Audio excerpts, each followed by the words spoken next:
You're all wrong. I'm 1 minute early. What is up, guys? Happy Thanksgiving. Crazy. Actually streaming. I know. Who knew? Look at you guys. So spoiled. 2 streams? 2 weeks in a row? My God. How was everyone's Thanksgiving? Mine was fantastic. My turkey came out great. The turkey that didn't spoil in the garage, that is. That one, rest in peace. I can only see half my screen because this goddamn camera in my way.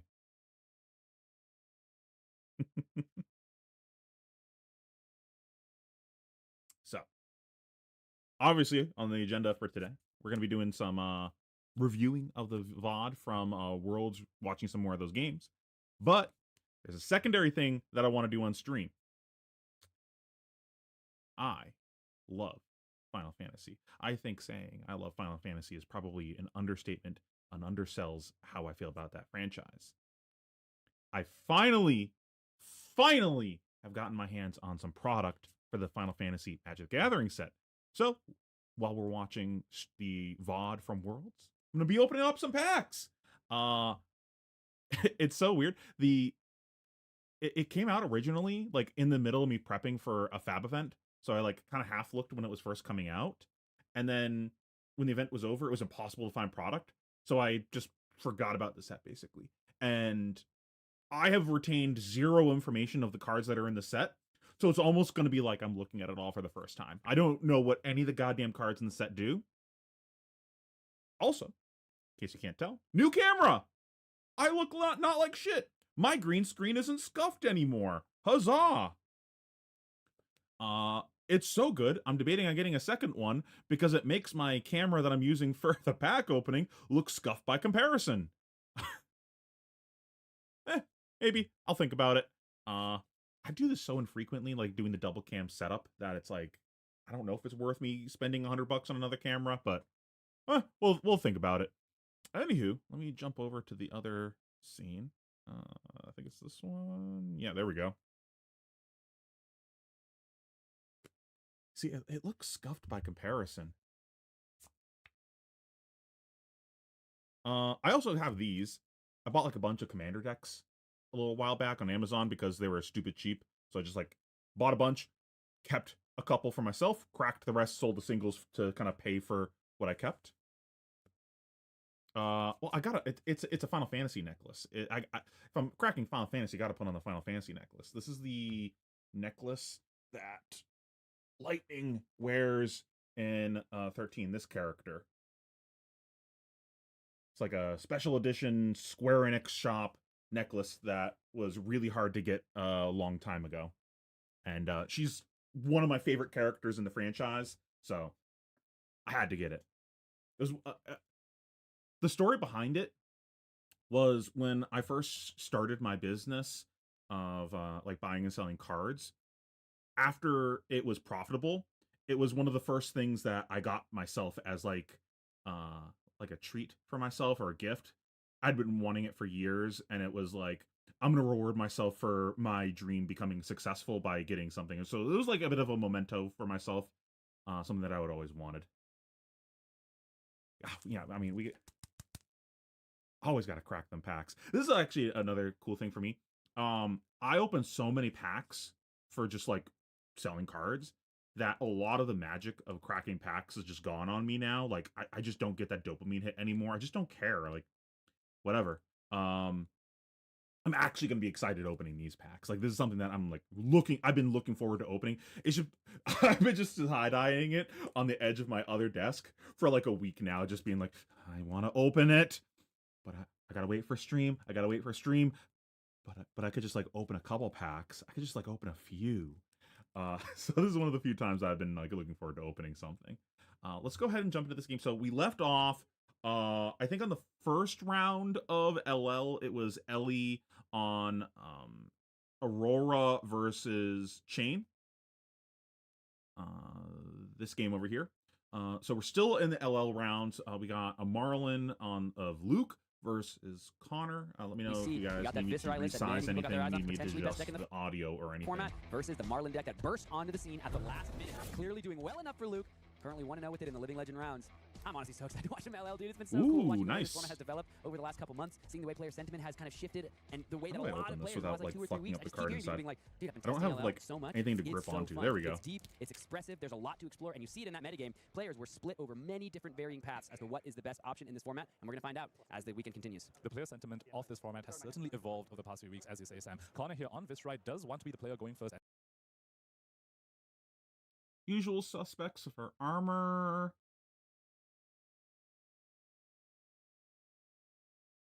I think there's actually an argument for going AB0 in this matchup as Marlin, but I think it's perfectly reasonable playing AB.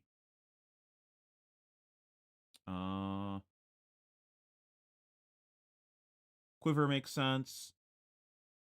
I don't know how I feel about the Duskblade.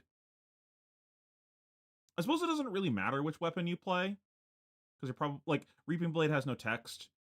I imagine you're probably not attacking with your weapon enough to actually generate a ton of counters, but it probably still does more than a Reaping Blade. Balance makes sense. And did manage to get that. Okay, what did we get here? Ooh, we actually got a foil out of this. Arsenal that turn. I think that tells us that he was trying to set up for a stack plan. Okay, so the things that I actually want to get out of this, so I want to make a master set of every single card from the Final Fantasy set. I don't need them all max rarity or anything like that, but I do want to get every single card in the set, and I'm going to make like a collector binder of it at some point. And then the biggest priority is I want cards to put in a couple commander decks. I wanted to make a, let's see, I want to make a lightning deck. I want to make a Yuna, the 3-color Yuna commander. I want to make a Emmett Silk deck and a Graha Tia deck at some point. To keep pressuring me, you have to keep disrupting me. I'm not going to attack you for a little bit until I'm ready to pop off with my Bloodsheet Skeleton. Big game trophy shot, first activation. Gonna go ahead and get rid of that Goldfin Harpoon. Put in the King Kraken Harpoon. That is the Harpoon that you want to find as soon as possible in this matchup. Viscerai's non-attacks. So he is playing D-Reacts. That's one of the interesting things in this matchup. Whether or not you play D-Reacts,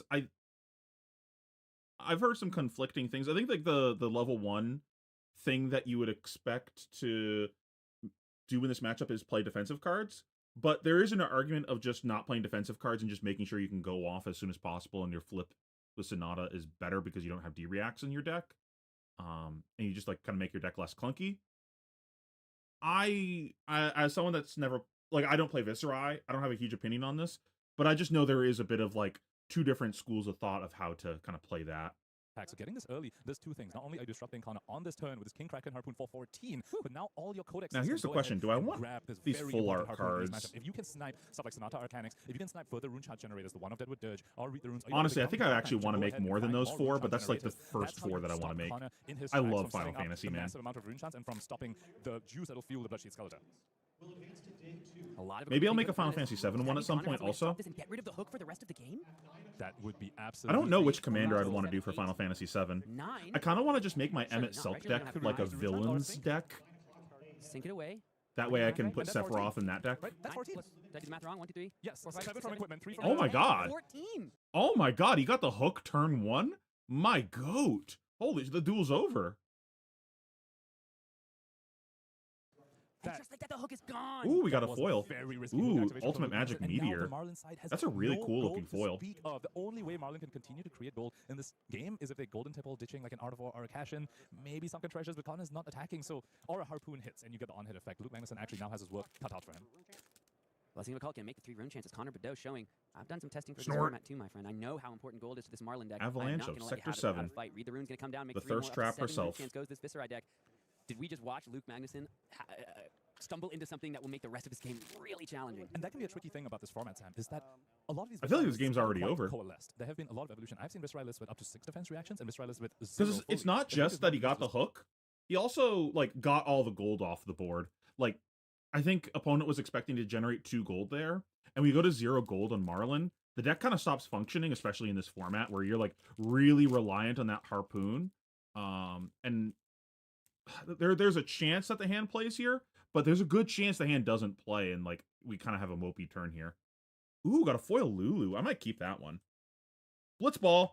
Oh, I can't wait for them to add a Blitzball minigame to Final Fantasy 14. I know they'll never do it, but I really want them to. I loved Blitzball. I think that was one of my favorite mini games. The sort of Vish list that doesn't run any of those defense reactions, that's potentially why he felt confident to go ahead and hook that Harpoon for 14, which a non-defense reaction Vish list can never cover up. But Connor's saying, I have this version, which is a little bit more defensive. It runs Blessing of a Cult, for example, into you. Another And champions. to blow up Luke Magnuson's hook. However, I like this in favor of Yuffie Luke art. over here, that is pretty much all the armor from Connor's side gone. He has one more block in the grass. That Bloodshot Skelter cannot be blocked with again. He's saving that for the Sonata. So future Harpoons, Okay, such as so here's a question that I was asking myself before.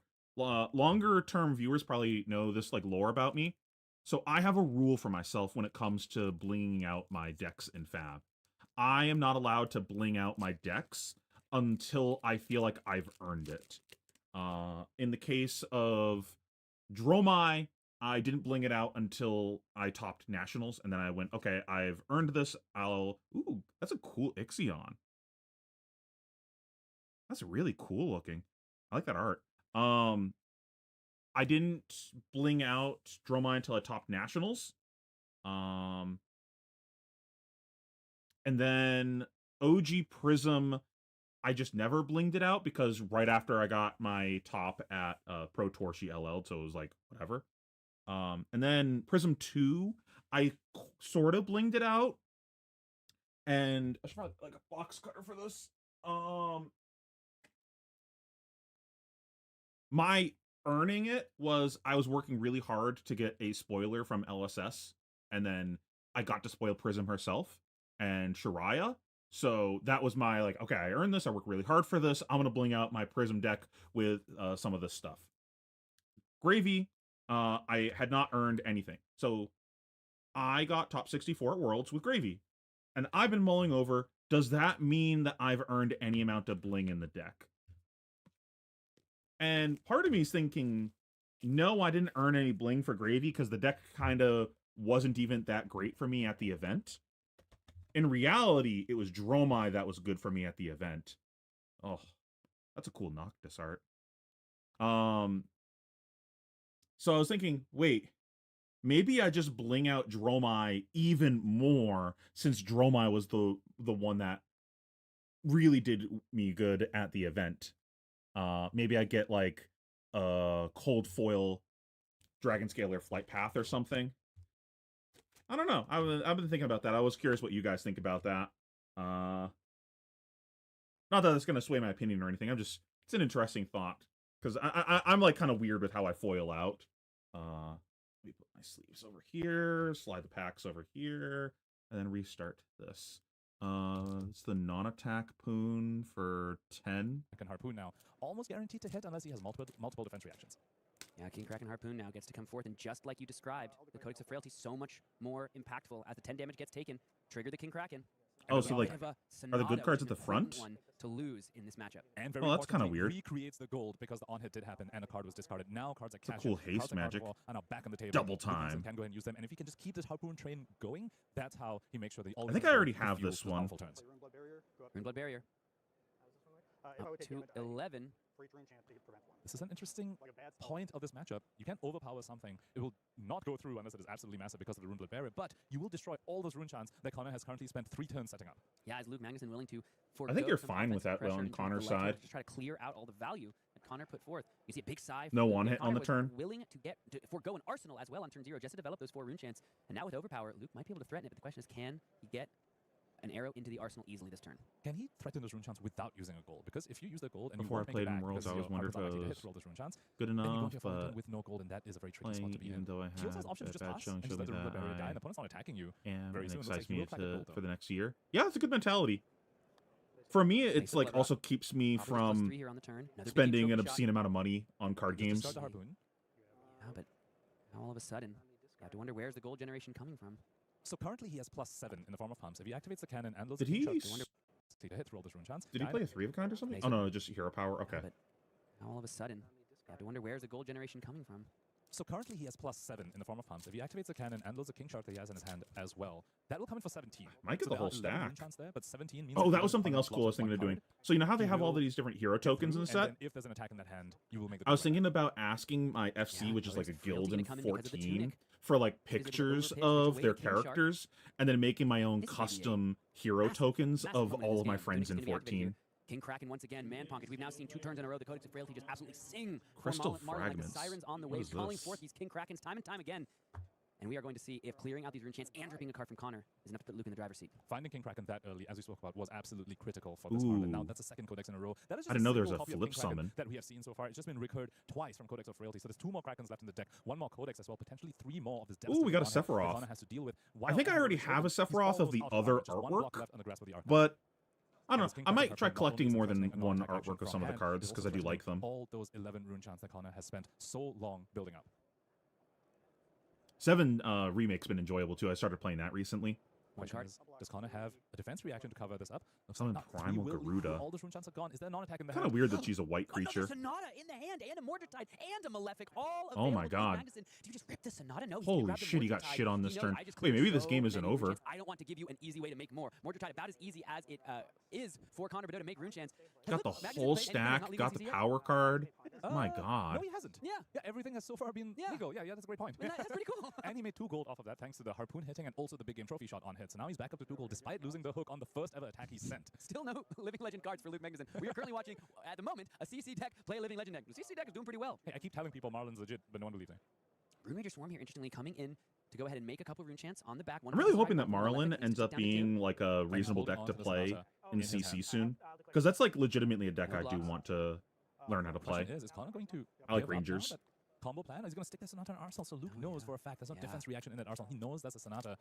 There could be Arsenal disruption in the Marlin. You list. you So actually did once enjoy again, that I'll bring up this stream? point about The these chat lists kind of now. died, so I Top wasn't of sure my if people seasons, were some like of the actually contentious watching. include currently in these Marlin Ooh, builds. Some Foil of them are winning, Forest. in LL, and some of them aren't. If Luke Magnuson Oh yeah, is I also got winning, some of the that Sonata Chocobo Rex is boosters not coming as in, safe as it might seem. but King I don't know Shark when those Harpoon are now actually comes going to with come in. Game and a toxicity for good measure, just to do a little more damage.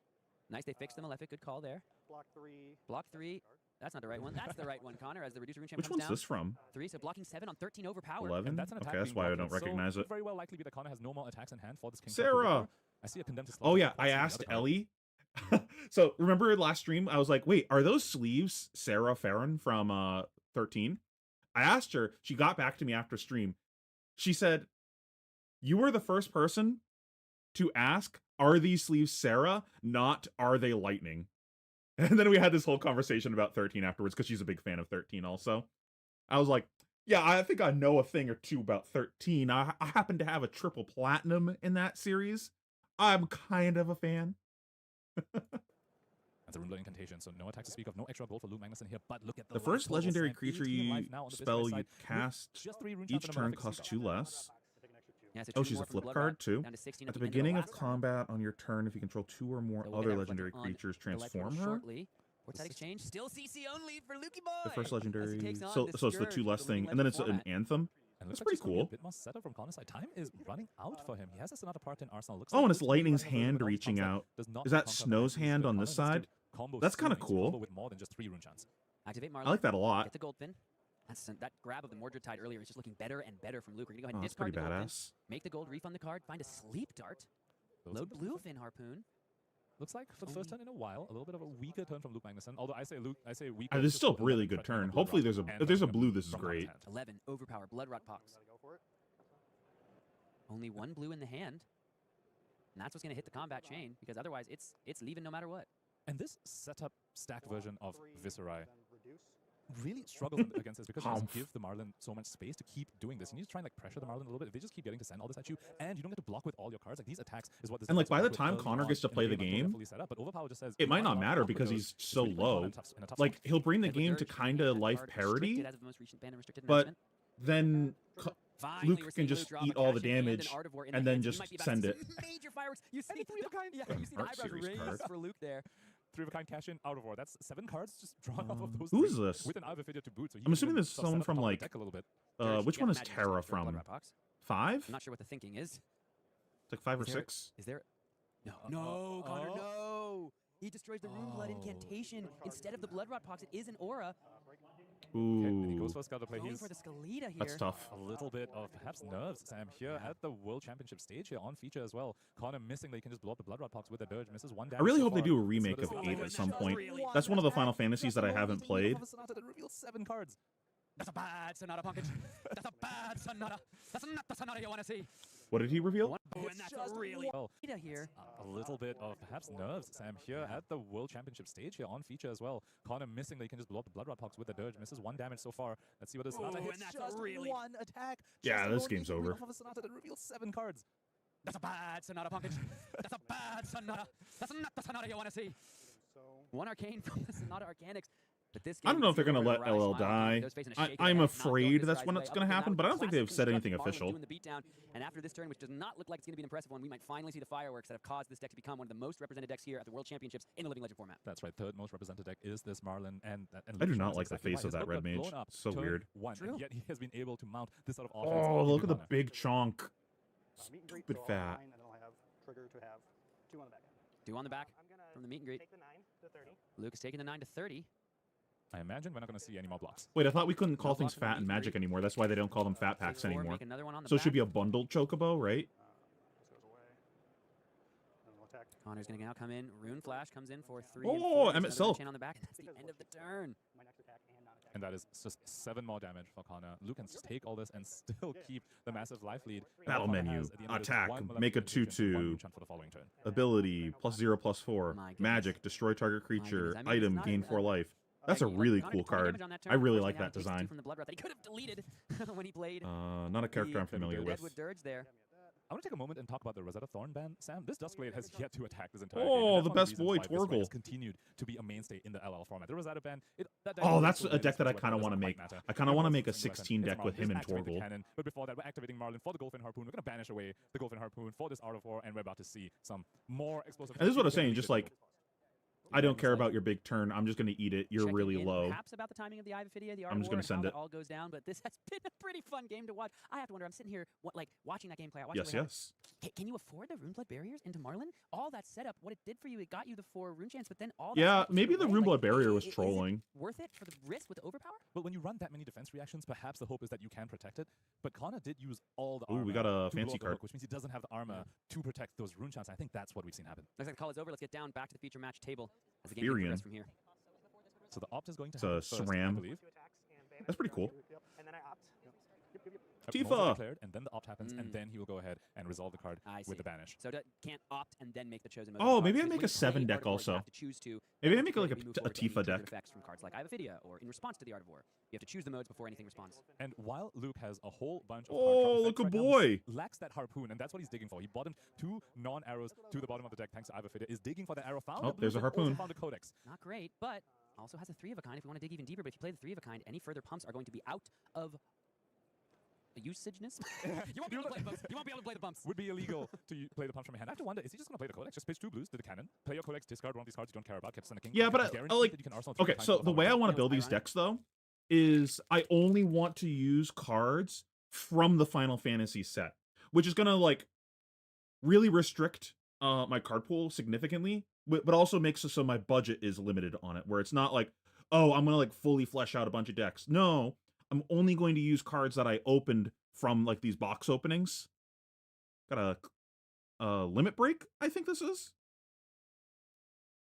So that way it's all, like, really flavorful. I think the only one that I'm going to include cards from other sets from Magic is going to be the Lightning deck, because they just didn't print enough cards from 13. Because ideally what I want to do is make the decks, like, flavorful. Like, oh, my 14 deck with Graha is just going to be predominantly 14 cards. My Emmett Silk deck is just going to be a deck of villains. My 7 deck is going to be 7 cards, etc., etc., etc. The 10 deck, same thing. But 7, 10, and 14 had, like, enough cards for you to actually build decks that are almost all cards from those games. 13, there really wasn't enough cards to do that. It's barely cards from 13. So, and given Lightning's one of my favorite characters, and I actually want to make that deck like a real deck, that's going to be the one that I actually add cards from other sets to. Oh, got a Chocobo. My God. A Moogle! I saw wings, my brain went to Chocobo, but even then, Chocobos don't fly, so that doesn't make any sense. My God. I mean, I understand why we're asking about the opt in the Art of War now, because if Luke had been able to see Got a Codex and water this on top, crystal? maybe I'll choose go again on the Art of We War. got This is why Vanille. you have to make sure This all one's cards are cool. resolved correctly. Could also just play We the saw it in one of It is the the previous weakest, packs. But Art of War is giving a +1 as well, so you get a little bit of extra value. Looks like, nope, he's going to go for the cannon line. Pitch Hammerhead. +1. It's I going to be thought we Codex. did. Who could have guessed that one Are we just grabbing a go again attack? Another Tipple of some kind? I think it's No, grab just the King King Kraken, Kraken. comes in Just for King 11, and offers disruption because Viscerai with no non-attacks, or if you can take Snipe the Mortar from hand, for example, you can really stifle their turn. Hilariously, though, we've seen Okay, Cash in I'll Art show of it when War. it comes up. Again, just something you can do in CC. This is like a King fusion Kraken card, Harpoon with a Hammerhead +1 which from the Art of War. flavorfully makes a ton of sense based on You the would prefer game. to buff there for sure. Oh yeah, would you prefer to buff? I think so. Oh okay. Although I guess You sure? it dug him to the Codex, so we have to count that too somehow. Yeah. King Oh, that's Kraken a gonna be cool coming in for Dark 11 Knight over here. Greatsword. This is one of the reasons why Marlin has become a terrifying force in the LL meta game. It is very Instant strong ramen. into Viscerai, and it also has game into Starvo. If you can take away the Starvo's fuse, take away the attack that they're trying to send it. Yeah, into Marlin was a threat, really good that's how pick for Marlin this gets ahead, event. and we're seeing the hit I mark. almost played I just- Marlin. I'm still shaking from Honestly, Luke. I said before in my video that I spent like a week on the Viscerai matchup for Dromai. If I hadn't figured out that matchup, I would have played Marlin at this event. Mother. Using his hook on turn 1. Yeah, and I we was were like, sweating oh a little no, bit. That's is a that cool gonna be kinda ending insomnia. the game? We're gonna watch the slow, grindy death of Marlin. We No, got a the Town pressure has Reader. started, and it has not stopped. He's able to just stuff From Connor's turns, FF1. keep recreating Okay. gold off these harpoons. Rune Ranger. Balance of Justice can get activated here to get another card. Yeah, gonna pop Balance. Is this of like an Justice drawn on the altar? turn, more than 2.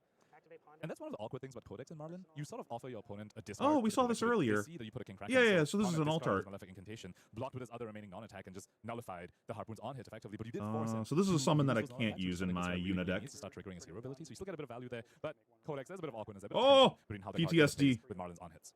Any Final Fantasy knowers would have PTSD from this. We do have a Sunken Treasure in the hand. Yeah, just protect your life Quiver total. to That grab makes the rune sense. chance Just there. make sure we don't die. And we this already remake used the Sunken gold. Treasure, remake the gold for the Art of War. That We're was just drawn going to win dead. this game naturally with overpower, so just make sure we don't Very perfect randomly timing die. for Luke Magnus in here with that Sunken Treasure. Gonna create the gold and has the Art of War If I was more to leverage that. comfortable, I'd have played Make here. the gold. Block the Rune Ranger. Played her. Do you mean played her?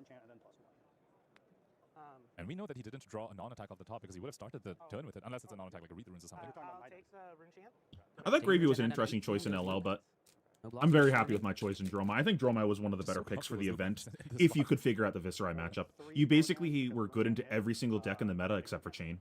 3 go again on hit, make a Rune Chant. I don't think Luke cares about this. And this is so funny because we've been like, oh, Connor's really struggling. Oh, it's been all going Luke's way. The damage is starting to pile up. He's got a fair amount of respectable damage to this Marlin deck. But with Overpower, will it even matter at the end? Got a And remember, Luke Squall. Magnus That's has really three of a cool. kind in his arsenal. Art of War in hand with a gold token as well. He will be going fishing. First strike, Vigilance, Lifelink. Oh yeah, it's just one. Plus one less. One rune Okay. chant, one. No non-attack was played, so Dustblade does not get any counters, just coming in for basically a Kodachi at this point with no go again, thanks to the Frailty token. Oh, there's another Which just offer Graha? basically two I didn't know damage that. On this turn, the meet and greet and the Dustblade. Allegan being Eye. But Whenever even if one it or did, I don't think more Luke Magnus would have creatures played, or so a artifacts you comfortable control hand die, can take draw a on that one when you have card. evasion in your deck. Oh, that's pretty You good. might be seeing the final turn of this game, Sam. Yeah. Tunic Resource, activated from the Find All Spring Tunic. Getting a Oh, Harpoon in lightning hand card. Thanks to the gold token that was created on blocks. Art of War now going to come forth. Okay, I want to A get this in little bit of laugh foil. from Connor. I think he knows what's happening here. There goes the Golden Harpoon once again. Time to draw 2. There's a take aim that can work with the pump. And that's another 3 of a kind. He's holding on to the harpoon that he currently has in his hand. Oh and my with a 3 of a god. kind from Oh hand, my he can god, still you're play the 3 of a kind deceased. From Arsenal.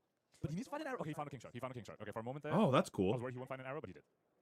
Double 3 of a kind. Where's my warm-up? Marlin gets to load a card from here. It's going to be the King Shark Saz. Harpoon. We're going to be activating. Oh, cool. A Plus full art 7 Omega. So far from 2 take aims and an Art of War, plus 4 from the Hammerhead's King Shark Harpoon for 17 overpowered to very likely close out. Yeah, I think you're dead. I think that'll do it. You can see Connor go ahead, count it all up. Only 1 life, only 1 piece of armor. Defense reactions have to be paid for, but there ain't no defense reaction in the world that could save Connor Beddoe here. He's going to go ahead and sink, and that is going to be the final action of this game. As the fist bump is extended, Connor Beddoe, he takes it like a champ, but he takes it on the chin as Luke Magnuson moves on. X and 1. This Marlin. I just treasure like deck. can't imagine playing a hero in Sage right now that doesn't say Runeblade or get to use Snatch. It just I think given the current BNR, it's pretty hard to convince me to play something other than that. For our second game of round 7, and it is a clash Oh, of cool. I haven't absolute actually seen the titans. Gravy No LL deck stranger in to the feature play yet, match, and but we finally we got have Cody the answer to the also. question. Can Justin Koo ever get taken down by a ninja? A matchup that I don't think anyone's ever seen. Recently in Shizuoka, it was so close for Justin at the finals there against Oh, Cinder, that's but it feels like cool. almost every time he's in the feature match facing down a ninja, he finds some improbable way to win. Can he do it against the most busted ninja Flesh and Blood has ever seen? Cody Williams definitely has something to say about that. Oh, Justin did Gilgamesh. Did resolve a Sawbones Dockhand as well. And before we get into the minutia of this gameplay, Sam, I just want to point out the hero choices that both these titans, as you put it, have brought to the World Championships in the LL format. Justin Oh, Koo with Saz Gravy Chocobo. Bones in LL gets access to all the tipples, gets access to cash-ins, and does get access to Tom of Fandal as well. Cody Williams on Zen. This man was a massive proponent of Zen, even after Zen sort of fell out of favor after the book burning, so to speak, in Flesh and Blood. Cody Williams was one of the few people standing who still believe in this hero, and he thinks it has the chops. It an has art what card. it takes to come to the LL format and stand its own here as well, as his Biting Breeze here gets blocked out by the gold-baited hook. So Justin Koo still leaving the Sawbones Dockhand prevention available for activation over here, not using it for the Biting Breeze on hit, instead using the gold-baited hook as Cody Williams finds the Transcend. What's the point of... Oh, this is the on-hit Make a Tiger. I guess that makes sense. On his first real turn of the game. That can often be a little bit of a sticking point for these analysts, a little bit of a bottleneck, if you will, where they just don't find the chi early enough, which means that Traverse the Universe is also not online. Oh, that's cool. First time the game has found A it, card where you give him, where he gives the sun his car. That Zen has access to in the form of that Chase the Tail. Are there any vehicles that have to do with Have Noctis? that Tiger on hit on the Biting Breeze nullified though, so clearly has some other way of making the second Tiger. He has one Tiger in hand right now from the Zen hero ability. Needs another way to create it. I believe I saw an aspect of Tiger body in his hand. I think that's going to be the way he can create the second Tiger to get max value from this Chase the Tail. Chase the Tail now comes down. One of my favorite cards from that era. Even if I didn't like it when it was played against me, such a flavorful, such a powerful card. Embodying what it means to utilize the mystic arts of Mysteria. See the gorgeous Marvel Energy in the pitch zone. It takes a lot. This is a matchup that I'm weirdly not going to have very many thoughts on because from that era, I obviously have never thousands of games on that considered this matchup. But at least it's not a ninja with As we mask. see, he is getting rewarded for his decision here, 1-0 so far with Living Legend. Can he continue that record and feel a little bit of vindication for moving off his beloved pet deck? I wonder if he's going to clear the Sawbones or if he's just not going to respect it. Looks like Cody Williams sent the aspect of Tiger Body to Justin Koo's face over there, and Justin goes ahead and activates Sawbones. Oh, delivery Moogle. And now Cody Williams has a Tiger that will. Wait, can you make a 3. tribal No, Moogle excuse me, deck? it's going- That'd be cool. Looks like he's going to swing the Kakara first, so the Tiger will end up coming in for 4 and sends a Kakara at the Sawbones. Tiger now can Oh, that's afford to probably get what I the was thinking Arsenal about earlier when I Ancestral saw Harmony. He would have liked to Arsenal the Ancestral Harmony. Fang. But goes ahead and leaks total of 10 points of damage on his first real turn of the game. And Justin Koo, no gold to speak of and no allies either. And an Inner Chi headed to the bottom of the deck, which means the Traverse the Universe. She's back. Traverse the Universe once again remains on the field in the arena for Oh, our we got a competitor signed team. Something that Graha. Justin has to be thinking about for the remainder of this game, because on block, Cody Williams can say, yeah, I'll draw the best blue in my deck, and I'll make my next turn. The bestest turn boy. Go nuts. And this is what happens when you don't start That's the a game with the cool gold and you don't generate elixir. any further hard cast cash in over here from Justin Koo's side, which isn't Oh, even Balthier a and blue. Fran. Isn't even active. And Even if he had Prompto. any allies in the yard, which he doesn't, and he doesn't have gold to get them there either. Needs to find some other way to make some magic happen on this turn. Golden Table could be exactly that. Rigor Mortis to the bin. Card I haven't drawn. really paid attention. Are Gold there that red many on his attack vehicles for yet? 1. We've seen a couple cards now that Tribe reference Reprisal, not vehicles. battle-worn, like the Pouncing Paws. Most of this armor has a cost, but we are still going to see it come forward here. Which means he's drawn out of 4. Almost certainly that means he's drawn out of 4, and that means Justin Koo might need to be a little bit afraid of sending anything further, because if you send anything else after that, after your opponent has represented that they've already blocked a Stride Reprisal, they probably have an out of 4, and you let them block with the Traverse afterwards, that could be doom for you. She's back! Traverse the Universe immediately thrown in front of this he's golden dead. tipple. I don't want you to draw I don't want you to get a gold, says Cody Williams. He says, I want a chi instead. No Arsenal, no Oh, problem Vivi. for Zen and The Cody. busted He card. wants this game to end as soon as possible. He knows Gravy Bones can accrue a lot of value over the course of the game, off of Conquerors, off of Prismatic Ley Lines, which I'm not even sure if LL Gravy runs, but I'm but sad off that of 12 didn't free get more captions, love off in the this table. Cody set. Williams wants to end the game as soon as he can. Traverse block immediately. We've had such an explosive start already. Let's see now. Justin has to be aware of what's coming next. Just draw What in the off Subway gold, Surfers? two What does cards that in mean? hand. Floating 1. And with no Arsenal on Cody Williams' side, even if Justin Koo finds a Conqueror, that won't even be disruptive. He needs something like a Loot the Hold to really threaten Cody Williams' hand, because right now, he has a Chi. Oh, Xanarkand. Including that Chi. I think he's content to just take whatever Justin has to send. Make a Justin looks for blue on 1/1 top, didn't hero find it, so the prismatic token ley line sticks with a around, +1 doesn't get counter pitched. on it Justin can draw for to the each next, draw a land you 5-card hand control. to work That's with. pretty good. Does Cody care about this attack for 6? Is he going to block with the Stride of Reprisal? Does he have that Art of War? Feels kind of weird Or this perhaps being just some other use 6 for the Tiger, say into another Chase the Tail. land, though. That's like kind of expensive. Because once again, Justin Koo with 0 gold on his side Oh, of the board. go-go. This rigor What does Mortis this guy isn't even do? threatening to even up the life totals, just coming in for 6, and Cody Williams has a 9-point life lead right now. I'm confused. They mentioned the strides. Did he actually But he block knows with the we're real strides or no? He knows this is the end of the turn. It's often when you see high-level Flesh and Blood players, once they can XX. fully calculate Copy out target what will happen activated from or here, triggered from this point of ability view, you that's when they'll sit control back, they'll X do the times. final Holy calculations, shit. And the calculation for Cody land on Tiger. Stride Oh of my Reprisal God, hits that's the combat busted. as a blocking card. That means there is a Crouching Tiger headed straight to the hand, not the Banish Zone, the hand for Cody Williams. And we might see that makes all the difference as the stubby hammers hit the combat chain. Once again, no Arsenal, no problem. Cody didn't want to do this with a 5-card hand. He wanted to do it now, damn it. Looks like no Art of War in this hand, but we see the Sacred Art over here. Shifting Winds of the Mist. Wait, no, that's not it. Jade Tiger Yes, Domain. yes. And that's why he wanted What's his hand? Sacred Art. Oh my god, and he's got the tiger domain? My god, he's so deceased. Is that a bonds? So we go like, what, like 100 wins, Sacred Art.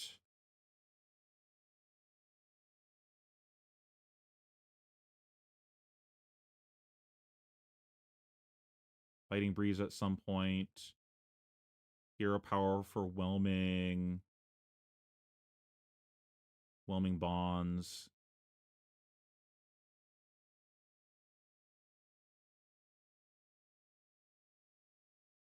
I guess swipe.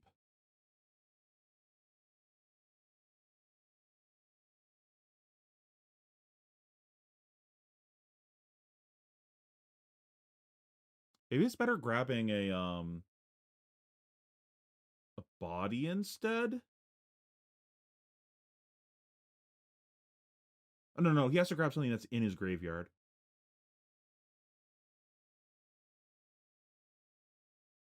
I didn't catch what was in his graveyard. All I know is there's a chase in the grave. It's 1,000,000 damage no matter how you cut it. He has to search a whelming though, if that's a bonds. Art over here. Winds of the mist. Wait, no, that's not it. Jade Tiger Domain. Yes. Terra. That's why he wanted the extra tiger from the Stride of Reprisal over here. You feeling a little bit nostalgic at all, Yes, Sam? I Seeing the certainly am. Stride of Reprisal and Traverse the I Universe being blocked with absolutely 6 cards am. on the Zen side. This used to be CC, folks. No, this wasn't so bad. It was fine. What do you mean? Come There on. were no problems. Easy. Honestly, though, this is one of my favorite parts of getting to cover Living Legend is heroes that were so powerful, but now get to remain in this powerful format where what they do is balanced by all the other powerful things going on, and we do get the opportunity for players like Cody Williams, who made such a name for himself. Got a on Zen, Warrior calling top Light. fours, nearly a World Championship top 8 last year with this very hero. It's back in his hands. He's in a good position to try to do it again, and it does get the nostalgia flowing. It's something we've talked about, something we've heard, LSS James talk about with Oh, nice. I wanted this We've card for reached a the point in this game where nostalgia is starting to become a real factor. We have real history. We're seeing it be written before our very The eyes on the villains back deck. of the history of what's come before.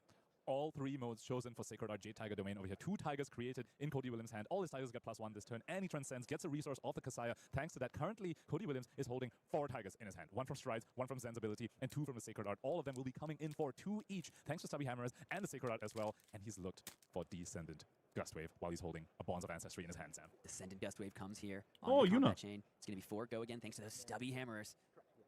And throughout this entire time, one benefit of not having Art of War here, but instead of having the Sacred Art, I haven't seen this Justin one Ku yet. can't activate the Machinist. Balance of Justice over here. Cody Williams Job has not drawn 2 select. cards. He started this The turn creature with gets 6 cards in +2/+2 hand, generated a bunch for more each of Crouching Tigers. artifact Has you not drawn 2 control. cards, so Justin Ku's defenses here is activating Quick Dog. That's Quick really Dog good. Flexes this turn because clearly it's going to be a big one, but won't have the added defense from the Balance of Justice. Man, something has hit me right now, seeing Cody and Justin fighting it out here in our feature match area in the World Championships live from Philadelphia, right? You have to imagine all year, these players have been seeing each other on their streams, on their YouTube feeds, right? The Runaways podcast for Cody, the Homies TCG for Justin Ku that was just started, right? Recently, they've been watching each other all year. They've been watching their Justin does success, content? The rise of Justin recently, Cody, one of the OGs of this game, who you had to imagine players were like, oh, is Cody Williams bringing Chain to this event? And now all of a sudden, in the feature match area, in the I had World no idea. Championships, one of them gets to walk away from this match. They look down at their phone, they see their gem. I know Nerith. oh, okay. Oh, it's Justin Ku. Oh, okay. It's Cody Williams. Ooh, This and seems we like got a cool command game. beacon. Am I gonna be able to be Nice. the one who walks away on top? Double And on the Aerith. feature match table to boot, there's nothing like a Flesh and Blood World Championships. That's why we love these tier 4 events. And just walking around the room as well, you see so many of these titans from different regions showing up and clashing against each other. I saw Yuki Lee Bender play against Michael Fung, for example. Come just on. more of these top players just playing their rounds in Swiss. It's not even top 8 matches, but they're worthy of them.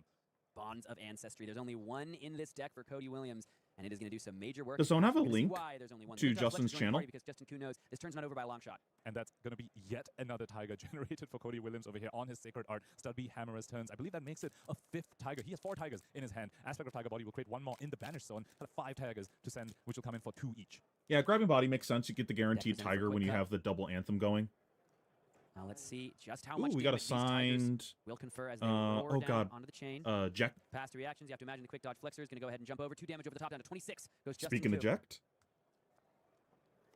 Well, that's cool, Which getting is that in the same Aspect of Tiger pack. Body now coming in for 4 as well. Almost an Aurora cosplay. Another happening card I over wanted here. for the villains deck. 4 and 4. Aspect of Tiger Body creates that Crouching Tiger. Raise a You see chocobo. now Justin begins to do the math. And All the the fingers at enchanted the table, the creep. calculations When begin. this enters, It's hard. make Yeah, it both players, 2/2. both these players at this level, they've all played against Zen. They all understand. It's also hard sometimes to just keep track of how many tigers the Zen is holding. Yeah. Because Cody has 5 cards in hand. 4 of them are tigers. Justin Ku needs to keep track of that. 1 That's from pretty Stride, funny. 2 from Sacred Art, 1 from the Zen Hero ability. So Justin's looking at the hand being like, okay, at least 4 more tigers, so it'll be worth it for me to pitch a blue for this quick dodge flexes because all those tigers come in for 2. And then the last card could be an unknown, but he needs to think about tiger swipe. If 5 tigers hit the chain and he has used all his defenses on those tigers and doesn't The thing leave is, something like, open for a potential tiger can you swipe, even he will get recover absolutely from this destroyed. life deficit at this We're off point? the camera. We're off the feature match. Another Crouching Tiger hits the chain. The quick dodge flexors continue to rocket across. Oh, Fatal Push. I didn't know that got reprinted. I have ever seen in a feature match of Flesh and Blood. Nice Hermano art.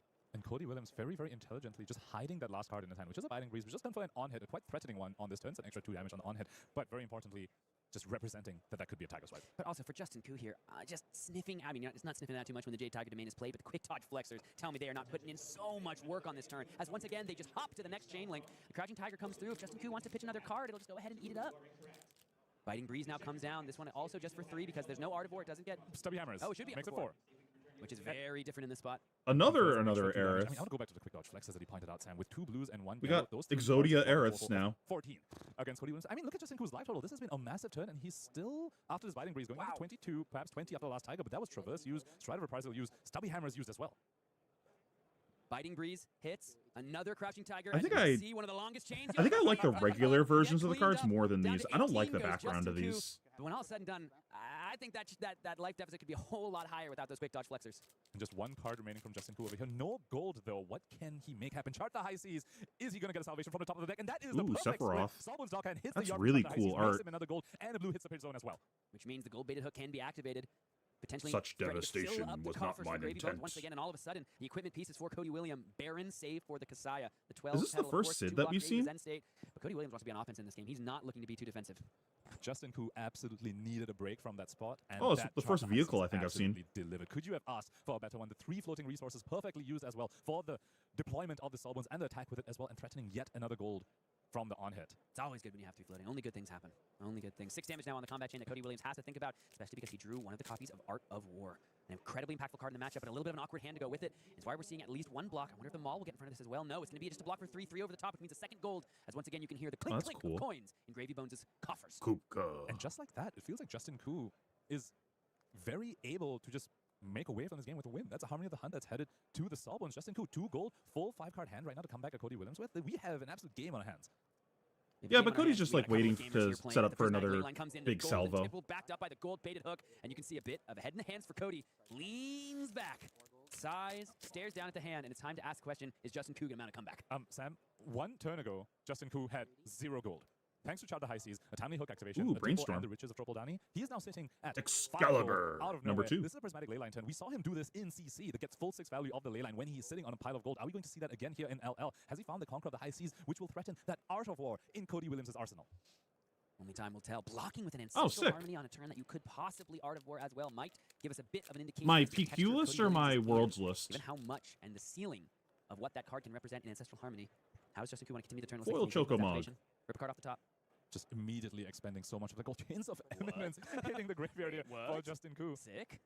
We haven't yet seen, I don't believe it, but we have seen Toma Findall for Justin Koo, which means that a couple things. We probably aren't. Ooh, wait, don't they're on have much Toma way to get Gold Findall? Kiss Rum. Perhaps in the deck, That's the Gold Kiss sweet. Rum into a Toma Gold Findall. Kiss That's a Rum? nice way Nice. to continue a huge Gravy Bones turn, but we haven't seen any Gold Kiss Rum generation so far. But we are seeing Yeah, this doesn't big seem like a Swabby matchup that coming you're in going to for have 9 space to picks play for Gold Prismatic Kiss. Leyline, and another Ancestral Harmony hits the combat chain as a Makes blocking sense. card. A Realm Reborn. I think Cody Williams might have missed. Oh, that's pretty sweet. Turn everything into a Birds of Paradise. Out of War in there. I guess it fell off the table. I got confused for a little bit. I'm like, we definitely didn't see a Conqueror. There was no loot that Arsenal played either. Cody Williams found that card. Pretty important card, I would say, Sam. Out of War in your Arsenal. Cody looks down, Arsenal empty, just goes, wait. Looks around, looks at everybody else like, hold on. I'm He sunk his sure own one of my best arsenal. cards was in my arsenal. Well, he did find it in the end and just starts to turn with the card. Probably going to play out the Swabby as well. And this is one of the downsides of Zen. This is the reason why he isn't as favored as something like a Viscerai or a Starvo. Sometimes he just has these clunky hands, these hands that don't convert. That plague the deck in CC as well, Xenos. especially once the Traverse and the Stride Reprisal are gone. Conqueror of the High Seas crashes through the waves and threatens the Art of War in Oh, Cody rip Williams' Art of arsenal. War. This is where we might see the Kasaya come into play, blocking for a total of 8 with 2/3 blocks to keep the Art of War around. As once again, Cody leans back, takes a look at the hand, and takes stock of the situation. Sam, I don't know if he has 2-3 blocks in hand. He was holding Orion and a Stir the Pot. And a 2-block as well. Therefore, he's using his Art of War on defense. Not something he wanted. But if he picks Banish Draw 2, Justin Koo could activate Balance on This his game's turn. actually slipping away. Offensively. Ooh, got a Sick. cloud. I wonder will Justin be okay losing the 2 value on defense? 2 for a We'll 2/1. have to see, and maybe that's part of why Cody ETB, Williams search like for an when he plays equipment, play based on the put texture it of the into your hand, but hand. As long as Cloud is This moment. equipped, I mean, did you even if an dodge the ability of offense at this Cloud point? or an He did equipment expend attached the to him arsenal, and he's triggers, still only holding trigger 4 an cards, additional but I guess time. he has the added That's pretty defense now from the Art of War buff, so he can the Tiger Swipe in hand. Oh, for example, side for 4, quest, catch so a he's just gonna go fish. ahead and take 8 down to 16, and just like that, life totals reverse. We've seen Justin do this again and again. We spoke about it at the top of this game. Will he be stopped by a ninja in CC or LL? Looks like the answer is no. he can't keep getting away with it. He can't keep getting away with it. As the tip to Barkeep does make the Gold Kiss Rum, so perhaps there is something like a Toma Findall in the deck to make use of the go again that the Oh, Gold Kiss Realm will puppy. represent. But it's time for a double transcend from Cody Williams, which does mean two things. We get a bunch of different effects, and we get 2 resources thanks to Got the a 12 Petal deadly Messiah. dispute. No ally to pass over here, unfortunately. For An Cody Williams. Arden, You know another with one love, for the he has villain just deck. Banish an ally, so it cannot be played against him. Just going to be used to banish the Conqueror. Sure, hates the card. It did force him to use the Art of War defensively. Gets 2 resources of Kasaya as well, so it's looking to be a strong turn from Cody Williams for sure. And I believe I saw Warmongers in his hand, Sam. This is potentially his ticket way back into this game. Yeah, It's Warmongers just definitely too buys him the a trap space he they can fall needs. into is taking a whole bunch of the ninja's damage, and then if they end with Warmongers, you basically don't have a turn. Multiple Chi. Tiger Swipe. And looks like, yeah, the Warmonger's in the hand. Drawn off the top from the Art of War. 16 life. Plays 18. Both of these players 6-0 in this World Championship. Cody Williams playing Justin Koo. 2 Titans of this game. 32 minutes and 57 seconds remain in the 7th round of the first day of competition here. I don't know if you World can call Championship Cody a in Titan. Philadelphia. Have you One of seen my how favorite tall days of he is? competition in recent memory. Man, there is something to this Living Legend format at the highest level. It's a little bit of a tricky tutor choice from Cody Williams over here. He wants to make sure that whatever he finds, he is left with an action point at the end of the combat chain so that he can resolve the Warmonger's diplomacy. But he also wants to get rid of the other Chi in his hand. Or I suppose he could IP it. You play Warmongers and you just IP the Chi. That could very well be aligning. I think to IP the There's also Chi can make guaranteed that he has a sense. strong follow-up as well on the next turn. Kefka, Tiger Swipe going to be the call. foil, Kakara comes forth foil, with and those a 2 hope. floating resources thanks to the 12th Petal Kasaya. Equipment, piece, and weapon working perfectly in concert as Zen Tamer Purpose looks to take down the Shipwrecked Looter. We never got to see this matchup in CC. We get to see it here in Living Legend. Tiger Swipe revealed from Cody Williams. as Cody well. certainly does have an aura. Might want to respect that on-hit with no Tiger Anthem effect, so to speak, in the form of Stubby Hammers or Art of War or the Sacred Art. The on-hit of the Tiger Swipe, less relevant. No Shuko as well to just get an extra buff. Oh! 15. Wait, I didn't know I could get Taking correction. this. Tiger Swipe now comes in. This one comes in for 4. Gets the +2 from its own I effect. had no It's idea another that you could get these in the normal packs. I thought this was exclusive to collector Cody boosters. Williams is holding on Oh, to it's Chi, awesome. Justin Who knows about, and 2 unknown cards. Yuna's one of my That's favorite Tiger Swipe characters, and so I'm really Warmongers. happy So to the get on-hit that. is Tiger Swipe actually relevant for getting the other Tiger Swipe Ooh, in hand Lab going. Man. You can play the Tiger, it comes in for 0, but you can send that other Tiger Swipe for 4 go again, which means you have an action point remaining. Oh for man, it Warmongers was to so bounce if you funny want to play when the this other. set first came But out. you can still People were commenting on like Reddit saying they thought that Magic made a mistake and like made a printing error or something. I don't know if you can see it on this, probably not. But she's got 2 different colored eyes. One of them is green, one of them is blue, and they thought they made a printing error. It was very clear that they weren't real fans. They had no idea that she actually had 2 different colored eyes. Just Warmongers, Fake fans. If this Tiger Swipe gets blocked out in Arsenal, the Tiger Swipe looks like you will get a Tiger though. Is this a trap? Is Justin Koo falling into that Warmonger's trap? I think we might be seeing exactly what you described, Ponkage. Tiger comes This is also the thing that you got to be worried about with Warmongers is if you just like don't block anything and then get Warmongered, it's so brutal. It's the same thing with like an ALS. You really want to hedge for Prism potentially having an ALS a lot of the time and block a little bit if it makes sense for them to play a an ALS on the turn, because you don't want them to drop an ALS and then you just like IP3. in for 0. Another Tiger Swipe with go again. Here comes in for 4. This time threatening 2 Tigers for 0. 2 Tigers for the Tiger Master. I'm Oh, pretty it's down so to cool. blame I love Magic on a when lot of it's like things, call but out something that was might one of the rare happen, cases. I was like, happen no, in they here. Maybe they were it's right. There is a They did a Toma really Findall good in the hand job for with this Justin set. Koo. That's something he might be wanting to use that Gold Kiss Rum for, but Warmonger's Diplomacy might stop the turn that Justin has planning Like, in its tracks. For how critical Just I looking at am Cody on Williams' advantage Fab, here. He knows I'm he's gonna put Justin just Koo as in critical on incredibly Magic back when I tough used to He's play. got murder in his eyes, But Sam. like, I'll call a spade a spade. They did a fantastic job with the flavor of this set. Ultimate mental damage. Play the Warmongers. Arsenal. Another Chi. Kupka. I don't even need it. Ooh, Ultimate got a mental sin. damage is sending the Tigers for 0. True, I used to true. call the NCC every time. Send Tiger for 0 for the mental damage. And then you play the Warmongers. I mean, what, is there anything he can do with that Chi? Does he just IP the Chi in the hand? I think IP the Chi after Yeah. you've Warmongers your opponent guarantees that You could have a also strong turn. Arsenal Yeah. though, So Tiger, true. right? It's really strong. Justin Koo takes it all the way down to 7. We have seen Justin immaculately play Flesh and Blood over the last multiple months. As the Warmonger Diplomacy comes down, a little bit of a Oh, head nod from it's Justin Magus' Warmonger's War Chi. very quickly. We might be seeing one of the first times in recent memory that an opponent in a single turn cycle truly gets the better of Justin in the feature match area in these recent months, as he has just put on an absolute monstrous run.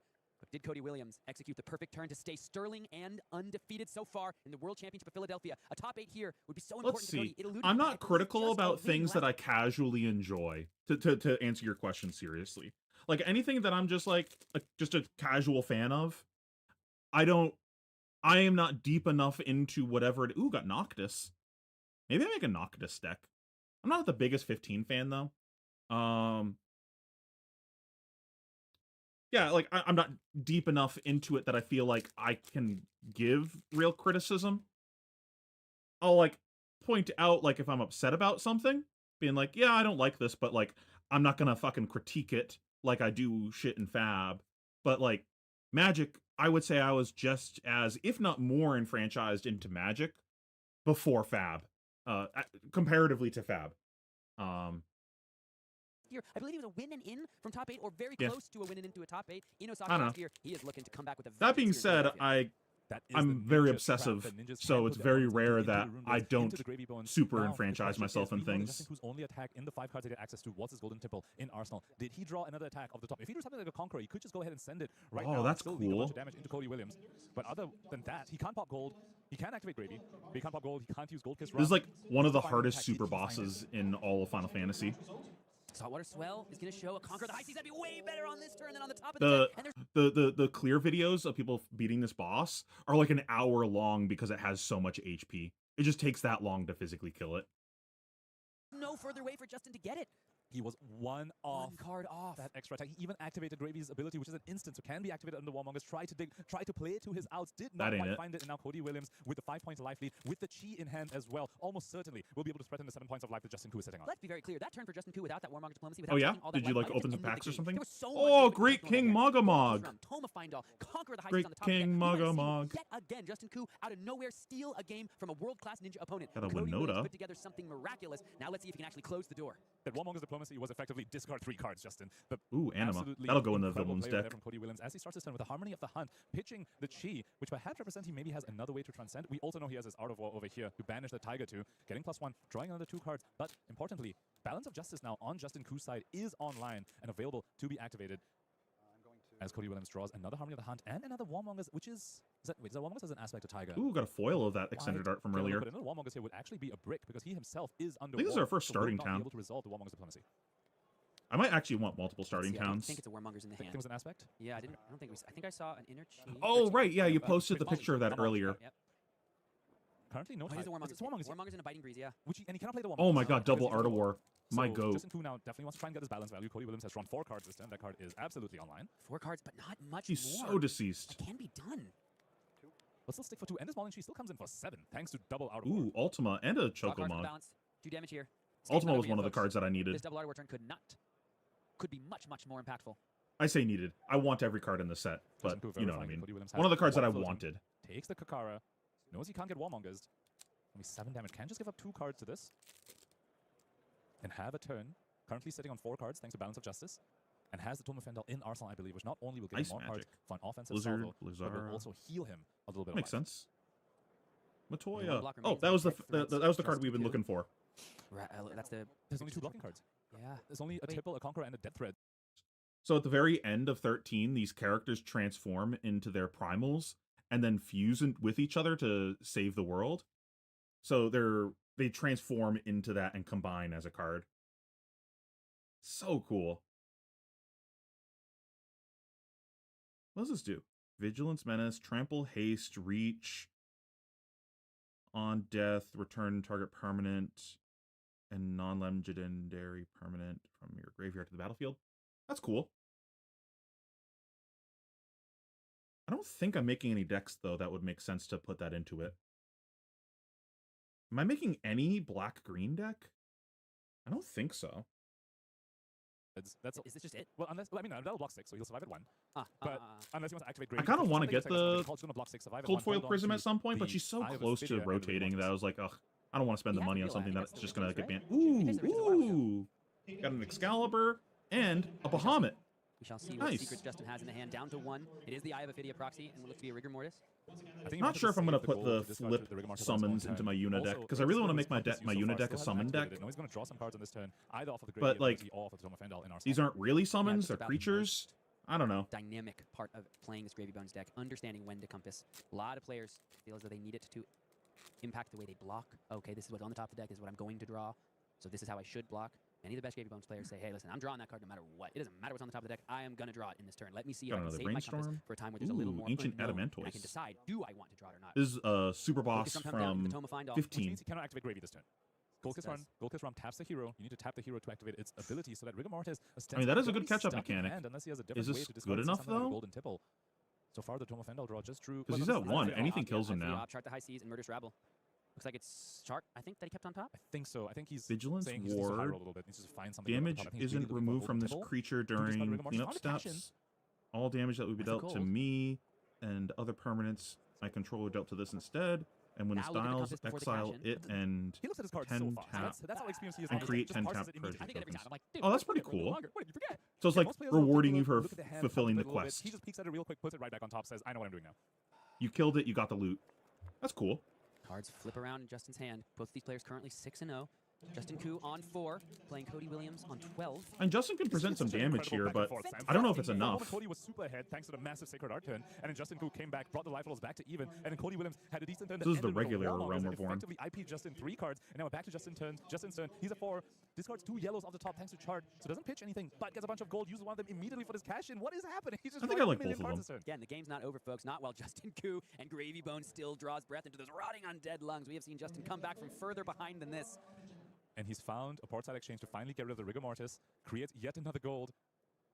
And I have to wonder if that chum is going to come into play here at this point, at this life total. If you can just force Cody Williams to send 6 damage at the chum instead of your face, sure, you lose 1 card from your hand for it, but I have to wonder, perhaps Justin Koo thinking about that ally over here, especially since it also attacks for 4 for Ooh, free. foil anima. All this possible as the loot to hold comes down with the gold baited hook, and the Swabby is coming in for 7. Cody Williams here.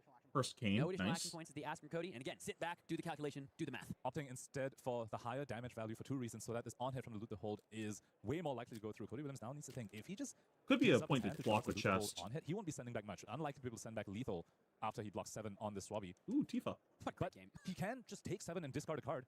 And if True. he can threaten enough Got a damage, that could Farseek. very well be worth Nice, it. that's a staple risky card next that turn. You have to I be needed. very confident that you'll be able to threaten all of Justin's cards if you take that line. Oh, that's cool. This is Granted, from the scales, 16 red when and he's blue highlights fighting and an inner chi. Titan. You know what? He actually doesn't have the option to stop this on hit at all. That hand blocks 4 total, and he has a Kasaya. Yeah, so it can block 6. What? Maybe I See if put you this in could the pitch into Una deck. Kasaya. But then you can't block with the Kasaya. Oh, true.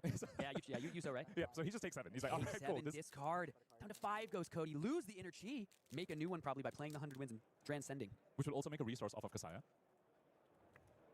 So what, you can maybe finish if there's another Mauling Chi in the deck. Another 1 for 5 Building's to finish off this Veto. chain. Ooh, Clive's Hideaway. That's kind of what I'm seeing. Blue 100 wins, pump it. Red 100 wins into Swabby, or do you go face? I think you have to go face. That's 4 damage face. That takes at least 1 card because the red 100 wins will get buffed, but blue 100 wins So will true. come in for 4, and that's lethal. And I So think long just as you can need strip to the whole send hand, it lethal doesn't to matter if you face. leave him with the Swabby. So you just, if you present this- lethal through 4 Bruno's letting cards, us you go should to present damage lethal through before 4 playing the green that cards. tips the scales. But if you Wants to play can't, here on the 100 then you wins. maybe clear the Swing him ally. for 4. Just hide the fact that you have a transcend. Just leave it as late as possible. Both players excellent. The term is poker faces. Here, I'll call it world championship faces as they stare down their opponents without showing anything. Take 2, asks Cody Williams, as the grain that tips the scales comes down. Doesn't Justin seem Koo like back he's down going to be able to 1. present lethal, though. After that, Toma Findall brought him back up to a little bit more breathing room. The life Got a total so Nature's much lower. Claim. That's a This game cool is art. So good, Pocket. Pixel For a art. moment, I was worried that Justin Koo might block with a 2 block and then just get blown out. by the Ooh, grain that Buster tips the scales, Sword. of course. I'm He's pretty sure way this is too the good most to get blown expensive out by card in the something like that. set. Cody Williams now has the 1 floating. I think Sam Plus is 3, gonna plus find what you call the 2. Mauling Chi, gonna come in Whenever for 5 with the creature on-hit deals plus 1 damage, but combat damage to the also player, on-hit draw a death, so card. unlikely to actually You make may it through. cast Justin Koo will be able to at least a untap spell from on your his turn hand with mana value 1 less card than in or hand, equal to so the could still damage swing the dealt Swabby. Look at him, he's without already paying posturing. cost. He knows Oh, what that'll be Cody Williams is so gonna do. He's got good his blocking cards ready. on For Cody Lightning there, when you can't whenever I get just with that. the equipment. 5 with the 100 wins. Leaves the Mauling Chi in the deck. 2 cards, Yeah, please. Might not have another one, not sure. And there's no Oh! further block. The ticket gets extended, and finally, in recent days, we see a ninja take down Oh! Justin Koo after Cody, my calling goat. It's the last time we got to see it. Justin Koo's just been slaying them left and right, but a bit of a smile from Cody Williams. He's not grumpy today. He's continuing his sterling record. What a nail Boys. biter. Boys, boys, boys, boys. We got the best card in the set. Not only is this one of my favorite scenes in all of Final Fantasy, but this is like a $100 card. This is the best card in the set. It's Ristic Study. Oh. What's the casting cost of the Buster Sword, I'm assuming you're asking? It's 3. It's 3 to play, 2 to equip. I'm so happy. This is one of the cards that I really wanted. Because obviously, like, Yuna was one of the decks that I really want to make. So I need the Yuna card in the deck. Oh, that's so awesome. And we've got the foil of the extended art version to go in the deck, too. That's so cool. And we got that was a good pack, too. We got a foil rare, a Ristic Study, and a regular rare in the same pack. It was a really good box. This was, I'm pretty sure, the most expensive regular card in the set, and the most expensive, like, showcase scene. What I don't know what these cards are called, but like these like specific snapshots that are reprints from previous sets. I'm pretty sure that was like $150 right there. I'm shaking. I've been wanting this card for a while. I love that scene. Oh, it's so good. I've played 10 so many times. I love that game so much.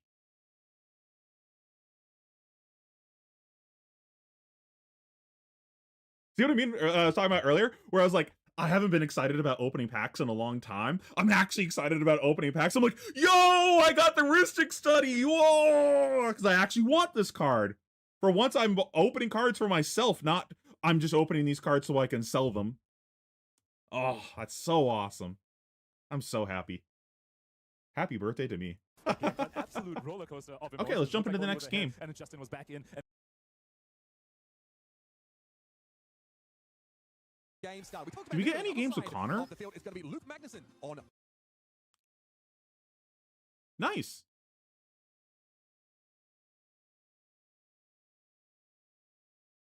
Man, no games with Connor. That's crazy. So we got New versus Marlin. That's a pretty interesting matchup. Again, a matchup that I don't think anyone's really put that much thought into before. What do I think about this matchup? So, you got a lot of blues in your deck, but all of your blues kind of suck for New. She can't actually cast any of your arrows because she doesn't have a bow. But stripping blues from you is still pretty good whenever she plays something like a Siren's Call, and Disruption can be good into you. Now, that being said, the Disruption might not be the end of the world because you draw so many cards that it's like, okay, what, like, you play a 3 of a kind and you end up wasting cards sometimes. So maybe it's not a big deal, but, and also New doesn't want to deal with Disruption on the other side of the table. So maybe it's playable because you're disrupting her back.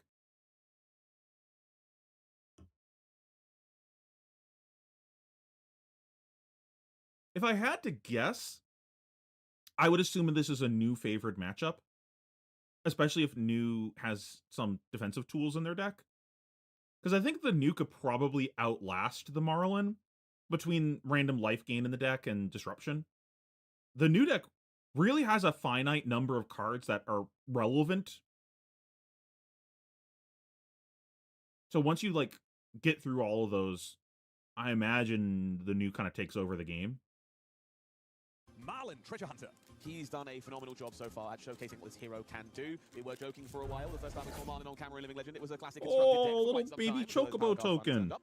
But Oh, that this for makes the Abyssal a quest toy from hero. earlier. Things that jump out to me immediately on this board state. Equipment makes a lot of sense, but that quiver of Abyssal Depths is surprisingly telling here. Ooh, we got a Remembrance adjacent Joshua. on that quiver means there's going to be a few more threats to be found for our Marlin player as they start being stripped away. Maybe make a That's what I'm Joshua seeing. deck Being as able to get my those arrows back in deck is 16 gonna be deck. Very important. This time, Luke Magnuson simply choosing to send a big old boat as Tommaso did establish an arsenal on turn 0. That's true. You can block with with attack reactions on the overpower. I forgot about that. Whistles, there aren't 2 blues in pitch, so this does not have to go again, but it is the arsenal disruption and potential gold generation that Luke is angling for here. Blew that last card in the hand there for Luke Magnuson. It's a copy of 3 of a kind. Going to be banked, locked, and loaded for a future turn. Toxicity. Willing to respect this conquest. That's Very spicy. clearly interested in keeping their arsenal. Reaches for a rousing wave nice and early here to try and cover up that break point. Now, of course, there are going to be a number of these, hard to block, potentially very disruptive. Chocobo the Racetrack. harpoons Landfall. pretty dangerous, as I Whenever mentioned. a land They get enters the into battlefield, some make a cards in your 2/2 opponent's hands, those Chocobo. harpoons, but there is quite a mix of them with amidst many of these LL whenever a decks. land So this is enters, pretty big blocks here. it gets Sirens +1, Call, +0. Get in there alongside the alluring That's kinda range, cute. trying for his block value pretty early. Ooh, another Design command of the deck beacon. is surprisingly Nice. well-positioned Oh, for the Odin. cards. The density of cards is maybe a little more Okay, favorable. so in 14, there's something really cool with this specific Odin.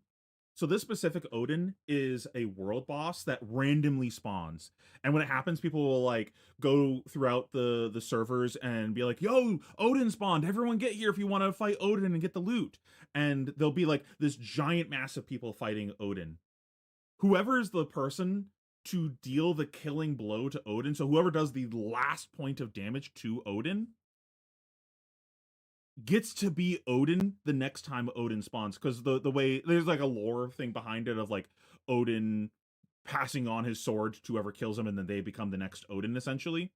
So the next time Odin spawns, if you zoom in on the character model of Odin, you'll see the head of Odin is the player that killed him last time. I got to be Odin once. I got the killing blow, and then the next time he spawned, I went to fight it again, and I saw my face on him, and I was like, oh, that's me. Which is like really hard when you have like hundreds of people hitting him at the same time. Sometimes those red fin harpoons, yellow fin harpoons, there's no real targets to worry about. So definitely a favorable situation for Tommaso in that regard. Surgical extraction sees a Siren's Call now, threatening to pull another card Rip out turn. of their hand. That is a blue that gets caught out.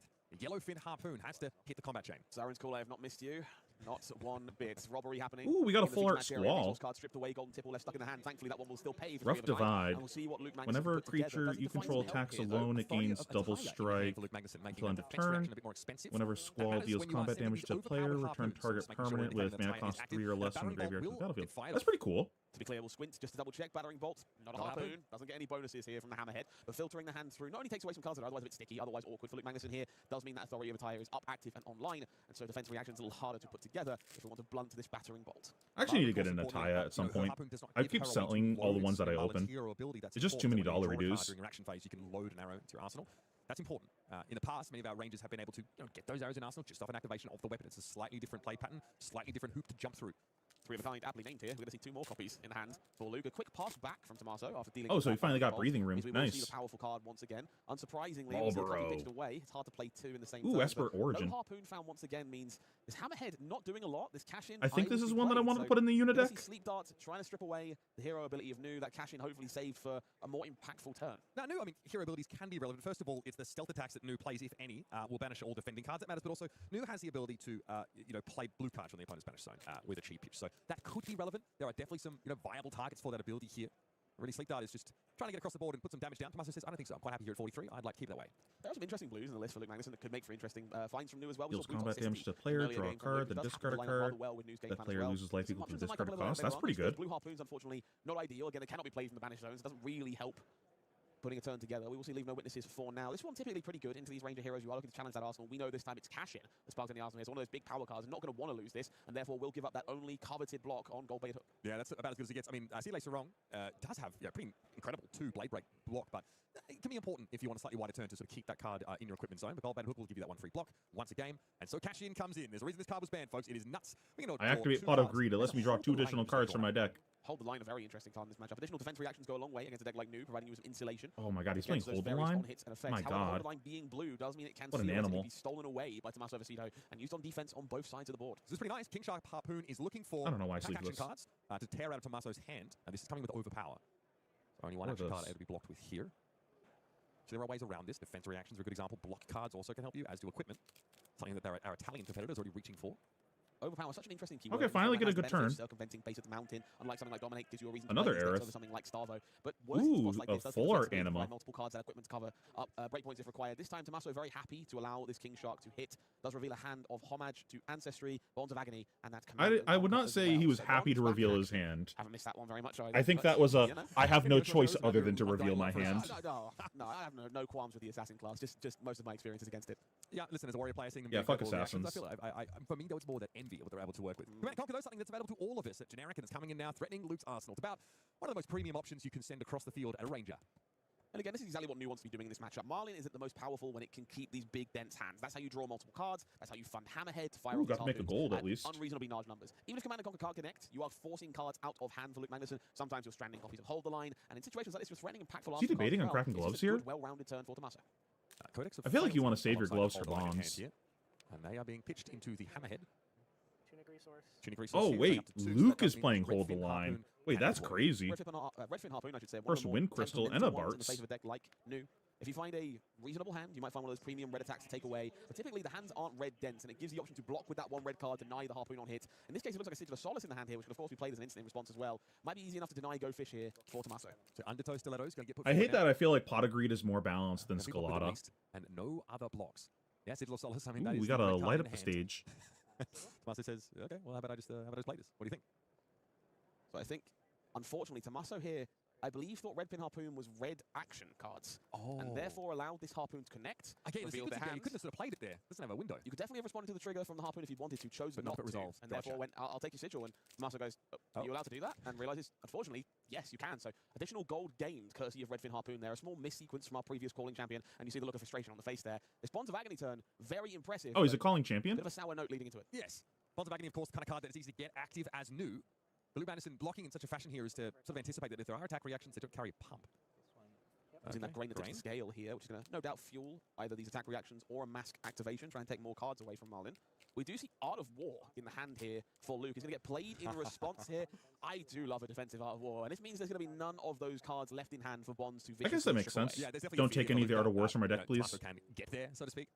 But grain tip scale, obviously, not really. But this doesn't really accomplish anything. I almost wonder if he's supposed to say no blocks. Says, okay, well, I've seen enough from you. There's actually nothing else really to disrupt, so I'm just going to go to my end step and draw. Like, I think No need to waste cards there. Can't Tommaso get is fine, Bonds just backing like, up and over the okay, my blocks, Bonds through took damage, every so single card instead, from your hand. just hold on to Whatever. those cards to provide a better turn in the near future. We'll see Beckoning Misblade making its way onto the combat chain here. This one, a fun time. Love to give blue attacks go again in the same way Silas Sarong will do so. However, will this time line up with that Art of Desire. It's ready to draw some bonus cards for Tommaso.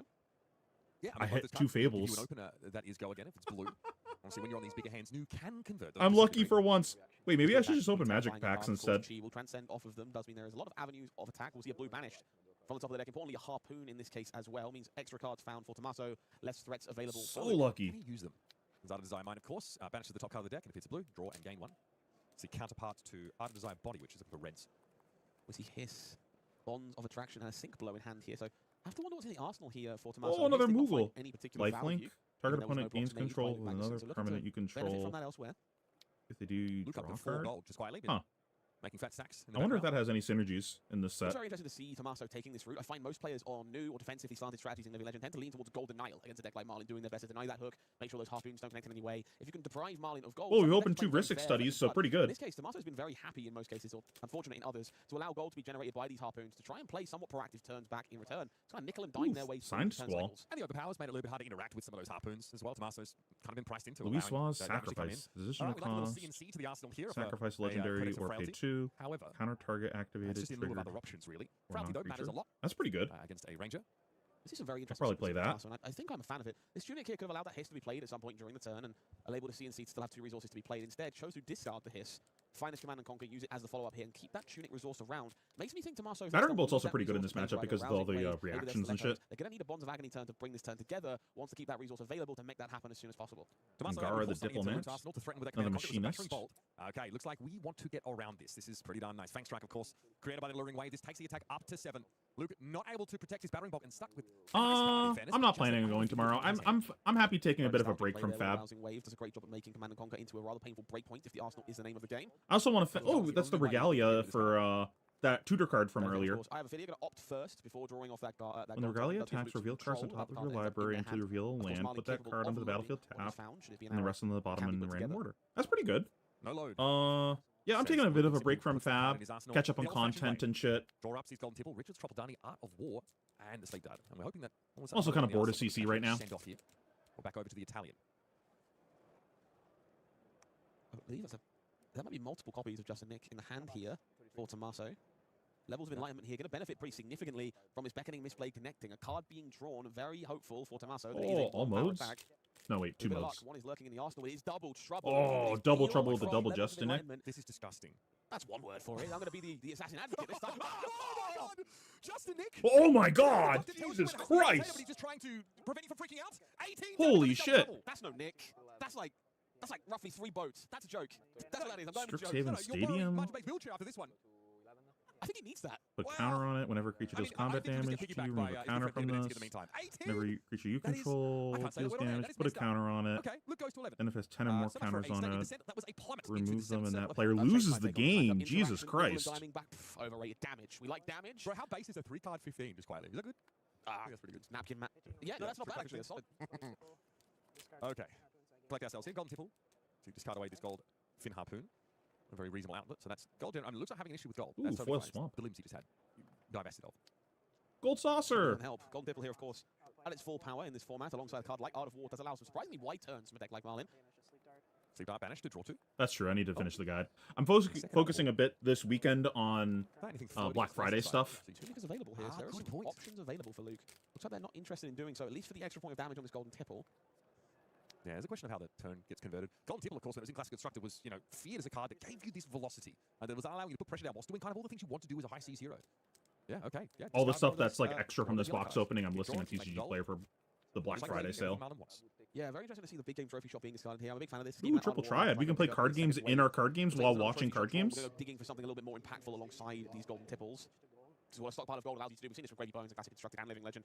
If you don't want to play this denial game, you just want to race with numbers and interaction, all of a sudden decks like Marlin can put together these turns out of thin air, and it's going to be that King Shark Harpoon facilitated with the remaining cards in hand here, threatening a very impactful on-hit at the end. This game feels very different than how it's supposed to normally progress because that Justin Nick turn. Like, I feel like the life shouldn't normally be like this in the matchup, but we're here now, so I guess the game is different. Tommaso, it's an easy way to play. You simply tick up your tunic. That's all you need to do. I think we're ordering pitch here for Luke. I think that's actually about as good a turn as Luke Magnus could ask for, really. Tempo has been regained in the face of that rather problematic triple Justin Nick turn. Now, momentum is with them, so they will have control over how wide they want to go. And we're seeing Conqueror of the High Seas and Cashin in hand.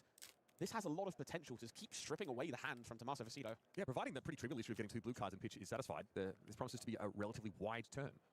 Interesting. Tommaso here. What card is this? I think it's from the Commander deck. And is worried about deck size. Oh, foil Vound. Oh, we got lightning. From Luke Magnuson. It's a very relevant factor to consider. They all banish. Evidently, this is the one that I want to build a deck for. So it's 3 mana. She has First Strike, Trample, Lifelink, and then Stagger, which is like the core mechanic of 13's combat.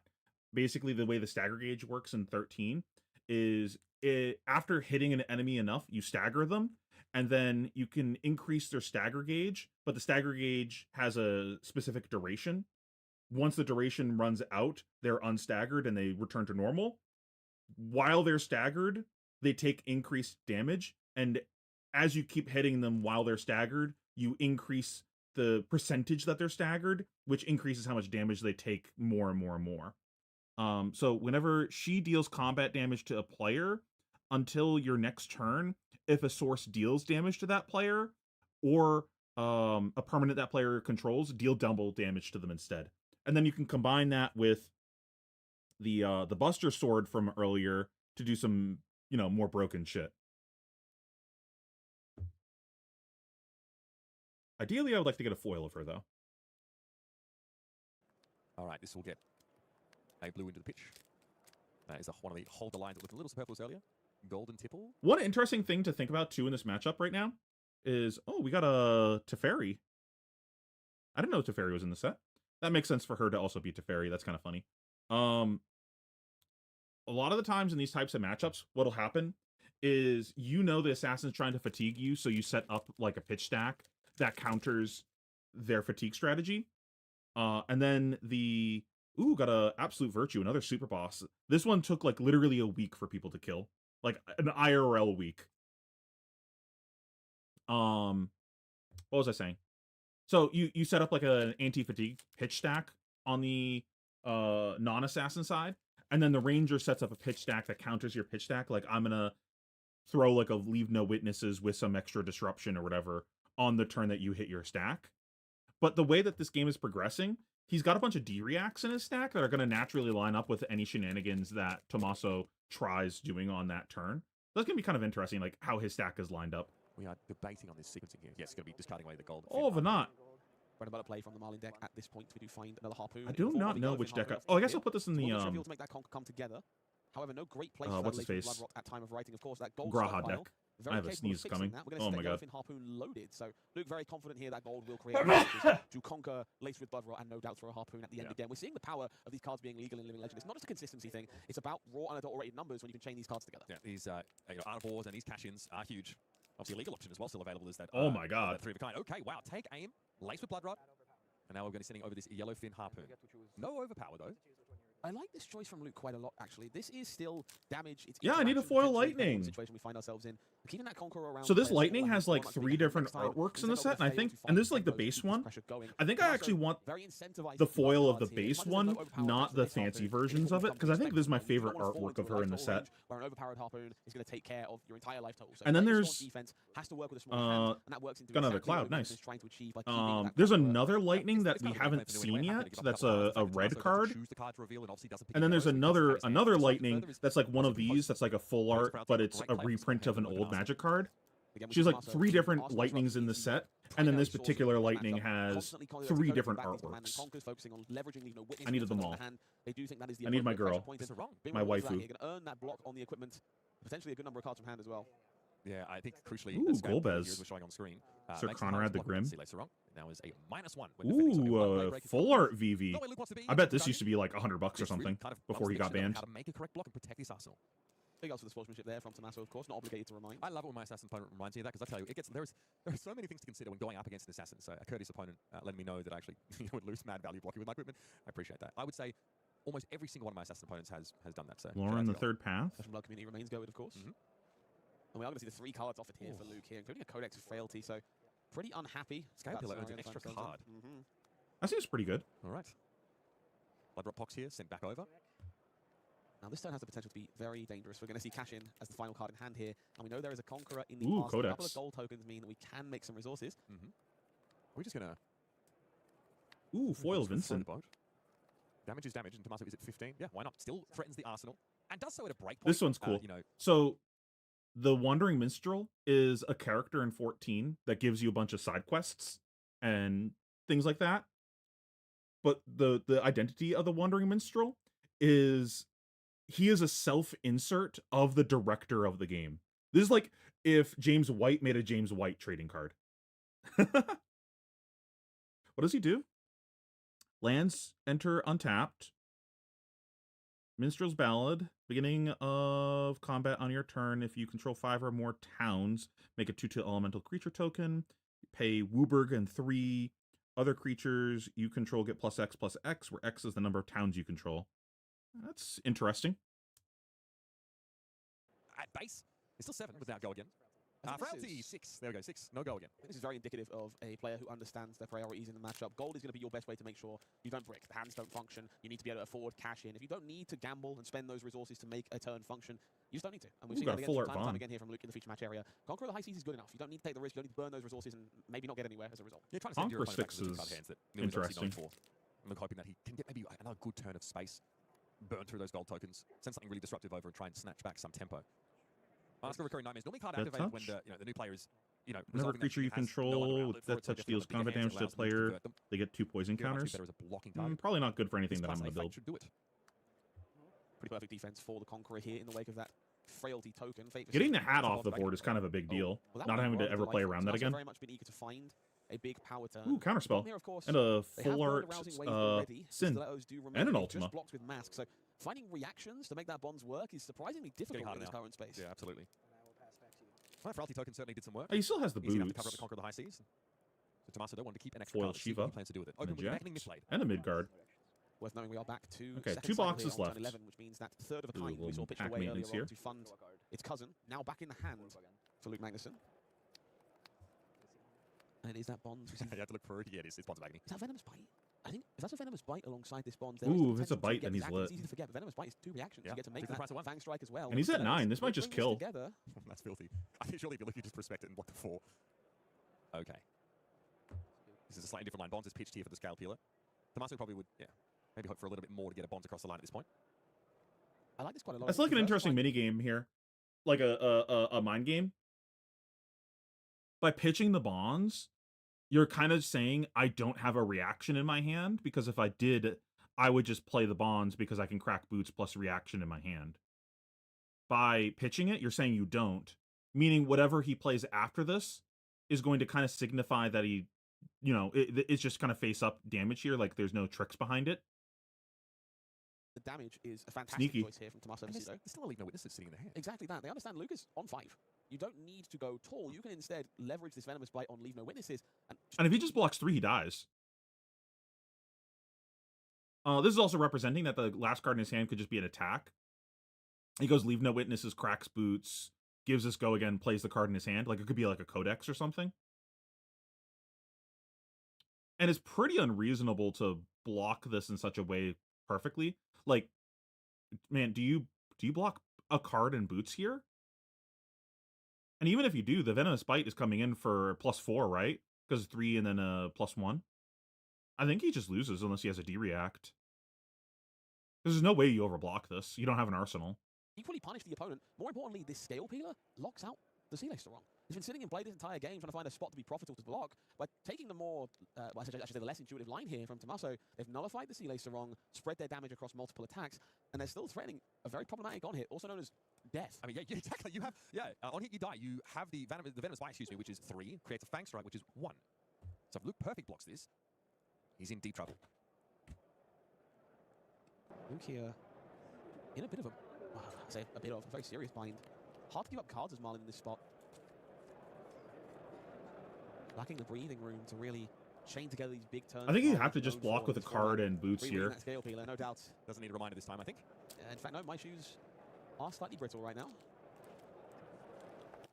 Okay. I think this turn cycle has been incredibly well sequenced by Tommaso Vecino. It's a testament to how good of a new player they are. You could have taken this in so many directions. I think. Ooh, got a Yawgmoth. But a lot of people who are less experienced on a deck like this would have been very blinded by that Bonds of Agony line. It came together off the levels of Enlightenment again. Those levels have been so kind to Tommaso over the course of this game. Stiletto's been sitting there waiting to find a spot to be used. It seems to be blinded by the card that's banned in Classic Constructed. Instead, found a better way to navigate this. Okay, here we go. The blocks. Oh, it's a 6 block. That's crucial heads up stuff. That's a surprising block to make when your opponent pitches the Bonds.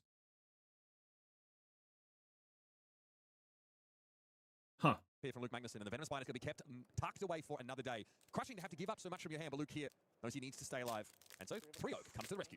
Authority of Attire being pitched to facilitate it as well does mean defense reactions found here might be somewhat problematic for Tommaso. There's a shelter in the hand. Okay, that one is a little less bad. We can at least do something with it by discarding it away. What does his hand even do? We can also just block and play the Warmongers here. Block. Yeah, blocks. That's it. Get him sideways. I love to see catch Ooh, got a Yuna deployed here for some additional bonus power. What is this card? Gold Hook activation to keep the Search your library for 2 basic land cards or town cards with different names. Put them on the battlefield tab. Oh, that's pretty good. I'll probably play that. Red cards from hand for Tommaso, and well, there's a couple of them.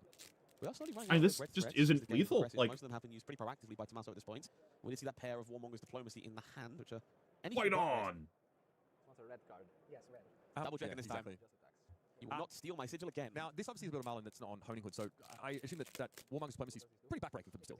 Yeah, Warmonger's And he still has a Diplomacy Venomous is Bite. problematic card for these ranges, but a little bit less so for Marlin than you would think. Golden Tipples, Ooh, these kind of full effects art allow you some Ifrit. That's versatility cool. in how you put your turns together in order to circumvent that drawback. It's still a very relevant piece of interaction, but not the be-all end-all you would expect it to be against some other rangers. Oh, that leaves that Warmongers in hand. It was actually just the single red Shelter from the Storm, which had to be paid for, which is always an undignified Ooh, experience for Primeval each player to have Titan. to Oh, play that kind of this sucks, card, though. I so can't Warmongers actually even comes play out. this And card. this Warmongers is It's a banned in Commander for some backbreaking reason. card here. War is being chosen by both players, in keeping with how they've approached this game. I believe that's double hold the line, so we're going to see a Quiver activation here. I'm not sure there's an attack in the hand here for Luke. Well, even if there was, it might be a little bit tricky to make it work here. Oron's Inspiration. Attacking creatures get Alright, +2, some big +0 until arrows. end of turn. Flashback. Put back Eh. in the deck if Luke Magnuson. Perhaps a bit optimistic Draft to card. hope to make use of them, but again, with the deck as thin as it is, we may see them pop up, become relevant. This is definitely a game, right? Like, he needs to have Warmongers here to stay in this game. Or he has to have, That's as good as it gets, Scott. That Conqueror. is spectacular value for Tommaso Vecino. That is a Arsenal and Oh, that's pass game. from the American. Of course, War selected by Tommaso as well. Nowhere near as much a hindrance for New Alluring Desire. We know that Venomous Bite still lurking in the arsenal. Attack reactions just fine to utilize underneath that Warmongers. Art of War in the hand here for Luke, serving as a bit of Ooh, we got a problematic Kenrith.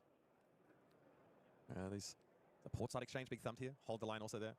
Checking his opponent's life total. I think this is our first Ish card also. And a Venomous Bite comes on in. Tommaso is going to bite here. Needs to +3. utilize these defensive cards in some manner. Well, Hold the defense line? reactions. No? Luke does have one. Trying to figure out how not to die, though, on this turn. The eternal question of every game of Flesh and Blood. Yeah. Taking one here. Card drawn from the Art of Desire. And he's going to need to be a very impactful one here for Tommaso's turn to really materialize. 2 cards drawn, actually, courtesy of that lovely banish ability from New. It's a surgical extraction. Ooh, full art No way to triple fund that triad. this turn here, unless you wanted to give up both of the reds. Instead, Tommaso builds the life buffer, sigil being played out, parks the defense reaction in the arsenal. Means that sigil could be a resource card for a different threat, or just a threat once more on the following turn. Yeah, sometimes when you're trying to close the game, is New. Wait, is he not dead? Elusive there. Venomous Bite obviously didn't really have its conditions met there, so it's just a straight up pump. Art of War. We're going to draw 2. There needs to be a very impactful one here for Tommaso's turn to really materialize. 2 cards. Taking one here. Card drawn from the Art of What's in his hand? Sigil, Solus, and what? D-React. Okay, that makes sense why he didn't crack Boots. This doesn't do anything. I almost wonder if you still have to crack Boots here just to, like, hope to draw into something.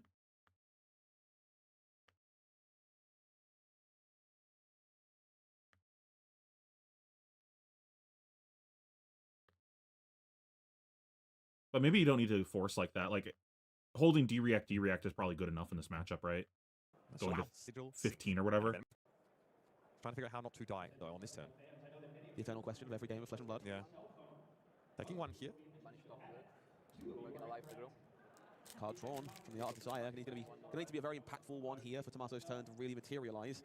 2 cards Man, I drawn, keep getting actually, squalls. courtesy of that This is our lovely first banish Cecil. ability from Nu. It's a surgical extraction. So no way to fund that this turn here, unless you wanted to give up both of the reds. Instead, Tommaso builds the life buffer, sigil being played out, parks the defense reaction in the arsenal. Means that sigil could be a resource card for a different threat, or just a threat once more on the following turn Yeah, cycle. sometimes when you're trying to close the game as new, those finishes can be a little elusive there. Venomous Bite obviously didn't really have its conditions met there, so it's just a straight up pump. That's like the best that you could Sideboard. possibly. Draw two, Ooh, we got a actually, cryptic up. command. Oh, such nostalgic Definitely a sequence artwork. I've come to appreciate from these 3 was one of my players first are infamous games. for banishing various ephemeral tokens and chain threats over the years, now lining up very well. That's like the best that you could for hope for on Harpoon, Luke's side. incidental advantage He just for Marlin.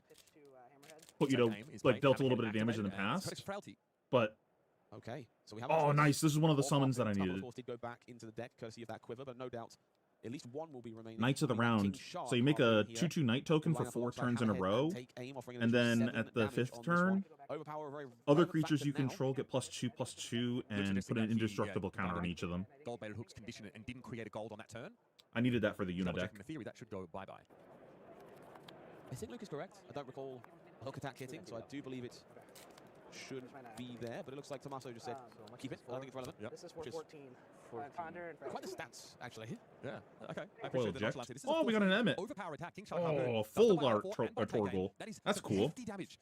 That again is going to be threatening to take an attack action. This is card the from other deck Tommaso that I wanted to build. Goldfish. Trigger will allow Luke to make that selection. So he's a 3 mana 2/4 with vigilance. When he enters or attacks, draw and then discard. And then on your upkeep, if there's 14 cards or more in your graveyard, you transform him. And then he's a 6/6 with vigilance on the backside. And then during your turn, you may play cards from your graveyard.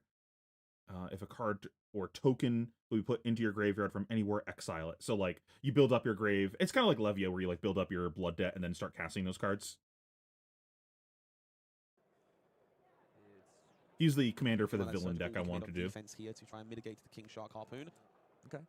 Safer scene, of course. Defense reaction more than fine in the my face of goodness. overpower. Jesus Christ. Well, that's pretty good. I understand that it's not relevant. We have done it, folks. We have blocked for 14. And this is Ooh, a where lab man. overpower Is is this a not different the same lab as playing man? against a deck like Star Wars, playing against Dominate, playing against It's not Invasion in some Dominate, way. Defense reactions are definitely your best bet in the face of this deck in Living Legend. And Tommaso got to pocket that Command and Conquer. That's going to be quite relevant. We're here at the second cycle, of course, of this Riches of Tropeldani. Look a little bit lower on the gold front. The cat today is going to come out first. Again, promising to get double triggers from the Go Fish effects. Okay. Riches. We have a big game trophy shot that comes down now as well. That Harpoon being made to discard to the big game trophy shot will, of course, facilitate that card +4. Yeah, We'll give a Harpoon. Yeah, I don't know The how you additional deal hits in the 15 points of process, damage at this point. Another, so, yeah, Luke promises to get his gold But back. not. And that's to say nothing Tutor- of potential Go ooh, Fish full triggers art from Vanille. Shark Harpoon, man. Did we If he already comes back get to a this deck, I full question art how relevant that would be. It mattered. Of It's always the Fang? here I really want to acknowledge from Luke as well. Chose not to load on the first Marlin trigger instead. Broke the gold, chose to load on the second Marlin trigger. Did load the same Harpoon one way or the other. Just love to see the flexibility provided by seeing an extra card, making another decision before popping that Harpoon into the bin. So 16 overpower. We did. Pretty impressive from the So this is situation what the that Luke full found art himself version in of here. it We are looks gonna see like when they just two cards fuse. commit on defense this time. Yeah, homage and double trouble. Double trouble's going to be discarded. So Tommaso not so flush with the defense reaction this time around, and that is a huge hit to take with gold generation. That is huge. Luke Magnus Yeah, now but he's at still 3. in a position Like, to lay it on thick. Tommaso had to give up foil much of his hand squall. there, but he can still get this Command and Conquer going. This is not a great real target for it. Up in the arsenal, so it said Scale Peeler going to come on out. Tunic available, so this Command and Conquer will still come in after this. Does deny the additional block from Frindle Spring Tunic if it would be a factor in how Luke Magnuson navigates the turn. This is just, yeah, this is obviously damage that threatens to knock Luke out of the game. Can't pivot off that last block remaining from the Spring Tunic, as you pointed out. Ooh, your Stola. We have a 6 What does she do? That hold the line in the hand here. So, very 4 painful mana, for Luke Magnuson. 3/5. Now, they're able to utilize a different card, go to Sorry, one, 6 keep mana. One of those threats around because stuck with the defense reaction, they can't do anything with. It honestly looks awkward. End for step, much of this game. exile target creature you Already control, then retire, return it to the coming in clutch shots, battlefield. Nothing to do. Then Freeze it's your the first. Harpoon. Okay, so she flickers That stuff gold twice. generated off big game trophy shot. Gets Luke Magnuson That's out of the pretty cool. bind. Authority Retire again. Picks 2 here. Not sure if I can use that for any of my The decks, block though. potential of Tommaso's hand, I think, is a little limited. I'm seeing some chi in there. 10 overpower, more than enough to end this game theoretically if there is no defensive tools. There is a Okay, sink sink. below. That is big. Okay. So the problem of blocking this now looks like you can put 7 in front of it from hand at least. That will be enough to keep you alive. King Kraken Harpoon is looking for a non-attack action. Can't help but notice both players' decks looking surprisingly thin here. Luke doing a fantastic job of utilizing all of those harpoons that were brought back, those additional threats, very much coming in Ooh, clutch another to fatal close this push. game out. Ever since that triple Justin Nick turn, the game has slowed down considerably. Tommaso just could not hope to keep that level of pressure up. And yeah, that's why he countered that deck at the time. So he, sort of made light of the quiver of Abyssal Depths being used. But Luke knew exactly what he was doing. Putting these threats back in his deck to send them one more time. This constant overpower threatens to just beat the heck out of Tommaso. Yeah, but like as he sits on the you're gonna back have to start blocking it every single attack, There's a right? tunic block there if it's needed. First, Bonds of Ancestors. Excuse me, Bonds of Attraction. Yes. I guess pitching for this defense. we're out of gold also. I'm sure we've all wished to have Bonds of Ancestry available in I our feel like he was hand. supposed to activate Hook here. It can't be, that's kind of, you can't let go of it, fair. No. Yes. Gotta take my wins where I can get That them. would be nice. Paying for a sink below again. The indignity of it all. Tommaso left with Night, dude. Thanks a for single watching. card in hand. Authority of Down to Attire has done a pretty spectacular job of showing exactly why it's so good in this Marlin deck over the course of this game, denying those defense reactions everyone is playing to get a game into Marlin. From What did getting he back. pitch into? Yes. No pitching for this defense reaction. Oh, the Attire. Authority of Attire has done a pretty spectacular job of showing exactly why it's so good in this Marlin deck over the course of this game, denying those defense reactions everyone is playing to get a game into Marlin from getting maximum value. Do we have any action? Okay, Codex is good. That's fine. Some tools to work with here. Arsenal and pass. Tommaso Vecino is at 2 life. Luke Magnuson needs to keep the pressure up. He is so close to the finish Okay, line maybe after trailing by he's not almost dead. 20 life at one point in this game. I figured Big Blues and the Arsenal have he'd be stuck blocking for the rest of the game, but I guess Tommaso just like didn't draw hands that allowed him to attack. With overpower guaranteed. This is Tommaso looking down the barrel of a quick walk, of a short plank. And then this is coming for 10 overpower. 10 overpower. Okay, Rising Sun Setting Moon, we're getting that chi out there. Transcend in response. Take a look. His deck is also looking awfully thin. Yeah, Ooh, there's I only haven't 2 seen cards this one left in yet. deck there for Tommaso. Did not have a lot of tools left to work with. Stroke of Midnight. Destroy target non-land permanent. Its controller makes a 1/1. So removal. Okay. There's a shelter from the storm. These are 2. Activate new. Look for Hold the He Line. needs some life. Wait. If new hits Hold the Line, Oh, No, you okay. played it! That would be massive! Stealing a defense reaction away was the only way out of the game for Tommaso Vecino. He doesn't find it.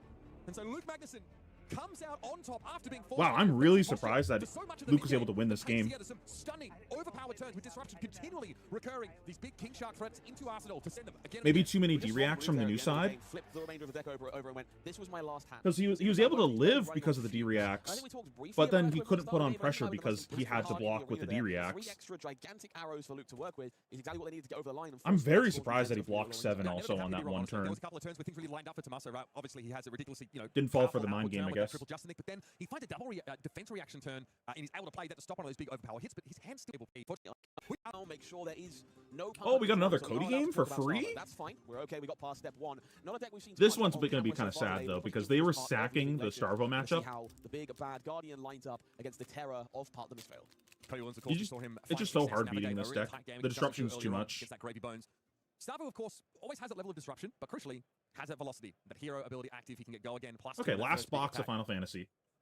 For now. I got some more coming in the There's mail. a Millennium Tree in the chest slot. And then here we'll for start Bravo sorting. Star of the show. Very defensive option, and Autumn's Touch is about as good as it gets.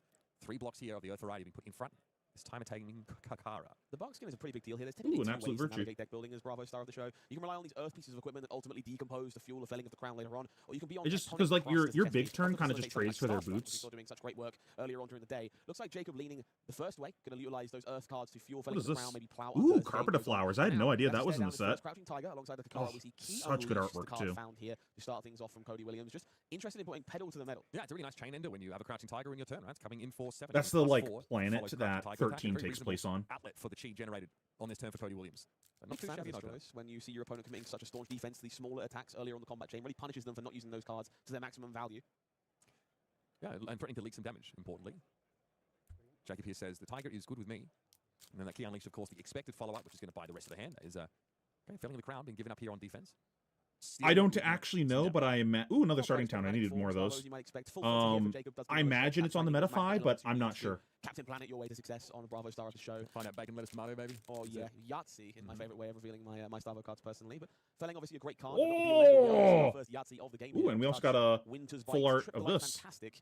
Only an Autumn Touch to fuel here, but we do know there will be a Frosty 4 Okay. on the horizon after this. Yep, so 7 go again with Dominate. Maybe a change of plans of. Oh man, that was a good pack. We got 3 rares in that pack.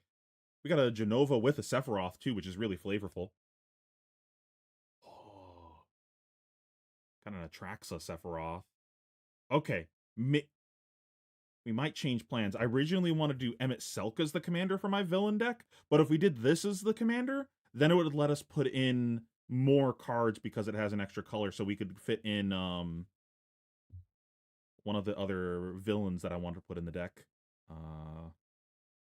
We could put Sin in the deck then. We're gonna have to think on that one. We're gonna have to put on our thinking caps about this one. No one hit from this Autumn's Touch. Okay, the Winter's Wail definitely. Oh, one no of the pieces of Bazinga? kit that made not only Starvey but also Oldham so very, very A powerful. race It's face. an amazing rate. It's a 1 card for. Is that even good in this matchup? A Frostbite, excuse me, if a nice card is pitched for it. So it is. Like, I understand what it does of, like, no Bazinga for a turn, but, like, and no channel. Classic Constructed. People forget that Autumn's Touch is part of that group. At one time, that card was deemed too strong for Classic Maybe that's, Constructed, maybe and just, therefore like, taken away from Starvo's I'm deck. just gonna It's throw this basically attack now, at you Cyclones and say Folly you Reducing. can't Oh. The Strider of Price disrupt actually me next turn rather is good early enough, here, and we're gonna but it see doesn't if even stop them facilitates from the disrupting you, territorial because, domain. like, Yeah, that's a card you're gonna need. they could still just throw, Cody Williams, of course. like, a Covering vanilla much of this. disruption It's at like you, fantastic and in Jacob's it, hand is a card you can the discard race for face defensive didn't damage. stop that It's from very much happening. gonna fuel those activations of the start of the show. And here comes Winter's Wail. It is active. So it's 4 and a Frostbite being threatened. Territorial Domain is such an interesting inclusion in this deck. I kind of love it. Using that Stride of Reprisal to facilitate it here, but does just give a staunch defense on a blue defense. Oh, it was reaction, Bazinga. Has the ability to transcend potentially. missed that. Normally Ooh, that we got a Stride is foil reserved for Fang. big Art of War Yeah. turns to provide a Tiger, but instead, just very, very willing to dedicate it on defense here alongside a blue defense reaction. That's so interesting. And we're going to see Cody being rewarded for it here. Gets to transcend as a result, which is all Zen is looking for in these first couple turns Oh, of the wait, game. you got to Nicely done. transcend on There is, defense? That's gonna be attacks OP. imposed on Cody if this Frostbite is inflicted, so having a way to work around that's important, also having a way to fuel Zen's hero ability, but looking for that card that he needs. Frostbite inflicted, Frosty 4 does connect. Cody already thinking about his turn, thinking about his offense, and how he makes best use of this inner chi he's just generated. I'm still on Territorial Domain. That's Yeah, it's a 5 such a block defense interesting reaction. inclusion. Kind of base. I'm But not how many bad. other times can you get that bonus of that card? It's not particularly easy to How do. else do you Tigers generate could, of course, be Tigers? generated with Zen's hero ability and the Jumbo your opponent's Cactor. turn really want to Yeah. get that facility to come together here. So like so you can like convert a chi in that way, I guess. Yeah, this is such an interesting inclusion. Feels like they've been cooking here maybe for this Starboy matchup, giving Zen some more defensive options. This does feel like the kind of card that would shine them. I guess also incredibly impactful. Ooh, into what a is deck like this? Marlin, so it's like a very Wall of heads-up deck Omens? building choice by Cody Williams. Feels like Is the this kind of from- card perhaps is this one the main copy of. city Maybe of Strider 12? Reprisal is there to make sure this guy's always up and active. For the That's first kinda couple of cool. points, and you don't worry about a second copy. I'm super curious to find out. I'll have to ask Cody when we're done spectating the game. So we are searching now, of course, off our Zen activation. Searching for a cup combo, but also creating a Crouching Tiger in hand. Yeah, it feels like Cody might be wanting to try and mid-range this game out a little bit. Instead of going, I mean, we saw how wide he went against Justin Kill. We ran out of space on the table. Got another This Uno. might be a completely different flavor of game. I very much agree. I think we saw But Cody which reach art that is key better? unleash that was put right back on the bottom of the deck from that earlier transcend, and that is very suggestive of a, I want to play a I think back I and like forth this one numbers more, game, but which isn't something we typically see from not Zen sure. and Living Legend, but it is more emblematic of where the deck was at its final tenure in Classic Constructed. Was very good at lining up combo. How do you turns, guys feel having about a Metafy? resilient amount of block threes to defend and play a very fair game when required. We are going to see Chase the Tail here as the choice by Cody, a card that has to be used very carefully in this matchup. It lines up rather awkwardly into Stalagmite at times, but going to be fueled by plenty of resources this turn. Crouching Tigers readily available, of course, courtesy of that Stride of Reprisal. Yeah, getting to just sandwich this Chase the Tail in between those two Crouching Tigers is how you get the most value out of this. That's This one pretty gets go sweet. again from coming after a Tiger, and the next Tiger gets +3. I believe there's a copy of Blizzard in hand here for Jacob Allen, which could prove to be a little problematic if fired off, but I'm not entirely sure that would leave them with enough elements to Yahtzee. Yeah, I think that's kind of the issue you have there. You're a little bit restricted in your options. 4 power Crouching Ooh, our Tigers. first Good game. Kefka. Chase the Tail might be the most emblematic, majestic of the Zen deck. It's definitely been a huge feature of the deck throughout its tenure in Living Legend and the end of Classic Constructed. The Blizzard here, fired off on the Crouching Tiger, does earn go again by pitching away a race. I guess if we- face. So have to assume either Cody wants to filter that copy of a We race. can't put or does Kefka Arsenal in the have deck some if we potential? play Yeah, the villain deck pretty with question the other interesting. colors. Zero cost and okay, wow, that is nicely done. In we come. There's more where that came from Cody Williams. He's able to play through the Blizzard and Ooh. then deploy a Tiger Ooh. swipe. And that might have been the plan the entire time. He was happy. Got to an do the extended run. art It was eject. Honestly, extraneous. Very well held sink below there for Jacob Allen as well. Does You- cover you up wanna the defend flank. And a this foil attack, yeah. squall. Making a bunch of Crouching Tigers could be an issue. Winner's Bite is going to be the answer. This is now Cody shrunk down to a non-Arsenal hand. Looking at a card that basically says, no, you're going to have to part with some cards yourself. Very big fan of Winner's Bite in the format right now. Again, just denying your opponent the ability to keep big hands is what keeps the power level of Living Legend in check. Another Winner's Bite eject. very emblematic of that, much like our Frosty 4. Interact with me. It's Absolutely. a card for a card unless you have a Tunic counter up. Or on Tunic. as that I like were. how And then Cody's throwing playing with Frostbite in chain afterwards. sleeves just so he You're can like, Cody already, just you know, taste a Arsenal. little bit of So it is a turn that's going to that. pretty substantially. 100 wins needs to be pitched for here. Coming in for a very modest 1 damage. Oh, 2-card ones. the 2-card My one. favorite place to be Huge. in a format as powerful as Living Legend. It just feels right. Yeah, okay, what about this one? This is not too bad. You can send a red 100 wins. That's fine. It gets the +1. 100 wins, one of my favorite cards from Everfest way back when. A very innocuous looking attack, but does a great job at providing additional value as turns go on. Just very efficient at what it does. It's a great turn extender, especially if you can, pull it out of your deck and satify that condition at the right time. And the Kakara I wonder if there's will follow that any up. Yeah, look, not the most other competitive from Cody. He was evil off Arsenal and people that I suffered can use a as a little disruption commander. prior, so Very cool sequencing there for Cody, actually. multicolored. Does choose I feel to like mitigate Sephiroth is probably the best one. downside of a card like Stalagmite. Chose to attack with the 2 attacks first, 100 wins beforehand, send Kakara at the end of that combat chain. You do risk getting stuffed if you lead on the Kakara and your opponent tries to deny you the resources. So small, intricate sequencing, but well worth knowing as these players navigate these board states. With a lot of taxation effects like Winter's Bite available, making sure you manage those resources is a big part of winning this game. Yeah, yellow Winter's Bite as good as any.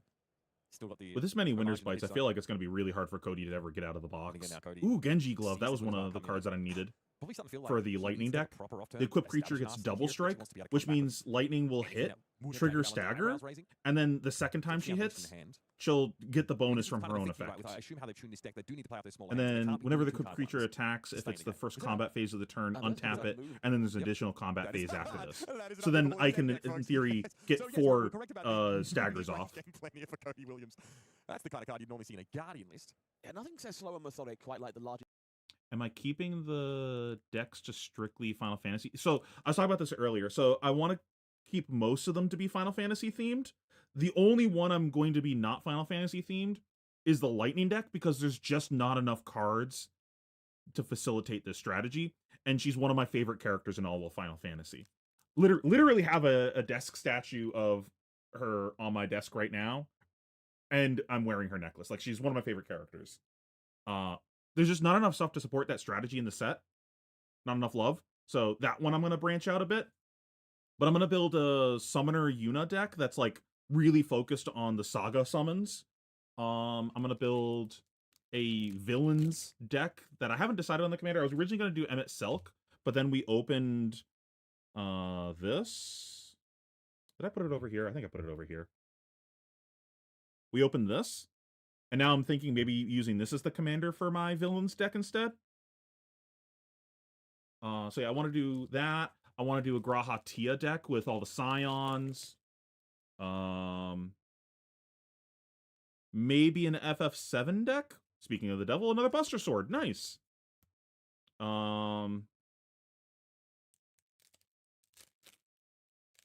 And then if I feel like it, we might make another deck after that at some point, but I feel like 4 decks is already stretching myself kind of thin for cards. just defense reaction in Welcome to Race. Like, I kind of want to make a 16 deck, but again, it doesn't really seem like there's enough to support that.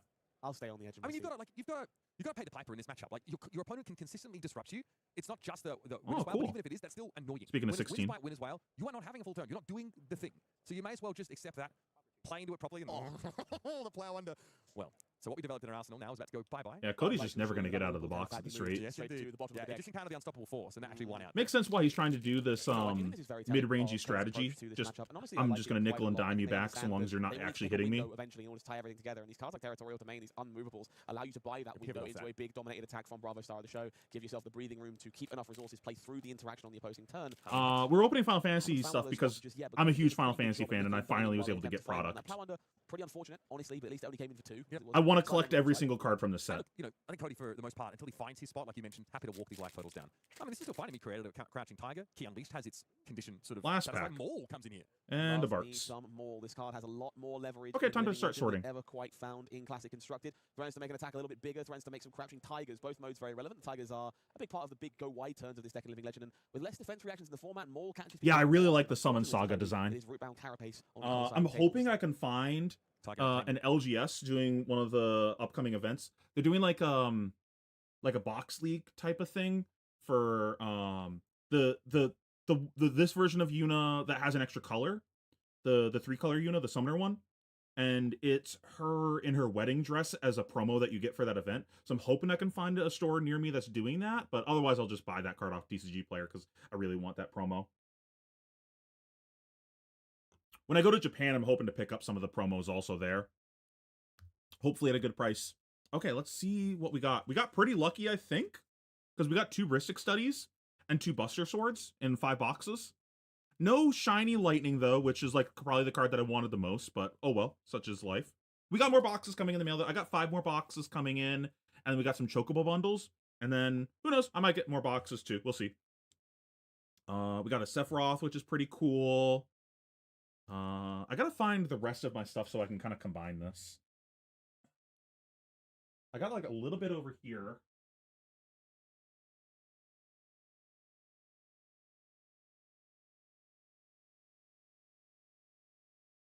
Oh, wait, no. None of this is Final Fantasy. I think these are cards that I bought and I'd never listed on TCG Player. Ooh, Yashola. But there's some bulk back here. So some of this is Final Fantasy. Okay, I'll figure that out later.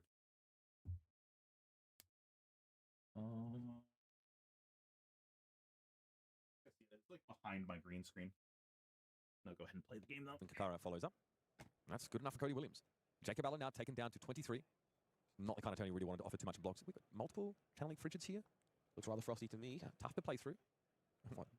Deploy one. Frosty 4 on the follow-up. It is all ice, ice, baby in the hand for Jacob Allen. CLF resolves, and Cadaverous Tilling is the follow-up. Impactful Earth attack here is facilitated by those early blocks we saw on turn 0 from Jacob. Does mean now every future Felling of the Crown or copy of Plow Under will be fully active. Also worth noting that Basket of the Millennium Tree will also be available to Jacob should they want an embodiment of Earth. And plenty of these non-attack cards in the Starvo list to benefit from those embodiments of Earth. And once again, Cody has to ask himself a question on both sides. Some more somewhere, but I don't know where it all went. What do I give as Cadaverous Tilling? We And got then how do I this. fight through a channel like Frigid? Zen being We got some somewhat blue heavy. Japanese cards down here Can do it, but too. It's uncomfortable. And again, it's going to be a turn that shrunk down. Cody might have been hoping for a chance here to pivot off and have a bigger turn. But it's not just as vanilla as a Cadaverous Tilling. This disruption now has been deployed behind it. Is this the entire 7 deck? Game, but of course, Traverse the Universe, a big part of how I think this is the decks entire 7 function. deck right and here. we'll be seeing less of the explosive turns in this matchup based on the sequencing that we have seen, but it will enable one key search at 1 point during the game for Cody. For now, Chase the Tail forced to be spent on defense. Not where you want to be with that card, but I believe a copy in the arsenal already means that second one a bit awkward to have found in this exact spot. Here comes the Tiger Taming Kakara. It's pretty expensive. Channel Lake Frigid doing what it does best here, taxing the weapon pretty significantly. A blue card required to send in 2 damage. Oh yeah, I got this. The grain that tips the scales here. This is pretty cool. Still functions as a pitch card, even if not used. So Mauling Key is going to be the follow-up here to the Kakara. Again, still reasonable turn. Mauling Key, of course, doesn't really have that little ping of damage. Still 1 for 5 in this economy. It's okay. It is worth watching these life totals. Jacob Allen has been fairly willing to eat damage in order to establish proactive interaction. Winter's Bite, Channel Lake Frigid over these last couple of turns. It does mean they're all the way down at 21 health. So the incidental damage of these smaller attacks from a deck like Zen is slowly starting to add up. We do, of course, see the full fridge available for Jacob until these gauntlets of the Boreal Domain are used on defense. But also worth knowing, the majority of the equipment still available for I mean, Cody as Cody's well. actually Both got the players life lead. Like, if he ever gets out of the box, I think he just wins. We work through less than optimal hands, I say, right before staring down an Oakenhold, which is about as optimal as it gets. Oh, this is never 29 mind. and dominate now. So There's much for not getting star out of the activation box. On this, but this is still a fused Oakenhold. Crucially, it threatens to strip 2 Yeah, random I think- cards from Cody's deck and put them back under. I think this is like one of those cases where This this game's pretty One of close those, and I he guess, just needs few like and far one between turn turns to that break his Rampage way. sense of real disruption on an attack. Sometimes it's vanilla, like we saw the But Orb Chapters earlier. never lucky. Sometimes, though, it's a little more grim. Difficult choice here for Cody Williams. Can theoretically, if they're interested, deny this Oakenhold, but it will cost them their entire remaining suite of equipment. Decides that is not the spot for all of those resources. Wind Chakra deployed on defense will instead bottom 2 cards at random, keep 1 card in an arsenal to work Maybe with. it is a spot to get rid of all the Which equipment. is very little. I guess the lightning in the tunnel for Cody Williams is that this Channel Lake Frigid Channel's going away this turn. may not be able to hang around any longer. That will be 2 flow counters requiring 2 ice cards in pitch for Jacob Allen. It's a condition that he is not prepared to meet. Last no fuse there, not 2 white cards either for Jacob. You can get a little tricksy with the Gauntlets of Boreal Domain sometimes, pitch away an extra ice card to keep that Channel Lake Frigid around, but no such luxury for our Bravo star of the show player, so it will be another sheepish Tiger Taming Kakara attack here for Cody. Not ideal, but again, this incidental damage has been adding up. Earns a card out of the hand from Jacob because there is no fuse to be found by the looks of things. I mean, like, look, a Kakara off a blue plus like a 1 cost 5, it's a 2 card 7. Like, it's totally fine for the Zen to have some turns like that now. We didn't get that this time, but Plow under just as Cody was trying to set up, trying to find his footing again. Jacob Allen threatens to pull the rug out from under him. That is unsteady ground as Jacob says, this one's a big boy. This is coming in for 6 now. There's enough Earth cards in my banish zone. I think this game has been a pretty stellar testament of what we were alluding to at the start of the Living Legend section of the broadcast today. This uptick in interaction is what has allowed these decks to hang in a format that is full of so much power. We've seen Winter's Bite and Plow doing a pretty phenomenal job for Jacob this game. I mean, I wouldn't say that Starvo's had an uptick in disruption because he lost a lot of his disruption. So this is just his disruption. His disruption got replaced another with rueful other look. cards. Every single turn has been something that just throws a wrench in the works for Cody. And he's accepting the damage, though. He's falling down to 11. See blue 100 wins in the hand, sink below. See what there is to work with. Looks like there's a cheap pitch outlet here to Zen to be able to dig something out of the deck. I think there is a Sacred Art in hand here for Cody as well, which might allow us to command an army of tigers. It's going to be that drop in the ocean after damage here in the resolution instead. Doesn't want to shrink the 100 wins down to a big fat 0, but it will indeed be that Sacred Art of the Jade Tiger Domain. Big power card here for Cody Williams. Transcends once more, makes an army of tigers. And of course, those tigers will be ever so slightly larger for the trouble. This is pretty reasonable from Cody. And of course, Tiger Strap Shuko will be active. Not that Jacob was really looking to prevent any damage. Well, he does have Triple Light Fantastic, I guess, so that would not be an option. Again, I've been a very big fan of the sequencing of Cody Williams' turns. It's very easy to get a little greedy when you're fetching away with Zen or otherwise trying to empower one of these crouching tigers, swing that tiger taming Kara. Beforehand, Stalagmite, a very real part of the equation here, has been successfully navigated on nearly every turn by Cody. Never a great spot to deny a power turn with that Stalagmite. This is someone who has the patience of an individual whose pet deck chain has been hamstrung and or banned out multiple times. You know, that's the kind of resilience you want to get from such events. The sleeves here, Cody would love to have brought chain here. Didn't feel like it was viable without the rune gate chain option. We saw Boomer chain earlier, looked pretty reasonable. This Zen deck that looks teched to the gills for matchups like this one. But can Cody get there? His patience over the course of this game. It's so funny that they're saying it's tech to the gills when they were like literally sacking this matchup. Tiger domain to set up a pretty big chase the tail turn. Crouching Tigers all getting buffed up, not only by the J Tiger domain, but also his chase the tail up to another 4 go again. I do believe this is the final copy of Chase the Tail. One was deployed on defense a little earlier on. That final Tiger remaining, of course, an unknown card in the hand here for Cody Williams. We know it's a sink below, but if you don't have that information, this Stalagmite looks really tempting. Oh, man, he's going for it. Basking in the Millennium Tree also offered up. Okay, you have your embodiment. Given the Frostbite. Cody says, hey, gotcha, buddy. The smile. Yeah, Crouching Tiger paid through, of course. This is still 1 damage. And that last card is something that Cody will be more than happy just to tuck away. Honestly, he buys you that turn of no Frostbite, potentially. Also helps you deal with some of the dominated damage. Yeah, it's actually a really big deal that he got the by Cody Williams. Feels like they got away with one counter of the shield off the board. On Stalagmite for essentially 0 charge. He's in this game still. A felling of the crown in hand here alongside the Fruits of the Forest, so a little bit of life will be gained for the trouble. Fuel that graveyard with some. He just needs to get out of the box once, and this could be a reasonable spot. Like, whatever, it's just a felling. I'll lose the worst card in my hand here. Comes in saying, you can send one of your cards back under your deck, Cody. Not the worst, but Cody's in a position where, I mean, this is the block helmet, send it. You don't really want to block it because you're already down 1 card before all said and done. But that is an immense amount of damage. And normally, if you're not forced to give a card away, you probably are respecting it, giving it 1 or 2 cards. Now, I mean, Cody still wants a turn, but I've seen players fold the hand to this. I've seen them just say, no, I'm not taking any of this damage. My turn's been disrupted. I'm going to send it back to you and see if you can do it again. Yeah, I think felling of the crown of card in those Earth Heroes in Classic Constructed, very easy to just simply want to play defense, give your hand over, and challenge them to convert those cards again. Doing that against Bravo Star of the Show, significantly more dangerous, because Bravo can convert those cards, and sometimes they're all colors of rainbow as well. That's an unmovable in the hand for Cody Williams. This is honestly not a terrible turn to try and find a way to make use of it. Means that nothing follows up the Tiger Tame Kakara, but Jacob Allen doesn't need to know that yet. Sink below is earned. Not exactly the premium level of value on that card, but Jacob needs to find a way to make use of it. Now, do stop me if you've seen this one before. Oh, you've done it. I literally said, yeah, do it again. Okay, well, we have. We will, in fact, do it again. Fruits of the Forest. Yum, yum. Felling of the crown. I will pose the same question, Cody Williams. What would you like to do about this rather large tree? Is it a world where, like, you actually feel good about It's different now, though. He cycled his arsenal perhaps into probably a more offensive card, right? Common choice for a deck like Zen. I feel like that card is mostly reserved for the eventual Starvo fused moments where you need to buy a window. Full value off of I think so.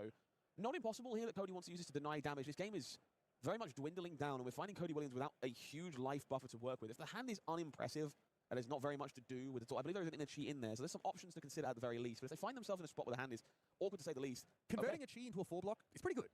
Definitely an okay spot to be in, but I don't know how much it advances Cody's campaign here out on the board against the star of the show.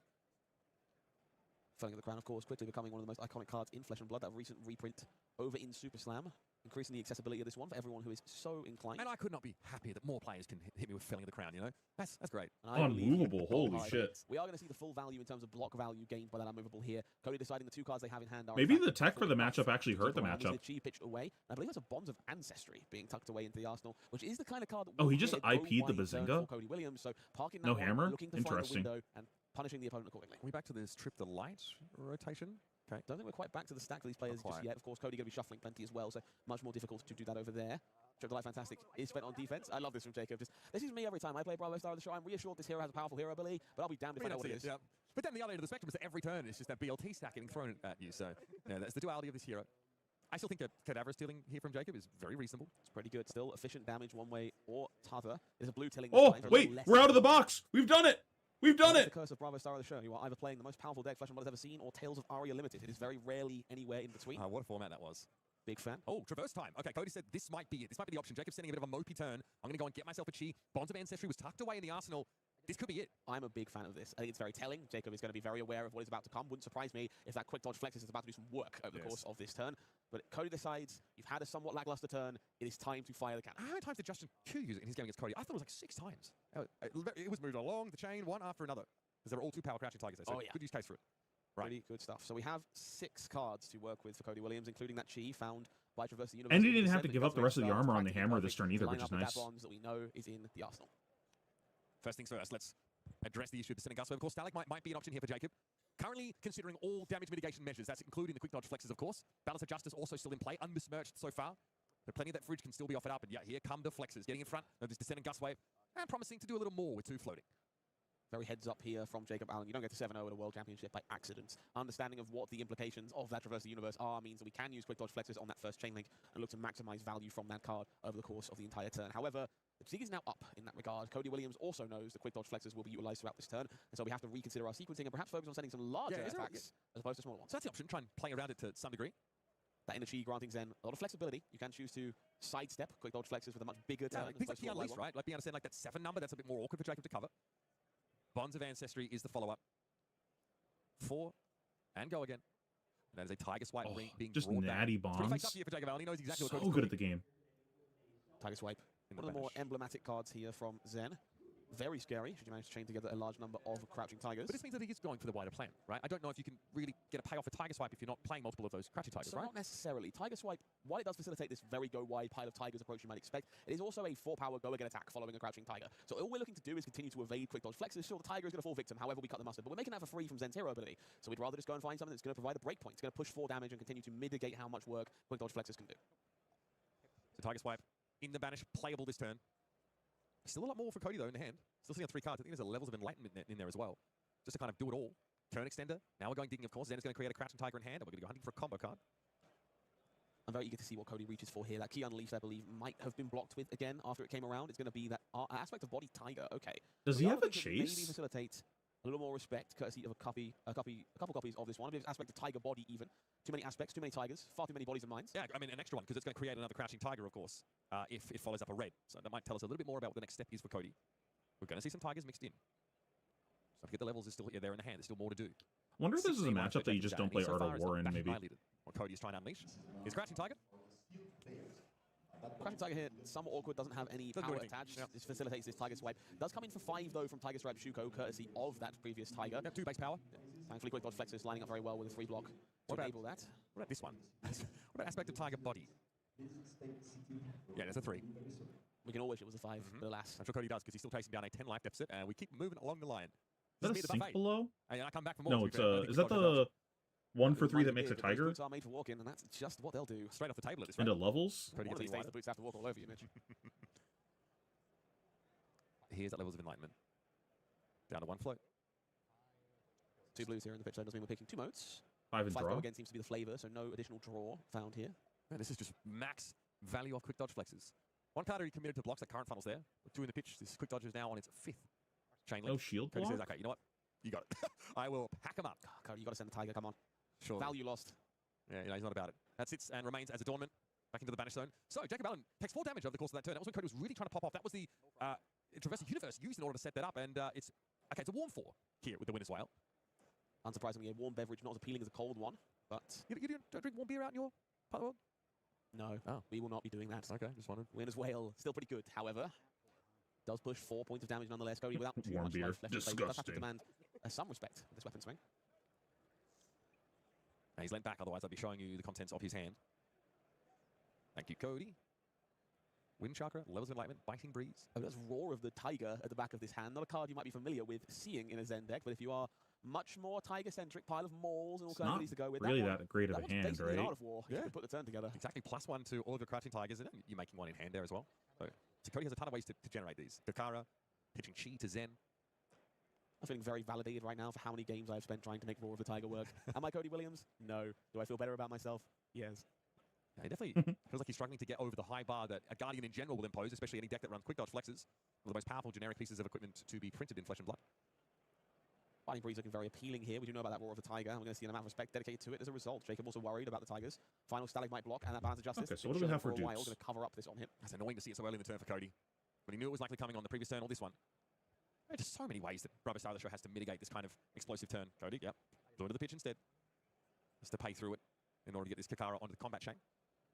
Well, this might be slightly inconvenient for Cody. I don't think it's the end of the world. This hand was fairly blue dense. I am pretty scared about the next dominate attack that Jacob can come around to, the next fusion. Right? This doesn't really seem to be bothering him too much, and I'm looking at his hand. I'm seeing the right arrangement of colours in that Okay. Elemental Guardian's hand. It has been a while since Jacob's managed to fuse things together. I believe we've seen 1 BLT with cheese so far this game. Hopefully going to find another one. Pulse will help. Okay, so we I should do probably have just a keep way. this together because But there's a you chance don't that I get keep Fruits of the multiples Forest of some of as an these. attack that can be applied to. Listen, any fruit can be an effective weapon if you throw it hard enough. Remind me not to get on your bad side. Yeah. Mitch. Yeah, plus, I mean, give it +2 and go again, bro. It's a licensed weapon. Also, that's to say nothing of what sits in Jacob's arsenal. So he's Very been true. hatching something. As we park there for a hot second, that Stalagmite does buy the breathing room. We see ourselves back over to Jacob. But bam, you know the cards. About time. And it says, damn, you're pretty good. My opponent has never said that to me. I don't believe you. I've seen your results. Here's Fruits of the Forest coming on in. +2, dominate, go again. Cody Williams is at 2. How in the 7 hells are you going to block this one?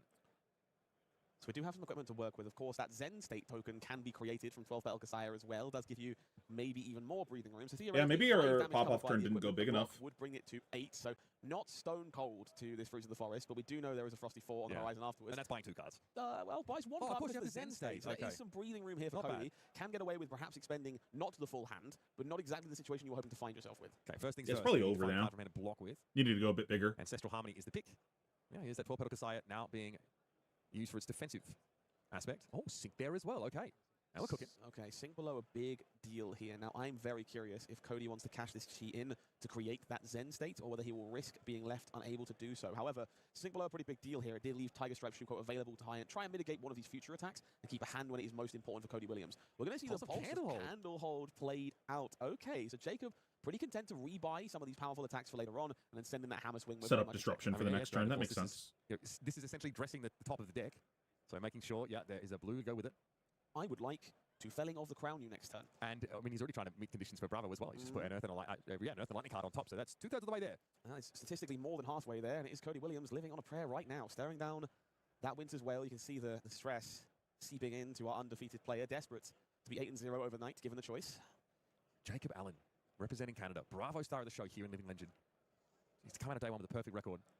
It'd be immense. I mean, we've seen it happen. Yukili Bender in Pro Tour Singapore was able to do the same thing. She unfortunately could not get over the line. A rough day 2 for her, put her out of top 8. Did Jacob end up topping? But still, could not ask for a better bounce pad into our second day of competition. This is grueling, folks. Make no mistake, 3 days of play will truly put you to the test. And our top 8 being best of 3 across classic constructed. I have no idea who actually means topped that this is even event more other than important to run Majin. through. I believe an 8-0 here on day 1 would be a pretty significant result for Jacob Allen. I believe they don't have all that many results before this. I believe qualifying for this World Championship, their biggest finish to date at the moment, would be a fantastic start after a Canadian Nationals brought them to the World Championship with the top 8 there. Would be an incredible follow-up to that story, much like this Rootbound Carapace. It's a pretty incredible follow-up to blocking with Gauntlets of the Boreal Domain. Yeah, I mean, before that, Jacob Allen's biggest result was a 40th place at Pro Tour Los Angeles back in 2024.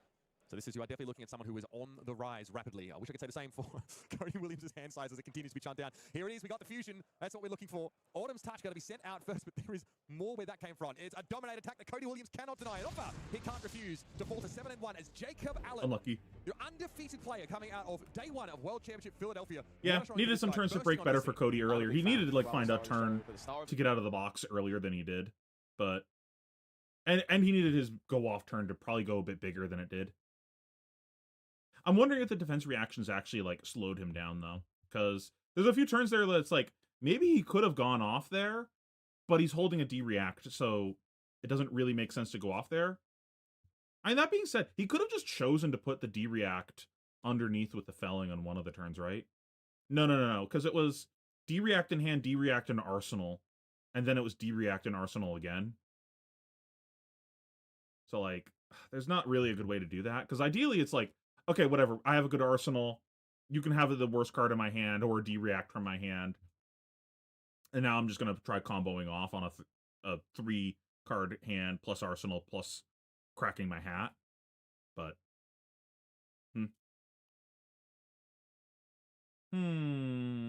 But that's it for day 1. What time is it? 9 o'clock? Still pretty early. Let's start up day 2. Let's try and finish up the LO portion of day 2 before tonight. And then next time we'll finish up the CC portion and then start the top 8.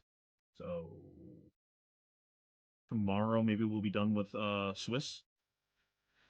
Ooh, extra cloud, extra adamant voice, extra virtue, extra Kepka, extra Buster Sword. Oh, Lucas.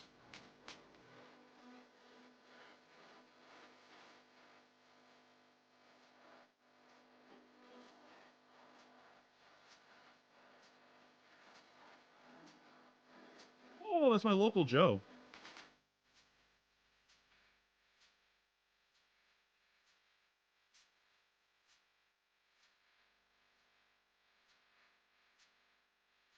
I don't know why I was sitting here watching this.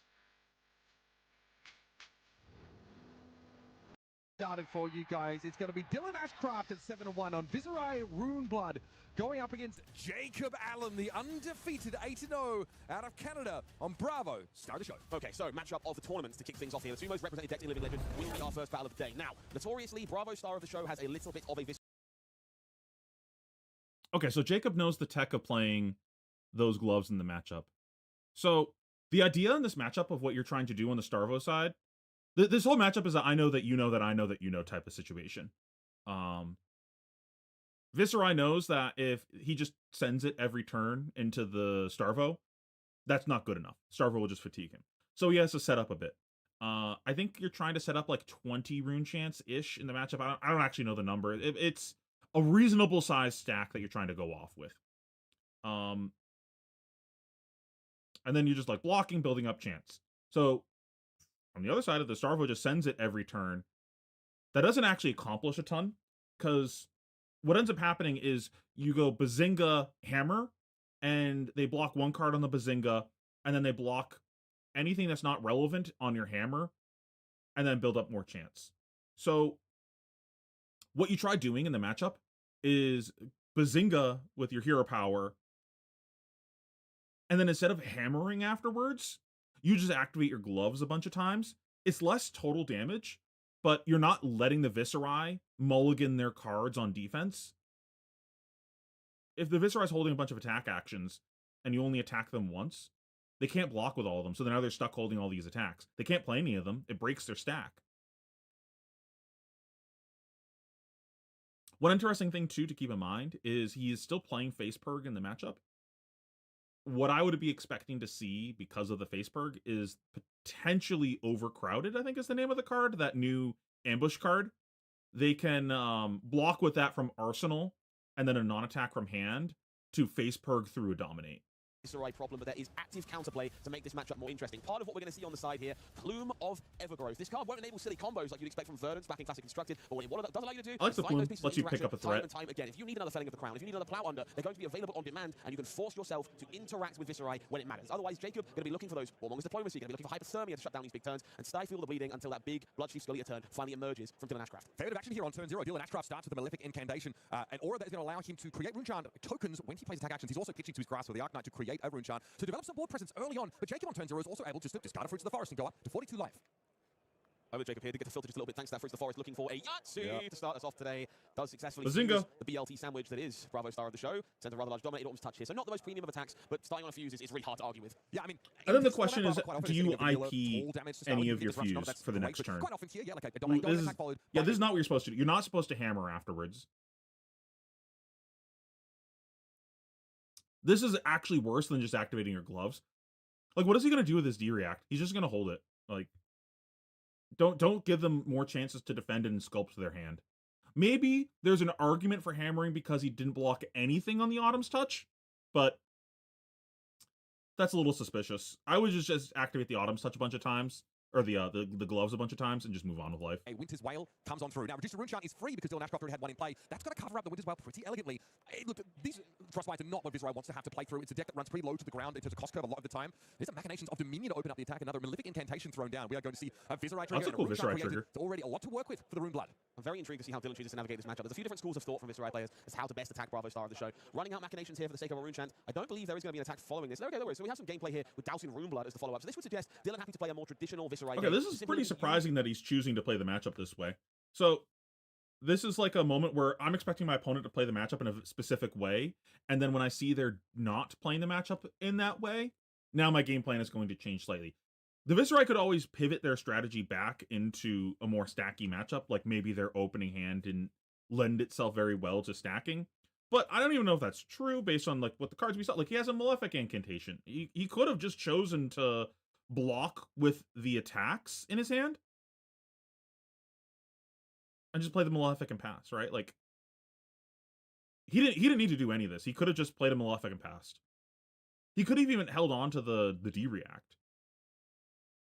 Block 3 on the hammer, block 6. I'm sorry, block 3 on the Autumn's Touch, block 6 on the hammer, and then Arsenal the D-React for next round. That's probably going to improve your win rate in this matchup more on the Viserai side. But this could be, I know, a further, I know that you know that I know type of thing where he sees that there's the gloves on the table, so he can't go for the normal strategy. But he didn't even activate the gloves, so like, I don't know. I'm not a fan of this play.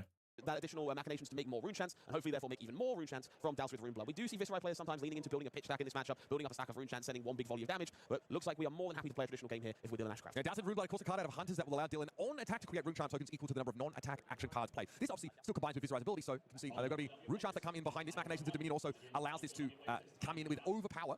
But it's not exactly an on-hit effect, so that's less, I guess, interesting than the fact that it does give Douse with Rune Blood go again. Many of these, Rune Blade attacks do not naturally have go again, need to have it conferred by some other mechanism. But you notice that behind So I think I'm this, going to keep the there are foil 5 rune chants unit, so I'll already get rid of created, that and one. room for this Dusk Blade to get in after, potentially. Douse with Rune Blood, a big part of Viserai's biggest turns in the modern Living Legend format. You do find it lining up very well with Mordred Tide to create a rather insurmountable amount of damage. Of course, it is also an additional source of go again when found with Sonata Arcanic, so those big pop-off turns. This time, just bread and butter, going to glue the turn together here. Dusk Blade getting a little bit bigger for the trouble, and all that Arcane just pouring across here. Jacob happy to take the heat, makes me think we might be heading to the casino once again. Yeah, the way he's got those cards there, right? I'm seeing the colours line up as well. Dusk Blade has the potential to grow quite large, but if you do have a turn where you don't play both an attack action card and a non-attack action card, you lose all the counters off of it. Many Glory players are familiar with this card's counterpart in Classic Constructed. Not quite powerful enough to be banned in the same way the Dusk Blade was, that for sure. We have it again.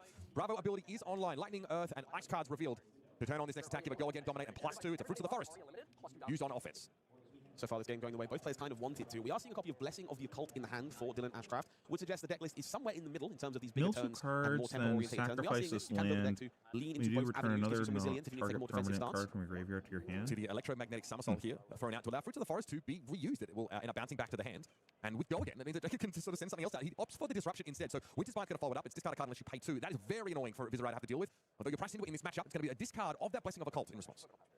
We have talked about this numerous times across the weekend. Winter's Bite, Plow Under, these disruptive cards are a big part of Starvo's current suite. We're going to see Mordred Tide to read the runes here, so more of a setup turn in line for Dylan, going to generate rune chants en masse. Let's go a little bit bigger next time around. I hate those rune chant Yeah, I mean, dice. Mordred Tide in the past has been a part of these really big, go wide blowout turns, allowing those extra rune chants to be created, but also here it's a very reasonable way. Also because of this reason of like the cadence of the matchup that I was just describing, I think I actually prefer the Reaping Blade more because you're very infrequently attacking with the Reaping Blade or with the Dusk Blade, and just the Reaping Blade existing on the board preventing their life gain, I think does more damage than the Dusk Blade will theoretically do over the course of the game.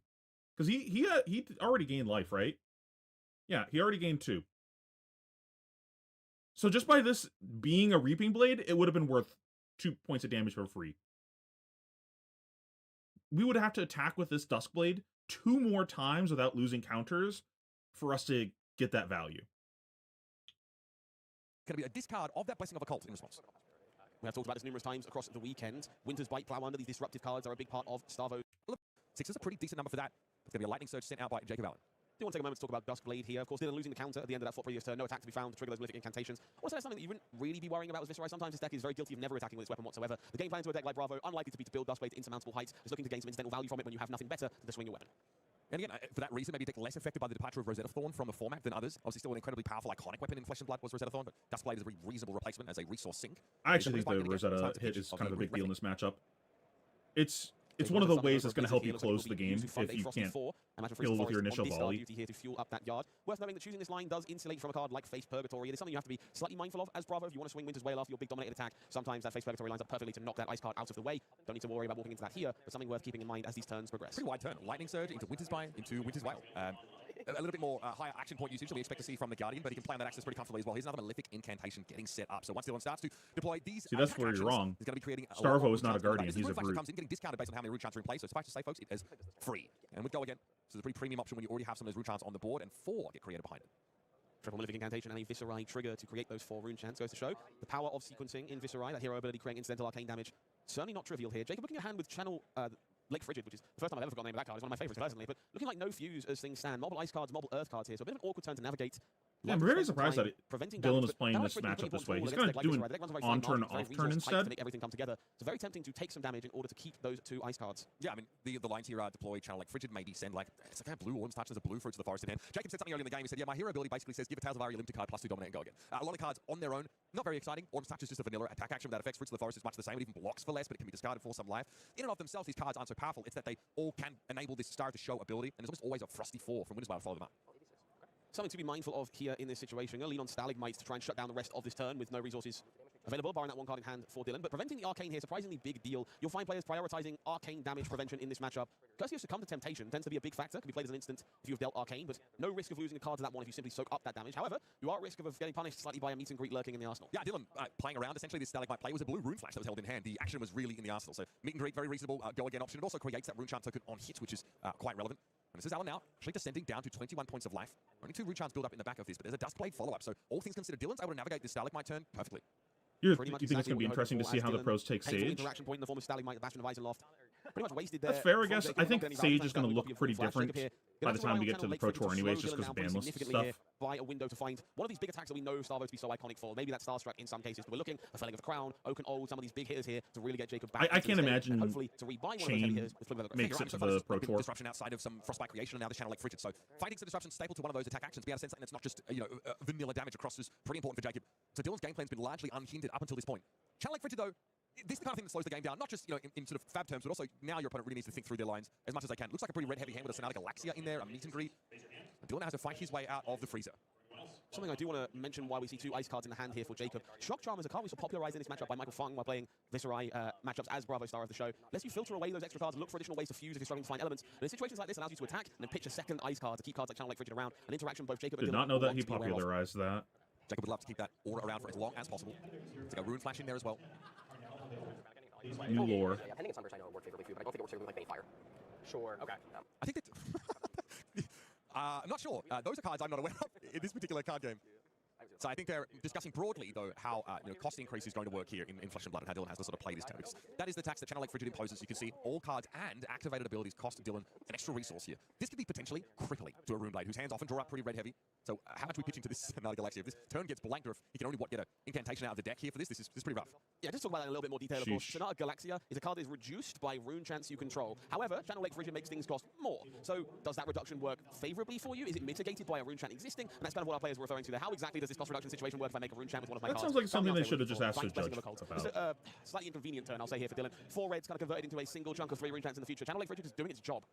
I think this is about as good as it gets for Jacob Allen. This gives him all the breathing room that he needs to ideally send something that can further disrupt Dylan. You want to make use of Channel Lake Frigid's presence on the field and turn that into your advantage. And so Jacob gets passed back to him. Yeah, of course, we're fusing. No worries. Had that BLT out there. Might so Cadaver's Killing set with this. Bad news, that is BLT without the tomato. Oh, there is no lightning card in our sandwich. Did we just show out? Did we just reveal our cards? It's just a flex.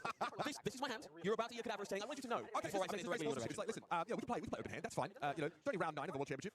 Okay, so this looks a lot sadder now. It does mean that Jacob might not have the ability to actually convert this hand fully. Not getting go again on this first attack from Bravo's activated ability means that he might get IP'd. So I'm hopeful here that Jacob does spot this interaction with Shock Charmers to find both those ice cards into the pitch zone, keep this Channel Lake Frigid around, make the most of the situation we find ourselves in. But yeah, definitely thought their hand was better than unfortunately it was. Looks like that is the avenue we're going for here. Cadaver's still going to be eating some Earth cards for the trouble. Hopefully Shock Charmers joining the party momentarily.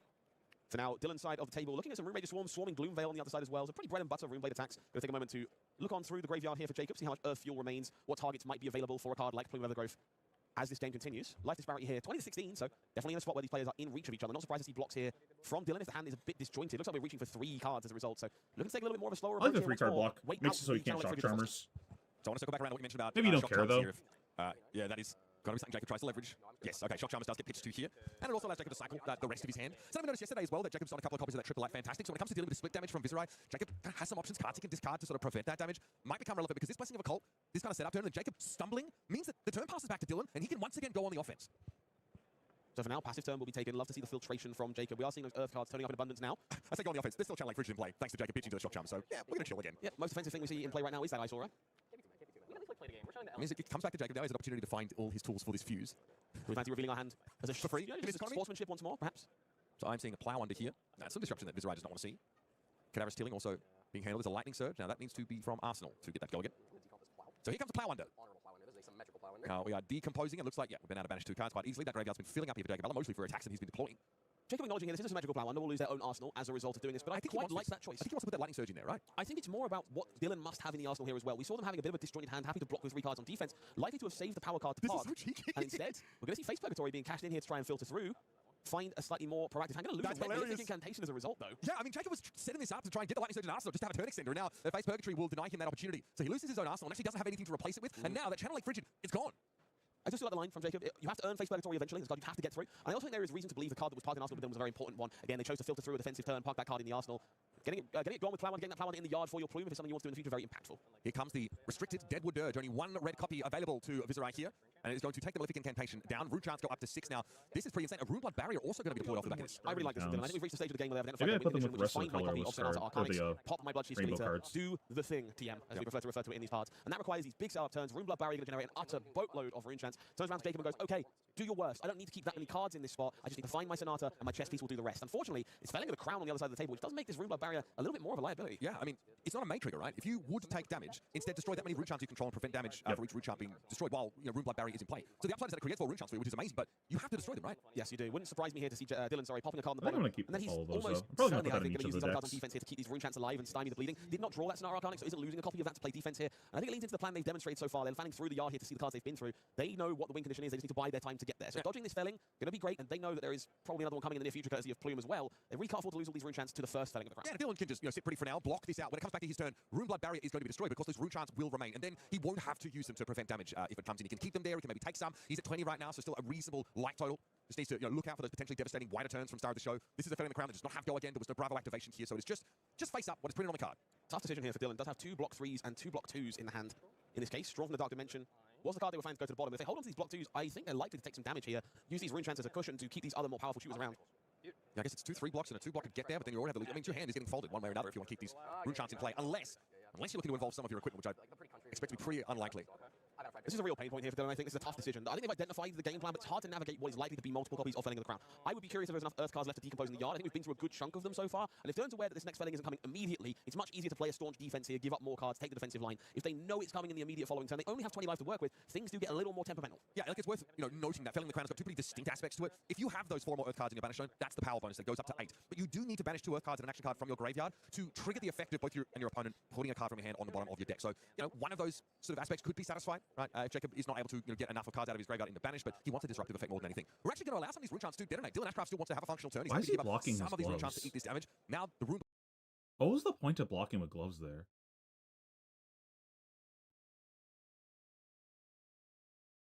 Oh, he has a barrier in play. Okay. Some of these rune chants to detonate. Dylan Ashcraft still wants to have a functional turn. He's happy to give up some of these rune chants to eat this damage. Now the Rune Blood Barrier goes away. Here's a Sonata Galaxia.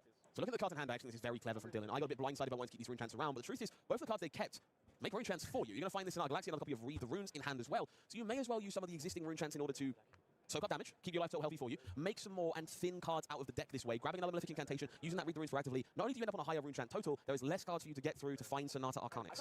This is pretty scary. The Sonata Galaxia is able to tutor for any aura in Dylan's deck with this many rune chants in play, and it gets go again because X was 2 or more with an absurd number of them in play. So Read the Runes just makes a bunch more. We are up to 11 rune chants. We have a Malefic Incantation still in play, 2 of them, by the way. A lot to work with now for Dylan, and this is a very large bank of rune chants that are being developed. Jacob definitely has to be getting concerned. Jacob here fanning through the hand, I think. I'm seeing the colours of the rainbow. I love to hear this here from Jacob. I believe we do have a Yahtzee. But Jacob, take a moment. I'm just double checking. I don't want to do it again in revealing the hand free of charge. And so double checks to make sure that all of those elements are there. It is a hit at the casino here. We got there, folks.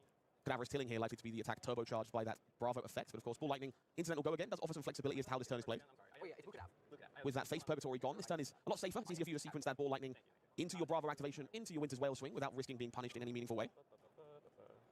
Okay. So there's a Ball Lightning being met by the machinations of Dominion. Now, of course, the Bravo effect affects the next attack action card with cost 3 or greater. It is the Oakenhold Sound in Arsenal. Wait a minute. Man, you really pull a fast one on him. Of course, Ball Lightning not affected by the Bravo ability because its cost is too low, but Oakenhold absolutely is. 11, dominate, and go again. This is as good as it gets. Fused Bravo ability. Sheesh. Jacob is living the dream. Bazinga. We knew this incredibly powerful one-off had to arrive eventually, and we knew that Arsenal card had been parked for a hot second before Jacob Allen successfully smoke screens one of the most powerful cards in this deck, convinces Dylan the follow-up, hey, it's going to be Cadaverous Tilling into a Hammer Swing. Bad news, my friend. Your hand is disappearing, and I've got Dominate. Incredibly well played by Jacob Allen. Is it even worth going for a Winter's Whale follow-up on this, or do you said the Tilling? I mean, Dylan's turn is going to be bricked essentially by this either way. Yeah, Ball Lightning trigger, of course, on the Oakenhold. That's be the least of Dylan's concerns now. It's a disruptive. 2 random cards have to be put on the bottom of his deck after Oakenhold hits him. I think your decision on Hammer or not is based on how he blocks. So both players is confirming the old Shock Charmer's Ball Lightning situation. Things get a little sparky. I think the problem is we have, a Plume of Evergrowth is in... I have an English copy in my wallet is the biggest flex. I got that thing on me. This happens to me on the regular. If you're not going to choose the path of the weeb, you had better have the tools to keep your opponent right in the situation. That is totally fine. In the wallet, of all places. I respect it. Also, that poor card. No, that's normally where the photos of family go, but Jacob Allen's not interested in that. We're all about Plume of Evergrowth here. Okay. It's like a Wolverine meme, right? He's in bed, the photo frame is of your Plume of I Evergrowth. miss him so much. I mean, importantly, it allows for that recursion of Oakenhold, right? Oakenhold is an Earth action card, so... Oh, no, sorry, it's an attack action, so you cannot be pulling that one back, thankfully, but... Oh, I wish Oakenhold was an Earth card. We'd fuse with it significantly more often. Right, it has Earth and Ice Fusion, excuse me, folks, but it is not actually aspected by either of those elements, so... Yeah, it's an elemental Guardian action with Earth and Ice Fusion. Worth noting here, Mordred Tide stuck on defense, so this Oakenhold struck at a pretty painful time. one of the best cards in the Viserai deck being forcefully stripped away, while the other two will go to the bottom of the deck in any order. So Dylan requiring those two cards a little bit more than the big combo enabler. Does have enough rune chance to make things work. Going to lean into that Shock Charmer's activation here. So if you aren't familiar with how this little synergy works, Ball Lightning Shock Charmer's works the way you would like it to. You're going to see 2 additional points of damage squeaking across, thanks to that attack action being the card that does the damage, and therefore an additional instance of damage is granted to Okanol, which is then amplified by the Ball Lightning. Oh, Dylan, down to 7. This is brutal. Feels like potentially a turning point in this game. Jacob was able to set up a perfect pivot, and now, of course, the Winner's Whale. Normally, on its own, is fearsome. But following up this Ball Lightning, Oakenold, sort of 1-2 punch. This is the least concerning part of the turnout of Bravo Star of the show.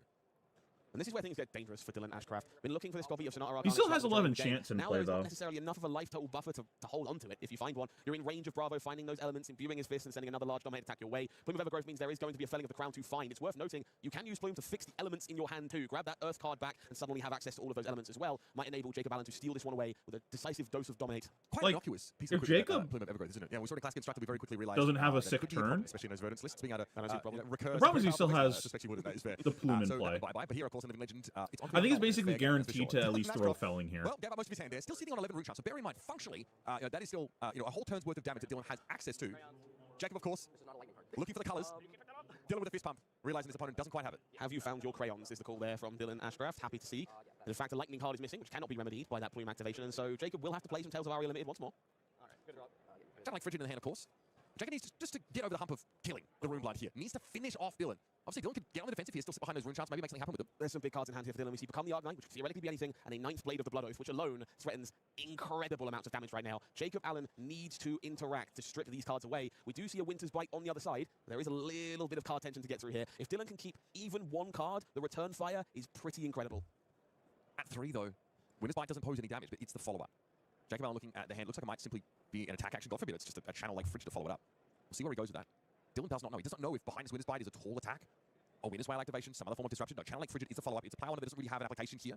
Overpitching, of course, to this Channel Lake Frigid. Winter's Whale gets on out there, excuse me. So this is best case scenario for Dylan. There are 11 rune chants in play, and this works the way you want it to. That birthday cake, going to be reduced by 11, does only cost 9 at base, and therefore circumvents Channel Lake Frigid, would still cost 0 resources to play underneath it. So if we can fade the hammer, we can even accept the frostbite if we want to, and still get underneath that additional tax as well, but we need to make sure we don't take lethal damage to this Winter's Whale. Some cards available for Dylan, they need to be very careful about how they sweeten this turn. Okay, perhaps it's not a Spellbound Creepers game. Dylan is considering blocking with that Blade Break equipment. The Bloodshie's Skeleton getting in front here. This has to be setting off alarm bells for Jacob Allen. I love this choice. There's only one block here left on this Bloodshie's Skeleton. Dylan Ashcraft acknowledging that, hey, my 11 rune chants are about to disappear. This isn't a Skeleton game anymore, but it might still be a Spellbound Creepers game. I have to leave myself in a spot where that tool is available, because it's the one that I might use. I'm not going to use Bloodshie's Skeleton. It should be the card I block with. The cost reduction on Runic Reckoning beats through Channel Lake Frigid, as does 9th Blade of the Blood Oath. And now this is a terrifying amount of damage. It's 9 plus 3, as 9th Blade is pumped up by Runic Reckoning, and then first and foremost, it's 11 rune charts that Jacob has to deal with. This is bona fide lethal damage being sent by Dylan Ashcraft, and all of a sudden, just as he felt like he was on the front foot, prepared to deliver a killing blow, Jacob Allen stumbles, only presents 4 damage and some disruption that is mostly ignored. Doesn't really have armor, which is kind of a big deal.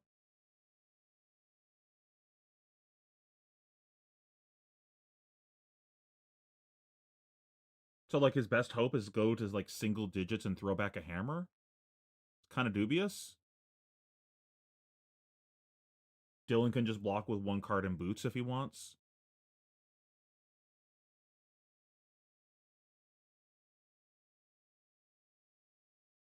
And then throw back a 3. Yeah, he probably wins off of this, right? The channel will die. What did he throw last turn?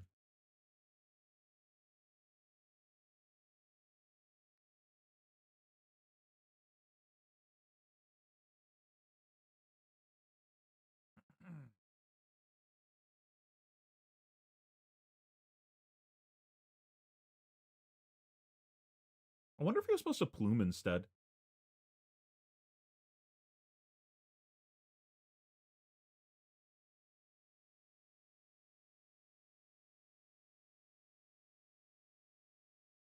He's got a felling in there. Question is, does he have another Earth card for Decompose?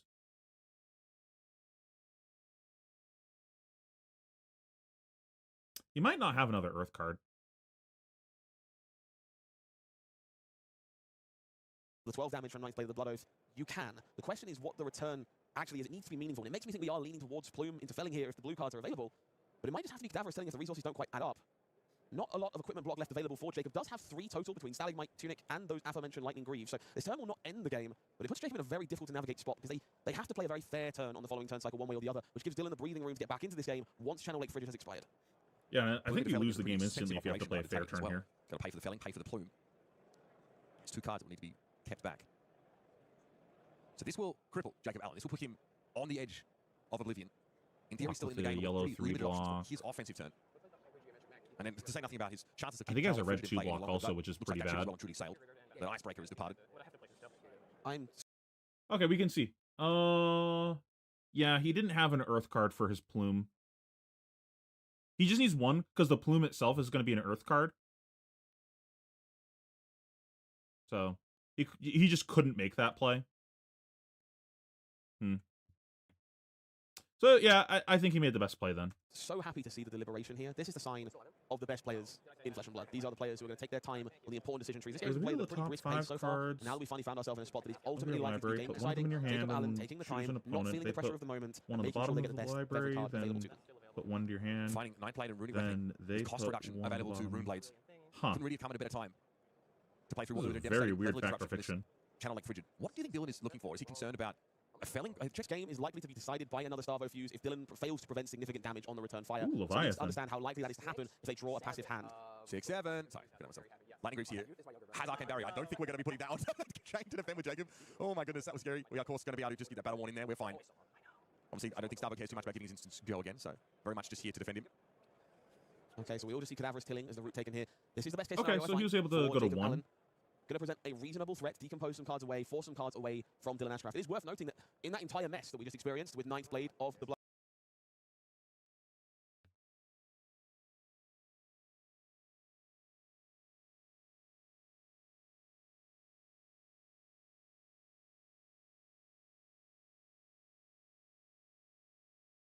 I wonder if it's worth... No, there's no way to do it.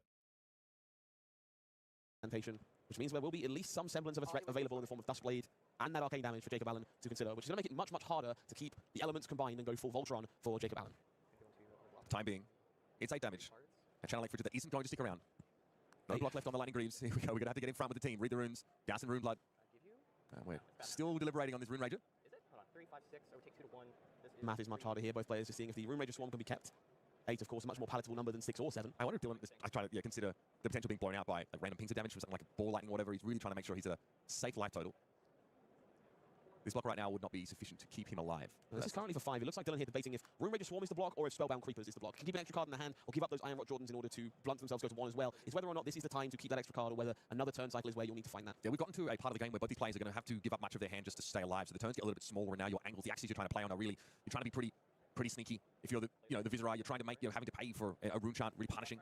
Dylan is representing 3 damage worth of rune chants on the board right now, with still Malefic in play. So that split damage now becomes a real headache for Jacob to deal with. But again, with Arcane Barrier, one of the Greaves, you can pay into it easily enough. I like this line a lot here from Dylan. I think the Spellbound Creepers is where I would lean to. The hand is Amplify and Rune Rager Swarm. This allows you to present 2 attacks, courtesy of Duskblade, into Jacob Allen and strip those cards away. Did double check, no Shock Charmers left available. Channel Lake Frigid is going to expire. I'm not getting taxed in any way. And this is going to force those cards away from Jacob, which is what you need to do to not get dominated out of this one. 2 players at 1-1. Their last dregs of life keep them in this match. It's going to be Rune Rager Swarm sent across. 3 rune chants up front, though, is the first problem that Jacob has to solve.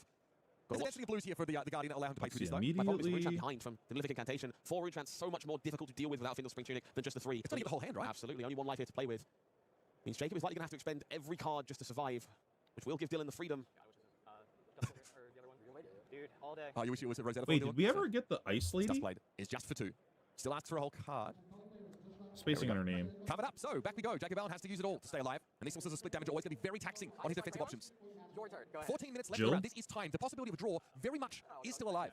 But you'd think if you're the Viserai here, you'd be able to find a way around these defenses at some point. Rune Rager Swarm showing you why it's such an I important don't part think of we the ever Viserai. opened a Malefic Incantation, Jill. making an aura on the way behind. I'm pretty sure allows she's a the spell to rare. Go. Again, we do see Movrian Skies, Rune Flash in hand. Plenty of aggressive options here for Dylan Ashcraft, who keeps stripping the cards away from our star of the show. Oi, okay, maybe a little later for that one. It's going to be Rune Flash instead. Send us a follow-up. This is tricky now. It's a breakpoint on damage and a Rune Shard coming around. This is a nasty problem. This demands 2 cards once more from Jacob. We'll see a Duskblade to follow this, which again will strip that final card. Trying to get a peek at Jacob's hand, though. I fear, oh no, we have Pulse of Eisenloft in the back of the hand here, which will have to be used to prevent an Arcane, because it will not block alone otherwise. Yep. Is it a defense reaction? It needs to be paid for. There's also 1 armor block on the final Spring Tunic, a resource available from that as well. Yeah, this is an unfortunate. No, so the resource is a pretty big deal here in theory. We can... Yeah, he can go pitch to AB with his Tunic, block with a card and Tunic, And then, do we know what the last card in hand is? I mean, regardless of what it is, he still has 2 cards, so, like, nothing blows him out. Send us a follow-up. This is tricky now. It's a breakpoint on damage and a rune shard. Arcane, because it will not block alone otherwise. Yep. Is it a defense reaction? It needs to be paid for. There's also 1 armor block on the final Spring Tunic, a resource available from that as well. Yeah, this is unfortunate. No, so the resource is a pretty big deal here in theory. We can choose to prevent that rune chance without giving up a Oh card. yeah, we never opened a traveling chocobo. But just We didn't impossible. open a summon Bahamut, which I really want. Trying to find a way for Jacob to keep more than a card here, and I'm just not seeing one, unfortunately. This breakpoint from Rune Flash, very problematic in this spot. Fantastic shout out to our judges here, doing their job as always, making sure the game state is being well maintained by both of these players. No surprises here, 1-1 is an exceptionally stressful We didn't situation. get the Paladin, Sword and Shield. Yeah, pretty actively involved just to make sure that the number of resources floating is indeed correct. Oh, no, sorry. Players just confirming this is being ironed out the way that it should. Yep, unsurprisingly, Rune Flash reduced by 1 per rune chance, so should cost 2, therefore should have the 1 flowing. Oh yeah, Dark Confidant is in the set. After this, in order to pressure a little bit more damage, so both players just ironing out the details, making sure Dylan is aware of the mistake they made. Yeah, judges are your friends. We want to make sure games are clean and friendly, We did especially not at this get level. So everyone feels like Clive. they are playing good, clean flesh and blood, regardless of the format. So now we return to the issue of Jacob first having to answer this rune shard that would claim his life. And would deny him Didn't get any further advancement as a Terra. sole undefeated player here in Philadelphia. A tense moment, reaching for the tunic counter potentially. Yes, float the tunic counter, prevent a 1 rune shard, and now we've got to answer this 4 damage.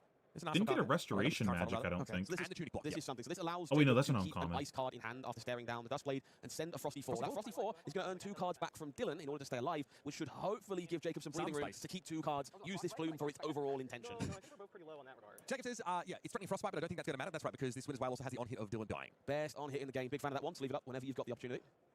So what? Didn't get a Night Masamune. Blade being put in front of blocks here, but I'm looking towards the hand. It's become the Arknight. Rune Raid Swarm in the back and a Swarming Gloom Veil. So 2 blues available here. Leaves Dylan with the option to go pitch to Grasp, send Swarming Gloom Veil, send Dustblade after giving up 2 cards. So will again force 3 cards out of Jacob with that selection. So it'll be impossible to keep 2 cards once more. Yeah, Jacob keeps a nice card and sends a Frosty 4 back down. We're sort of back in the same pattern. 10 minutes and 38 seconds left in the game. These 2 guys are bailing that water out as the hulls are breached. Love to see some contemplation there on which blue is supposed to be done. I'm still lost. Did you say bagling water? They're bailing the water out. You know, the hulls breached, the water's filling up, they're sinking. You know, both of these players trying to stay alive at 1 heads above water type vibes. You know what God, I'm hungry. Swarming Gloom Veil. I'm not taking the blame for that. Yeah, Rune Jills Chan are coming rare. As the follow-up, of course, earns 2 cards from Jacob. What touch playing a staunch defense once more. There goes Hunter's Claws. Bailing, guys, bailing. Now We on just the bagels. didn't open a The Jill. next thing I'm going to say Okay. is that the Autumn Starch looks like a chicken. You've got such a unique worldview. Which will? Oh no, so there's a reduce the rune chant in hand here. So this is going to make sure. Oh, there's no rune chant. There's no rune chant to discount We're it. still earning 2 cards once more from Dylan to use the reduce the rune chant. Yeah, that is still a 2-card play. Yeah, but we still that make defense reaction a rune looks, chant lot off less of it, exciting than right? Threadbare in terms of your rune chant accoutrements. I think that's double reduce the rune chant in hand Yep. here for Dylan. So wouldn't be surprised to see 1 pitch to fuel the other. Kind of hard to put a turn together otherwise. Looks like we have a rune flash in there too. So those rune chants surprisingly important. So comes tempt. There's only 1 attack. Yeah, that rune blade cost reduction looks so amazing, of course, on Dylan's big sort of pop-off turn. Now it's awkward because you can't really achieve it. I guess you get pitched to Grasp with the Arknight. That's expensive, right? That's going to be 2 resources thrown into it. Succumb pitched for a amplified resources, Arknight we with made a rune chant. chant. Hey, this is still split damage that Jacob has got to respect. So this is again 3 cards from Jacob, but I believe there are 2 no blocks in the hand. There is a pulse and a. What's the last card? Rune chant surprisingly important. So comes tempt. 1 pitch to fuel the.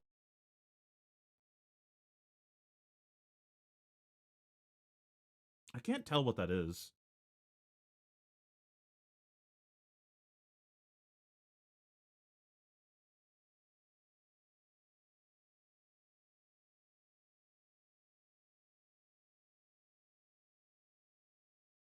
Because I'm wondering if there's maybe a world where we're supposed to pitch a different card in our hand to arsenal a D-react here. If we're stripping 3 cards, then arsenaling a D-react seems pretty reasonable. We know our opponent's turn is just going to be hammer anyways. Kind of. Rune blade cost reduction that Jacob has got to respect. So this is again 3 cards from Jacob, but I believe there are 2 no blocks in the hand. There is a pulse and a ball lightning. And so Jacob is going to be obliged to keep one of these as their only card, which means they can send a ball lightning, which will only strip 1 card away from Dylan, or they can keep a pulse and strip none of them. However, there is no Frosty 4 coming from Jacob this turn to survive this barrage. Just a ball lightning is actually kind of a big 6 and deal. 1 card block. First things first, the Pulse of Volhaven to eat the rune chant, and then felling the crown, getting deployed on defense. 2-3 blocks answer the Amplify the Arknight. The turn He is almost shipped just back to lost the Jacob. game there. If We're he had a now 2 down under block, 8 he minutes died left in the game. instantly. Ball knowers around the world, rejoice. So the ball lightning deployed here, 3 damage, still going to be asking for a card, but that's it. Dylan actually has quite a lot of rune now. This has been a phenomenal game of Flesh and Blood. Both these players working with the finest margins here. We see double Movrian Skies in hand alongside a Drawn to the Dark Dimension. Third card looked at as a potential defensive choice is going to be that Runic Reckoning. Currently would cost resources to play that one. Not surprised to see it popped on defense. Another otherwise cost-reduced card, much more useful for its 3 block here. Morian's guys conferring go again to draw to the Dark Dimension, also creating a rune chant on hit. Once again, not a relevant effect to this point of the game. I think we're done sorting, so I'll change this over. Jacob does find Trip the Light fantastic. Does have some implications if a breakpoint does arrive. That's a huge card here. Could soak up the rune chant and a additional breakpoint to stay alive. We do have Ball Lightning in the hand as well. Is it a 0 cost in Arsenal for Dylan? Just how far can we go on this turn for the Runeblade player? We have an unknown drawn card drawn from the Dark Dimension as well. Could be anything. In theory, it will be a pitch. Mordred pitched. Rune Flash comes out. Okay, that is a breakpoint in damage. Oh, we can cover the breakpoint. Trip the Light fantastic on discard. Eats the arcane. Eats a point of damage. Yeah, Last damage. We're still going. I mean, you split damage. You've now got split defensive potential with this Trip the Light fantastic. Jacob is still unperturbed. He's still alive and kicking. Oh, that is brutal for Dylan. We're still alive. The Ball Lightning trapped in hand. Not enough to doom Jacob Allen. And again, we will return some kind of aggressive threat. We wish it was a Winter's Whale. Presenting that breakpoint is such a big deal. Do you know Ball? Only one way to find out. This time it's Dylan without an Arsenal, so he goes down to 3 cards in order to eat this one up. Looks like the meet and greet is being proffered. Does he have the Arcanine in hand? At this point, we're just hoping that Dylan kind of bricks and like draws a Runeblade hand. That's the final card. What does that do here? You can obviously send a bunch of arcane damage. So now I can actually find 2 cards to do 2 arcane damage. Jacob can't prevent that. Dylan Ashcraft, are you a gambler? Pitching the blue. Do you know Ball? Let's see the top 5 cards of the deck. You can discard the trip. Fantastic. How has he found this? Jacob has found the exact answer to the arcane damage that would come out from Sonata Arcanics. No, you have to play it in response, or there will be. Imagine if we had a Reaping Blade instead. We would have skipped this entire endgame bullshit. I didn't even notice if he gained more life, but he gained life 1 time this game at least. We just would have skipped this entire portion of the game. We know window. Jacob spots the line. What does Sonata find? Either way, it was about swarming. Okay, we have 2 attacks. That's 3 attacks. Oh. Okay, we get 1. We get 1 attack at least. That was almost a disaster. But still, Jacob made the right call. It could have been 2, and he wouldn't have had the chance to interact with it there. So Swarming Gloomveil comes in. It's still an issue. I think Dylan with a Swarming Gloomveil. We had a Sonata Arcanics revealed there, shuffle back in. And of course, the one played has to be banished. Swarming Gloomveil is going to be the attack that's picked up, though.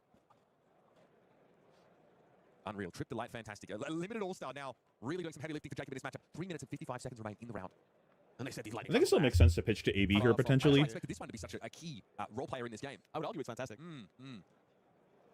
Because there's going to be 3 arcane this turn. No matter what, you have to pitch to AB. Trying to find a way to keep Winter's Whale around. Fruits of the Forest, a liability on defense, but there's also a Blizzard in that hand. Not a defensive tool, but could theoretically shut the turn down and prevent the Dust Blade from coming in. So 1 prevention is left. Will no doubt eat that rune chance when this first attack finally comes on through. And the Blizzard is snapped off. Windmill slam that Blizzard on the table. Jacob does not know what comes after Swarming Gloomveil. He'd gladly shut the book on his turn if he could. Don't be a blue, don't be a blue, don't be a blue. The only thought that is going through the head right now for Jacob Allen. Maybe don't be a yellow. Also an acceptable thought. Yeah. Was it not a red Amplify the Arcanine in hand for Dylan? We did see 2 copies, I think. I think the other one is still there. So I think that would end things here. So indeed, Blizzard going to be enough. We see 3 and 1. So Jacob Allen can keep a card, but he can't keep the ice card because Fruits of the Forest blocks 2. All right, Triple fantastic. Eats up that last point of damage, and yeah. The ice card needs to get in front of Swarming Gloomveil, but Jacob Allen knows that that's the end of the turn for Dylan Ashcraft. His Blizzard has done its job. Frigid Fingers can't sling cards for the Rune Blood. And so Jacob Allen gets to come back with a warm forward. It doesn't matter. 4 damage is what's important. Going to be covered over by 2 cards from Dylan Ashcraft. The turn gets shipped back. 2 minutes left in the game. Don't think it's relevant whether it's icy or not. Does not actually have an on hit. 2 cards off this. There is no Trip the Light fantastic this time. Non-attack. Attack. Oh, just missed it. Only 1 point of arcane damage off the Sonata Arcanics here. Dylan, not successful at the casino this time around. And so Jacob's able to pitch to prevent this arcane damage.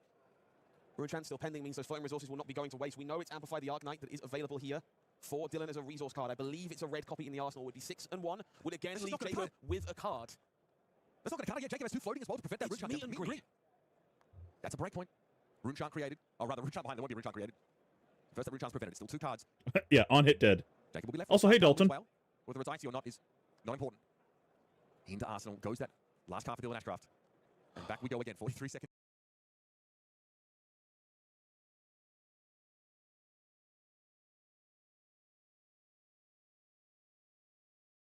Yeah, I guess this makes sense. Of round time remaining. 4. Give me 2 cards once more. I only see a Rune Flash as the attack of choice now. We know about that Amplify. We're down to the dregs of these decks. Become the Arknight looking like a very favourable 3 block at this point in time. Mordred Tide also being used on blocks. If that doesn't tell you where we are in this game, I don't know what will. Mordrian's guys into Amplify the Arknight. Which leaves a resource floating for Dustblade and another Rune Chant behind. Is going to force the issue again from Jacob Allen. I do believe we see Cadaverous Tillings in hand. There's a slow. I have to hope they're blue. This doesn't kill unless he has 2 blocks. So oh, it's a 4, not a 6. Breakpoint here on Amplify, of course, can ask for 2. Fruits of the Forest gets carded from hand. That is massive. Take the Rune Chant. Go to 2. The turn that would have made sense to Plume, he his only Earth card in grave was the card he wanted to pick up. So he would have picked up the Felling and then not been able to decompose. Every other turn, it really didn't make sense to Plume. Like he just had the Bazinga, and it just didn't matter. Like he just had the cards. You know, just classic Starvo game, just always has it. He finally missed, but he couldn't decompose on that turn, so it just didn't matter. But his hand still played. It was like Winner's Bite into Channel into Hammer. Like it was still a good hand. But that would have been the hand that would have made sense to pick it up. It becomes relevant, I guess. There's the concern about what follows up after this, though. This has go again. Tilling's a block too. Yep, and we're going to put the card in front of the Dustblade. The Rune Shard has been taken. We're going to 1. Jacob is finding the slimmest of edges, the tiniest of margins to stay in the game, but now Dylan gets to come back with a full hand. Imagine if we had a Reaping Blade. Imagine if we had a fucking Reaping Blade. Holy shit. Bro, this weapon sucks ass. It cannot be serious. Yet another source of damage prevention for Jacob Allen. It doesn't matter what Dylan flips off the top here. So we've had time called here by the judges. Yeah, this should be fantastic, brutal. So we have the flip anyway. A lot of non-attacks. Miss. Nothing added to the hand for Dylan Ashcroft. This 4-card hand has been drastically struck down in impact. I think I just tasted my heart, which is not a pleasant experience. Blue Rune Rage Swarm. Prevention, of course, going to take care of that one. So Jacob gets the last turn. I believe that was the turn 0 there. So Rune Chant and 4. Courtesy of these Dustblade counters again. So Prevention will take care of that. 2 cards will be earned once more here. Dustblade getting awful big all of a sudden. It's getting a little problematic. Crippling Crush spent on defense. We'll see another card from Dylan parked in the arsenal. The last card kept in hand is a blue by the looks of things. Will facilitate Winter's Wail one final time. So Dylan either dies to this or blocks it out, and it will be a draw. Okay. This is the last turn of the game. That's been confirmed right now on the table. Dylan Ashcroft at 7-1. Jacob Allen at 8-0. Undefeated. I'm not the one playing the Rune Blade. I'm not. It looks like our players have resolved I would have chosen a better weapon. to take the draw here. No result emerges after a full round of play and our added extra turns. And so, no victory in this game yet. Jacob Allen and Dylan's matchup between Bravo Star of the show and Viscera of Runeblood results in a draw. We have a draw screen. That was ridiculous. Just play Reaping Blade. I think he got 3 total counters that game on his weapon. And the first time, he immediately lost to the counter.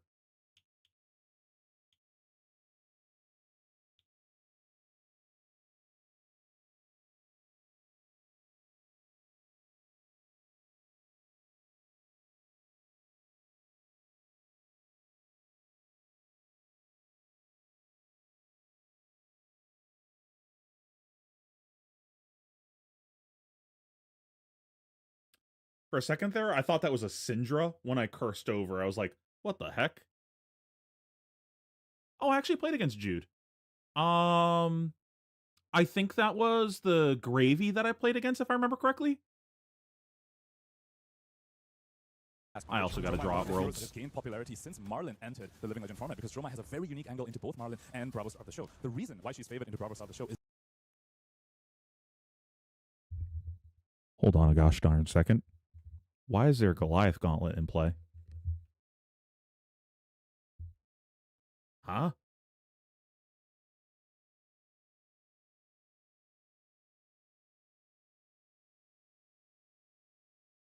Why would you play Goliath Gauntlet?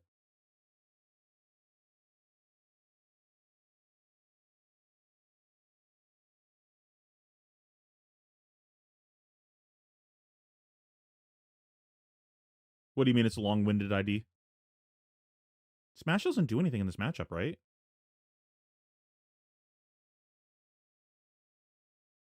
That just blows up token auras, right?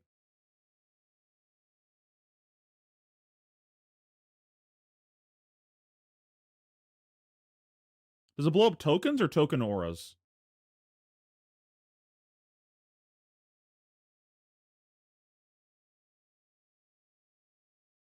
It's also smack, right? Not smash. Yeah, it's smack. Yeah, or aura tokens is what it specifies. I don't think this has a single target in the matchup. Ash aren't auras.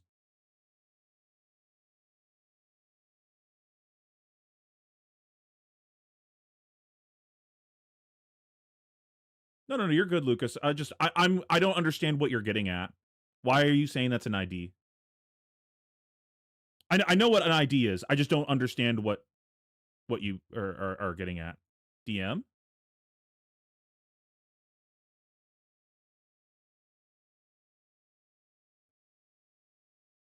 Did you DM me? I'm confused. I have no idea what's going on right now.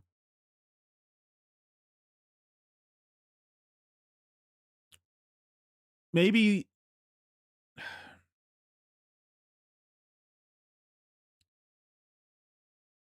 the only thing that would make sense is that you're hitting a breakpoint that's awkward for the Dromai to block now.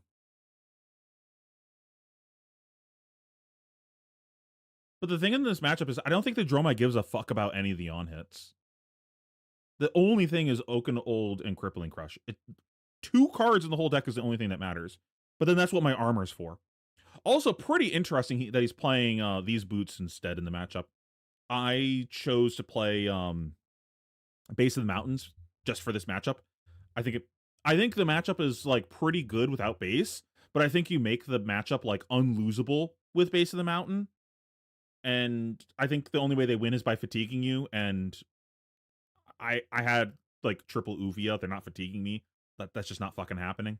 Is that a lot of these Bravo lists, despite being a Guardian, don't have that many poppers. They are running all these elemental attacks, elemental non-attacks that cannot pop dragons. And if the Dromai resolves a Rake the Ember, like the only way they fatigue you is they're playing like some weird crackhead shit. Like the fuck is that card? Banned in Classic Constructed. Drone of Brutality.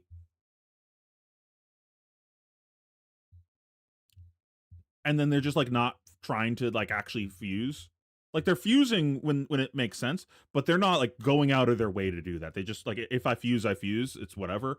I'm not building a Crayon deck. I'm building a like a Hamilton style defensive Bravo deck. And I'm just gonna bring you to fatigue. Like I'm not gonna make this game about your life total unless like you just are ignorantly trading damage with me. That's the only way that I think that they can fatigue you. But if your deck just like has cards for that style of play, like Uvia, just don't think that's possible. Also, no Balance of Justice is pretty interesting. That's pretty common in this matchup. I can understand playing Plume, but I think base is better. Also pretty interesting playing Thamai. with 3 Ash Rings and you don't have poppers, you don't have an efficient way to clear them, that can just set you incredibly far behind. Here we see Lucas already starting with the Ender Eye. Yeah, started things off by going ahead and pitching into that gold token to get the Ash rolling, and now Ender Eye is out there in the arena. Turn passes back to Jude Cornette, and already popping that Goliath Gauntlet, some fireworks early on. Okay, I guess we see what it's in the deck. For a big Pummel? And Pummel? Man, what is the Starvo deck? Though, because there was no fuse at the start of this turn. So Lucas, I mean, Dromai is very resilient, people. If you weren't there when this hero was around in CC, this deck can block. It is no Gravy Bones with a whole bunch of non-blocking cards. Her allies do block, and she runs tons of defense reactions. You know, a lot of people herald, not necessarily Bravo. This doesn't do anything, right? He didn't Bazinga. Cards in front of cards. I don't understand. Well, I legitimately don't understand the point of this. But OG Bravo and Dromai as one of the best matchups in the history of Flesh and Blood, a classic 90-90 matchup. Both sides thought they were favored. It's cool to go ahead and revisit this one more time here in the Living Legend format. You know what's interesting is that I would actually give more of an edge to OG Bravo than Bravo Star of the show. Okay, because that's not often said, Punkage. Because of the number of poppers. Like, Thamai's actually reasonable in this matchup. It turns off their Balance of Justice. It turns off Blizzard. It's like okay in the matchup. I find it hard to find space for Thamai in the 80 right now. Because like there's just other shit that you want. Because he made space for Vincerakai.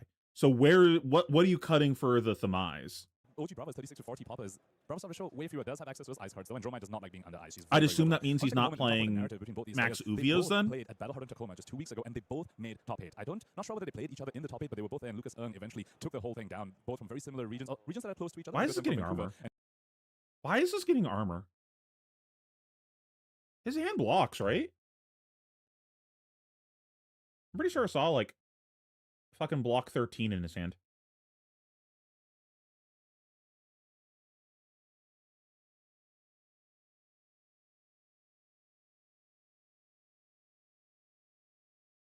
Token to get the Ash rolling, and now Ender Eye is out there in the arena. Turn passes back to. This should not be getting armor. You're not playing Base of the Mountain. So, like, the way that I kind of view the armor in this matchup is you use your Base of the Mountain on one of their 2 funny on hits, and then you use the rest of your armor on their second funny on hit. He's playing one of the 2 funny on hits right now, but it's not dominated. And you're not playing Base of the Mountain, so you don't get the 1 free roll. You don't get the get out of jail free with your boots. Just block. Like, just put cards in front of cards. What is it? Block 10? Block D-React plus 2 cards? Move on with life?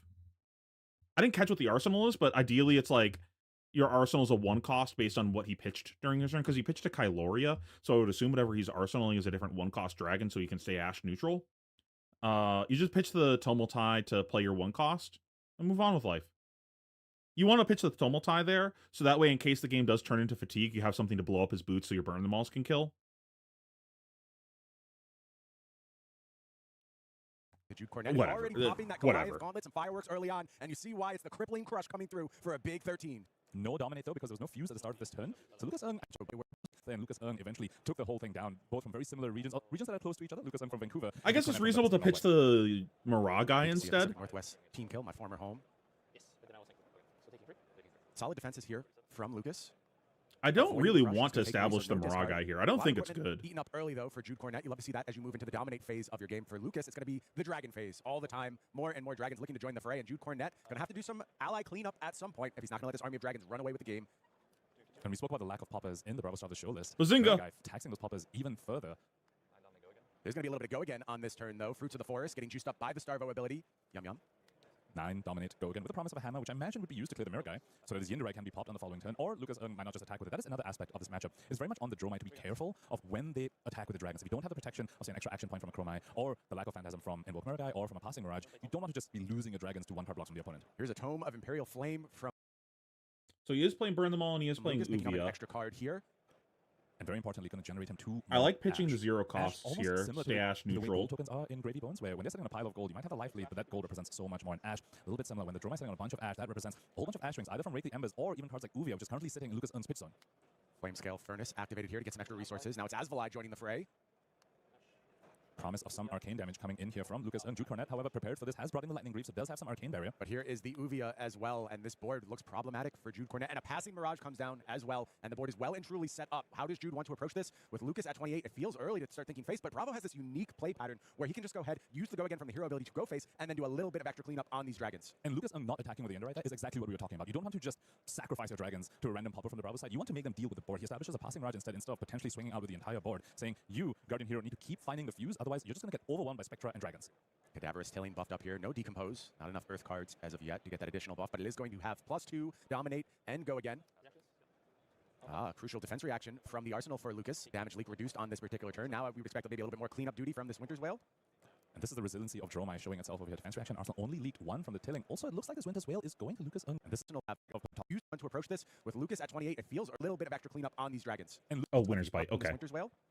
And this is the resiliency of Dromai showing itself over here. Defense reaction. Arsenal only leaked 1 from the Tilling. Also, it looks like this Winter's Whale is going to Lucas Ung's face here.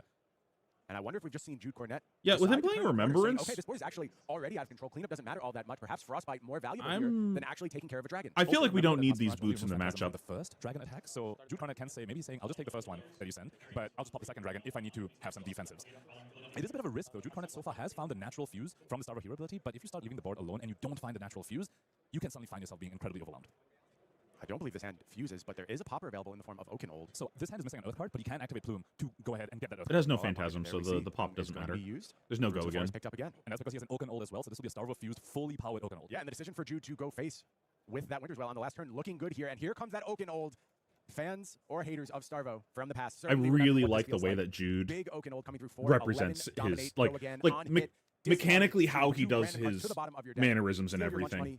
I really like it. Just everything terrible that can happen to you. Very clean. Of this Oakenold. Certainly remember what this feels like. It's a great way to put it, Brian. I mean, I still have nightmares about it, rather. And Jude's decision to find Fruits of the Forest instead is very, very strong over here because he can still discard it, or you might even just choose to send it. It does a red Fruits of the Forest. This Oakenold has Go Again. You're probably going to take 2 blocking cards from Lucas Ung's hand because of its on-hit effect, and you can just send 7 to the face if you want to. No, you're gaining 2 life and then killing the passing Mirage. Respond to how Lucas chooses to deal with things. That Frostbite really slows down Dromai's output. It gives him 2 lines up there. You can discard Fruits, send the Frosty Hammer, or just send 7 to the face. The way Jude has been playing, I almost wonder whether he's just tempted to send a 7. Looks like that's exactly what he's going to do. We're seeing the utmost aggression here from Jude Cornett. I guess he's at 15. And this is exactly what Starvo has to do, especially when the Dromai gets such an early lead on the board. Starvo just needs to keep finding the fuse. But That is a point of vulnerability. That is where Starvo can get bottlenecked. The moment Jude stops finding these fuses, the game can just flip right over. That. You know what would have been nice to have for that Oakenold? Armor. Base of the mountain. Who could have done this to us? That is so much damage being represented on Lucas' side of the field. Just as Valai attacking here, Jude happy to take some more damage here, and there's another fuse available to Jude Cornet in hand, so the train's going to keep rolling here. All three elements. Starvo pull forward again. You see the shake of the head from Lucas. He says, not again. And Jude Cornet has quickly forced Lucas into very vulnerable territory. It feels like Lucas is going to need to come up with some more. But the not again is their own fault. Like, the way that you want to play this matchup is you do this where you build out the board, and then you start telling the Starvo, give me cards. You have to block. If you do not block, I don't care if you fuse. I'm actually trading up on damage every turn compared to your fuse. It doesn't matter. And then when you make the Starvo block, it makes it so much harder for them to actually fuse. Because now they're giving you the cards that fuse, so then they throw mopey turns at you. I think we went too far down the rabbit hole of I'm worried about the Starvo fatiguing us, when that's just like, I don't think a reality in the matchup. I don't think the Starvo can fatigue you if you just like put Uvia in your deck, which we did.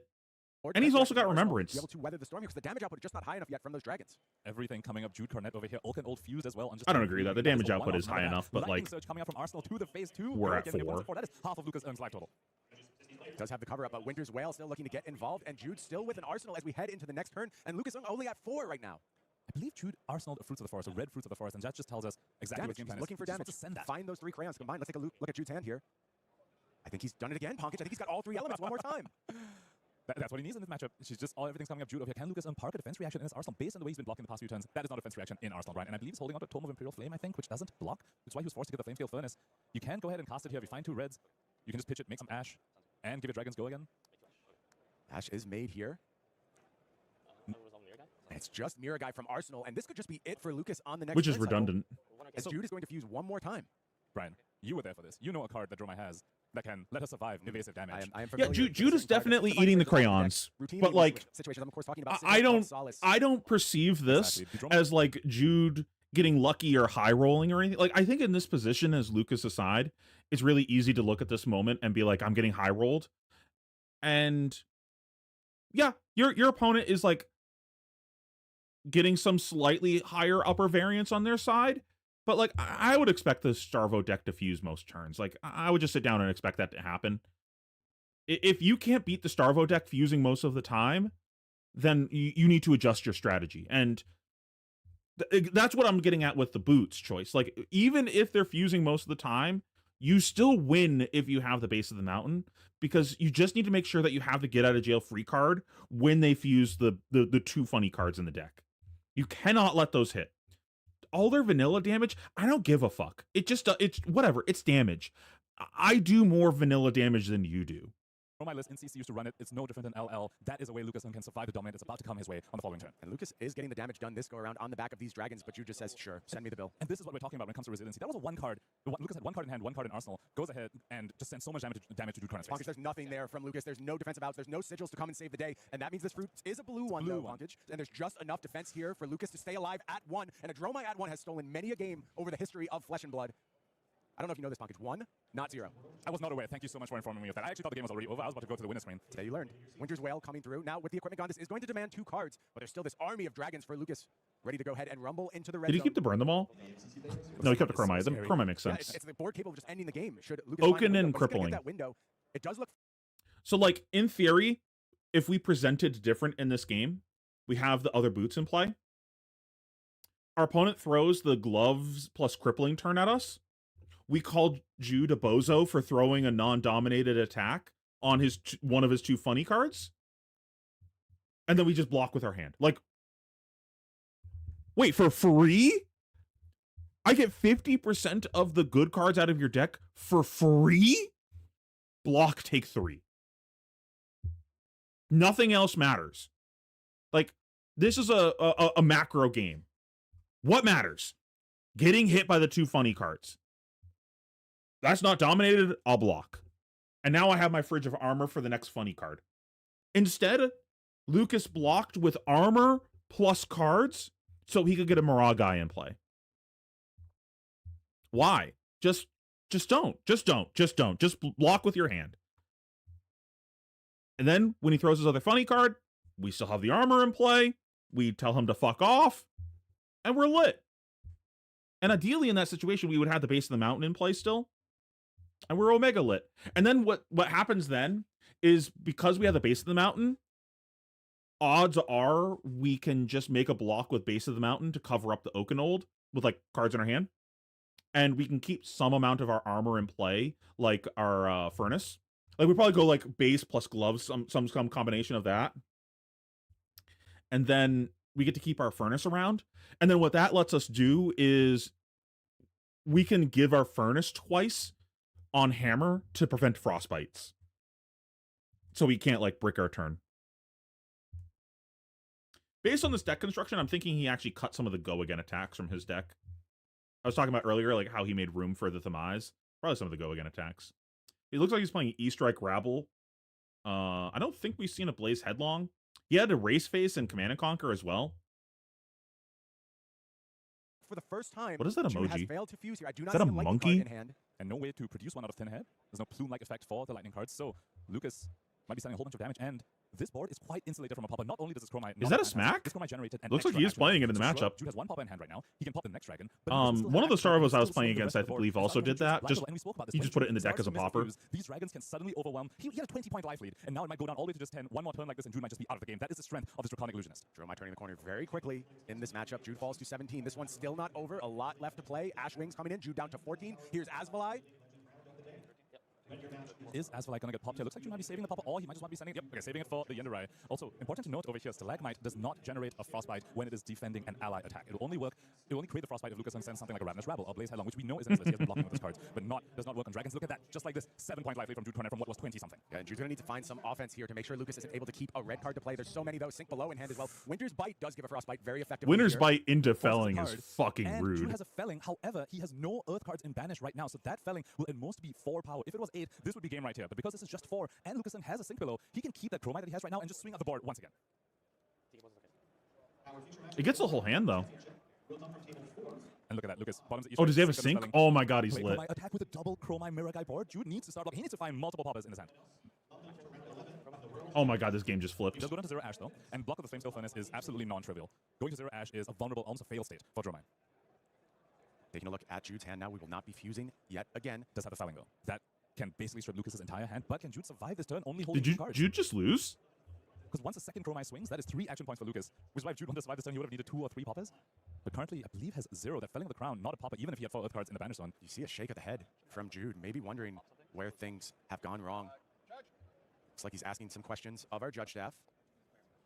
We will go ahead and let our players sort this one out, Punkage, but man, has this game turned on a dime. Jude just smashing those crayons together in the early turns, finding time after time to go ahead and get that dominate +2 and go again. But it only took a singular miss for Lucas to go ahead and assert himself in this matchup, and it feels like things are rolling in his favor at this moment. That was the prediction that we made.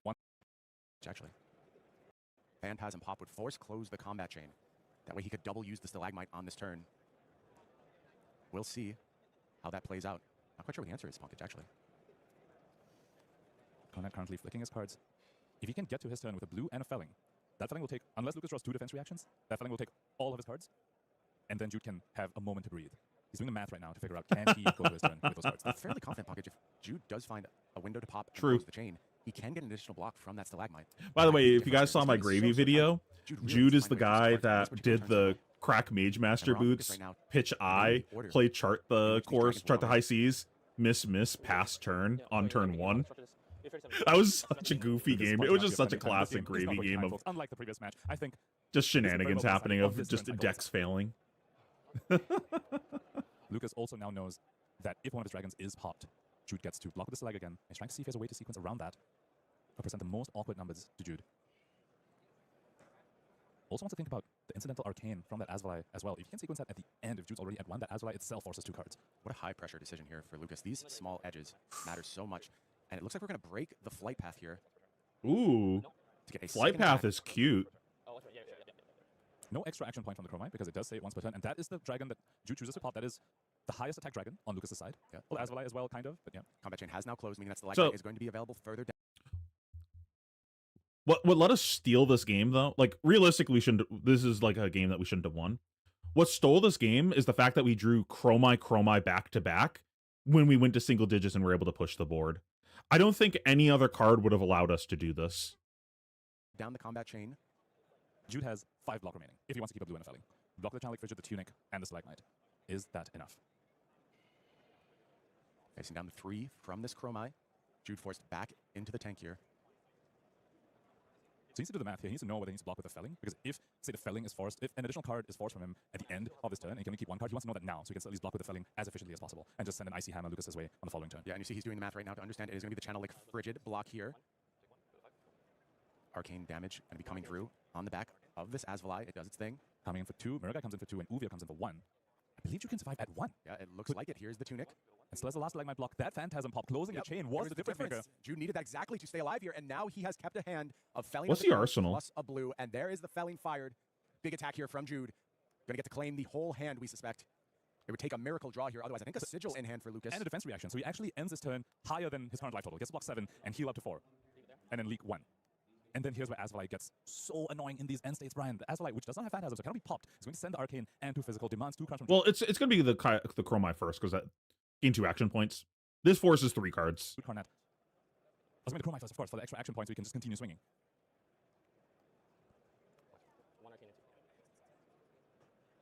Here's that Arcane from Asvalai. That's going to have to be dealt with first for Jude. Importantly, Asvalai does not have Phantasm. Passing Mirage and Miragai both conferred the lack of Phantasm onto the Chromai. And Jude needs to deal with the Arcane first, and then pops the Asvalai. The Pesky Dragon is gone, but now Starvo just 1 card remaining, 1 card in hand, 1 card in arsenal. Lucas slightly healthier as well at 3. It's just going to be Hammer here cleaning up the Chromai. So we're back on Dragon cleanup duty with a bunch of hope to draw Popper and then Bazinga. Things off for Lucas here. Looking to put together a big turn, a sigil in hand as well. He was low on Ash, and Tome here answers his call, gives him the Ash that he needs to resolve some dragons, and slam the door here in Jude's. Not a lot of block value either for Jude Cornet here. And Asvalai back in the mix again. We talked about that annoying Arcane damage. Looks like it's going to be offered yet another time. Here's Themai as well. Which means no hope for a Blizzard or something from Jude Cornet to try and stuff this turn before all the dragons start attacking. And it gets the fist bump from Lucas. What a match of wow. living legend. Cannot believe he stole that game. Incredible. Good for him.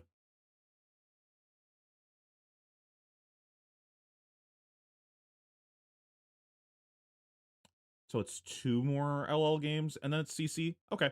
What time is it? 10? Maybe we'll save the LL game, my LL game, for next stream, so we can start on that, because most people are here at the beginning. Let's at least do this one and then see how we feel. This game. First up, it's going to be Luke Magnuson going against Filip Mikolajczyk, of course, representing Team Poland. They've always got fantastic tokens as well to hand out that squad, so always fun to play alongside them or up against them. Luke Magnuson here at 8-2. This is his play history there. I think I've played against Philip. He looks familiar. I think he was one of the Syndras that I played against. Certainly want to watch their chain. Known to be a bit of an issue for Marlin on Philippe's side. Syndra all the way through the classic constructed rounds. Found 2 Gravy Bones early, exactly what you're looking for. Walked into a Kasai in the hands of Joshua Ram. A little bit unfortunate there. Managed to right the ship quickly enough. Luca Cranbrecht falling. Jack Mountford was the upset in this situation. Zen Starvo, interesting game, can go either way. And we see that in real time with these previous 2 rounds. You see so much that really rests on the ability for Starvo to find those fusions, but he's not in this particular game. No, we got Philip Mikolajczyk here on camera, already with an inner chi in the pitch zone. So starting to wave his hands about and do the Zen thing here. It's like he went digging for a chase the tail. Another card I want to look at in the pitch zone there. Blue copy, a Plunder Run. One that people often forget about in the Living Legend format, but the blue one, particularly sweet in Zen, just transcend off of it. Why not? Pretty fantastic also out of Arsenal to be able to draw a card. But first of all, here is yeah, chase the he tail. was the Syndra that I played against that I literally didn't put an attack on the combat chain for 5 turns. Like Luke already having to mark that Deck down. W. Will allow 1 damage to pass through. So I believe the cards in hand here for Luke Magnuson are 3 of a kind and some variety of gem. Can't quite tell which of those fables it is. So 1 no block available means some of his damage is going to be leaking through. 3 of a kind forced to be expended on defense. Makes sense. 3 of a kind isn't that incredible on turn 0. Damage, but it's not a necessity, nor is it guaranteed in any way. So good place to be, making the most of that 0 block card found in the first hand. Iberphidia is the proxy there for Hero Power, so Tipple, probably Hook. Golden Tipple. Hitting the board first of the blue variety. I might have hooked this. That allows, of course, to opt for a moment. So Luke here, very content to cash in that gold from Crown Dominion on the first turn of the game. Marlin activation, fuel this golden tipple, makes an awful lot of sense. We're seeing Marlin players in Living Legend much more willing to be aggressive with those gold activations. In this case with the tipple, no big deal. Cash in's going to be online if you find it nonetheless. A little more risky to rely on the gold bait hook to make things come together. That was technically illegal. That was a...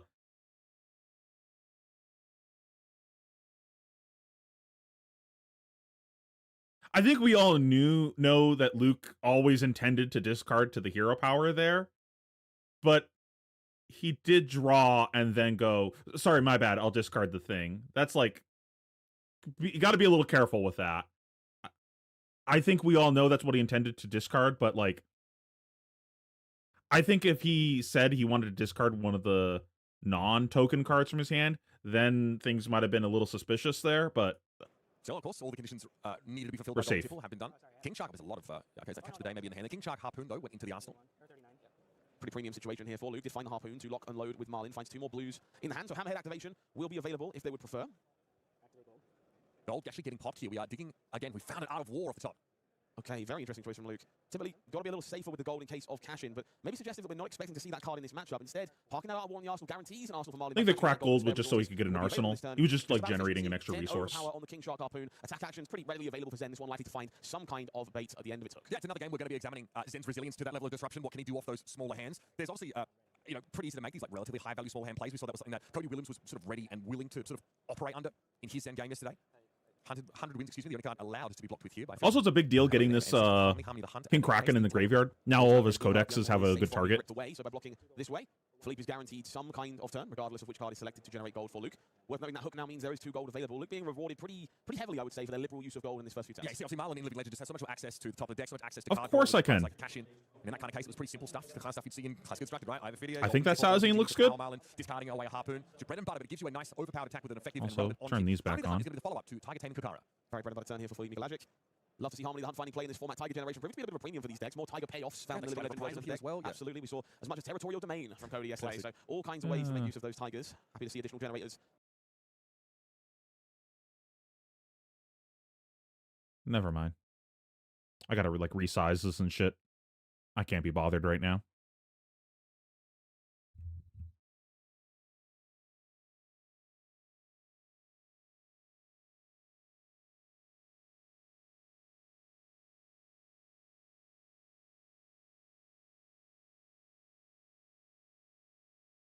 I missed what the turn was. Crack gold, hero power, Art of War, discarding the Harpoon, take aim, shoot big ding dong. Makes sense. Double King Kraken is kind of crazy.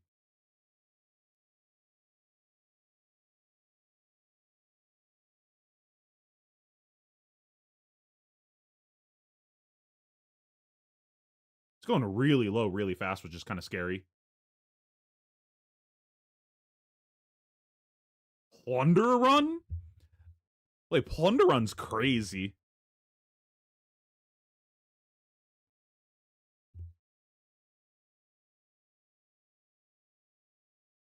I don't even know if I give a shit about the Plunder Run, to be honest.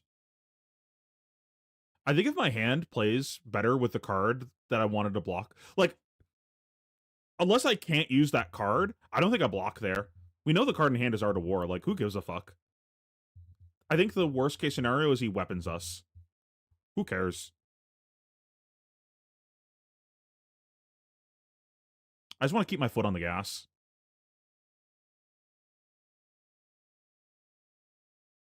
Toxicity is pretty spicy. I like that.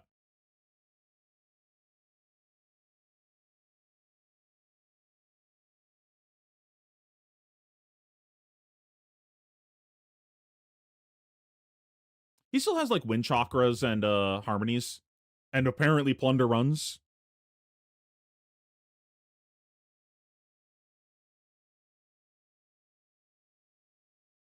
Unmovable.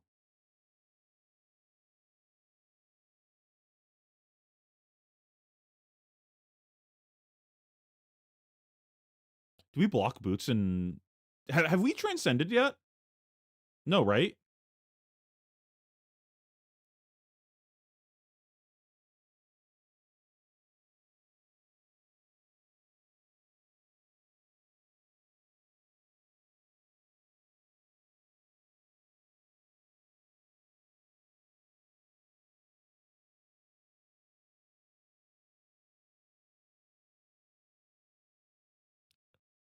This could be a reasonable spot just to like block boots, because like we really want to cycle our arsenal and get the unmovable in there. Oh, we don't have a blue. Never mind.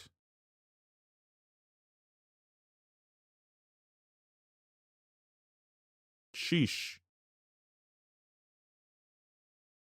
I think this makes sense. Pretty patient.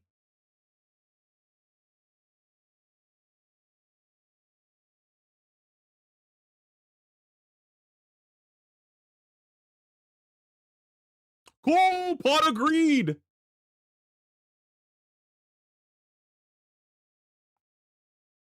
I just realized that he's playing quick dodge flexors. Interesting.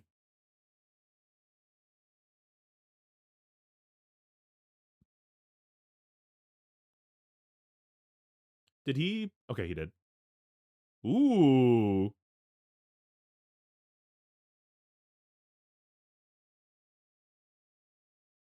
I cast Pot of Greed, which lets me play 2 additional Pot of Greeds from my deck.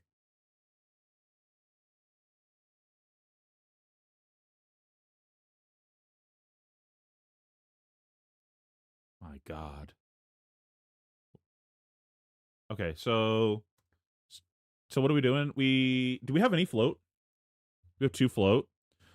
So another blue lets us play Battering Bolt plus Conk. We have Tunic. So another blue lets us activate our weapon. I don't think it makes sense to resolve the Art of War here. So it's like discard one of the blues, arsenal the Art of War, or just play no arsenal. And is the card in the back a Go Fish thing? The Catch of the Day, I think it's called. Like could be reason. No, because we're not actually playing a Go Fish here, right? We're playing Battering Bolt, which isn't a Go Fish. So I think we just like arsenal the Art of War here. Get rid of one of the blues. That seems pretty reasonable. And the next turn we can hero power Art of War. I like that.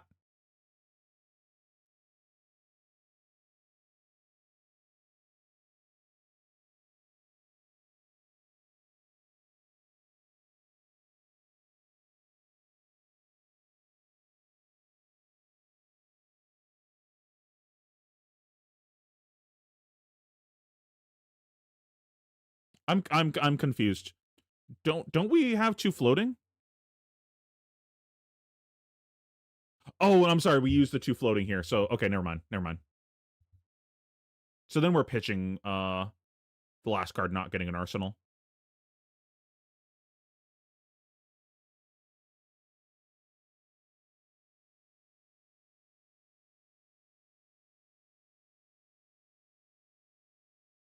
Nine.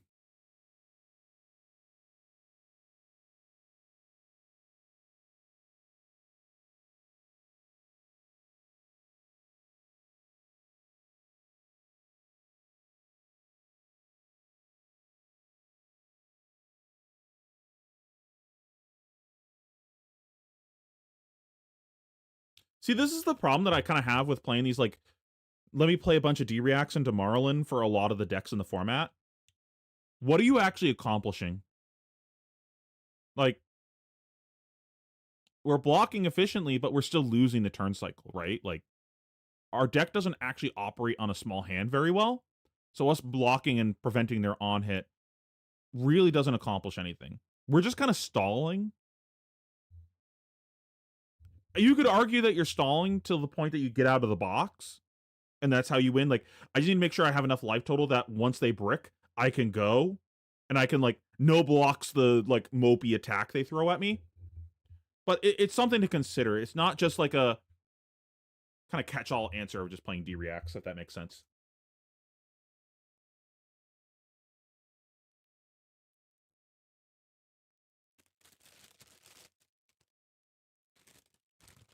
I would play the Warmongers.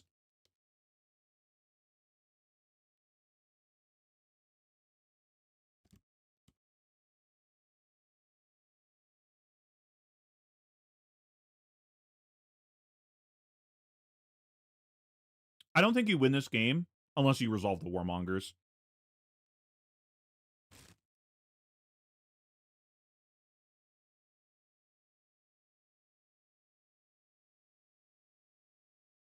We probably don't win this game anyways. But the only way we win, I think, involves our opponent, like, fucking off for a turn. And that's a space we needed to go.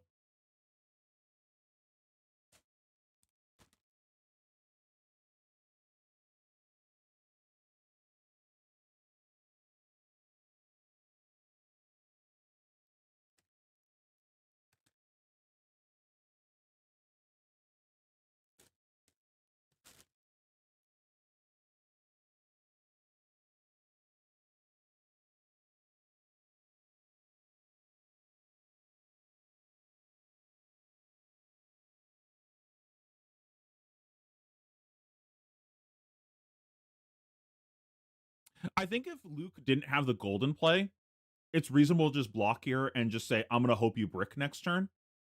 But with 3 golden play, it's pretty unreasonable to expect him to brick.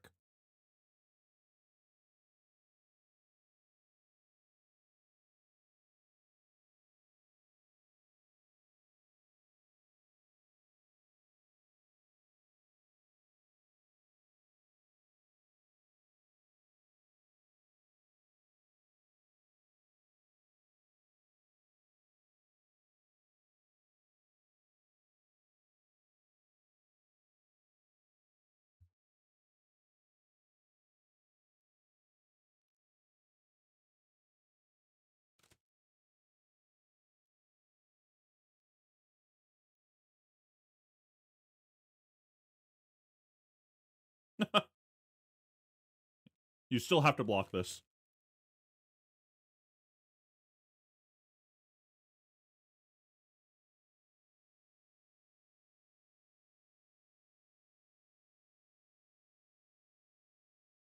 Well, unfortunate.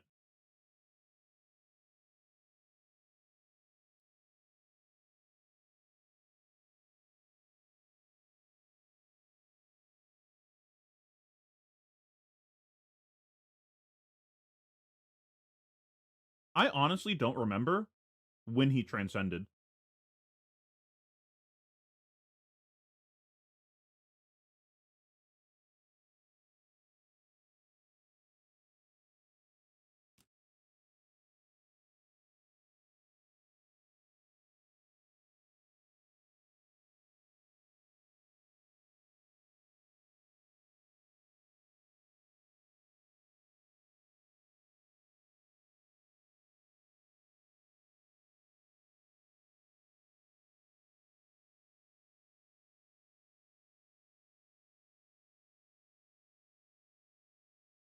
What does that do?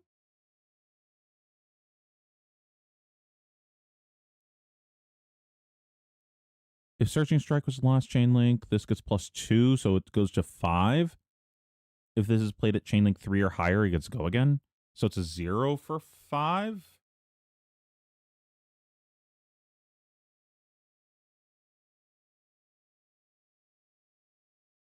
Huh.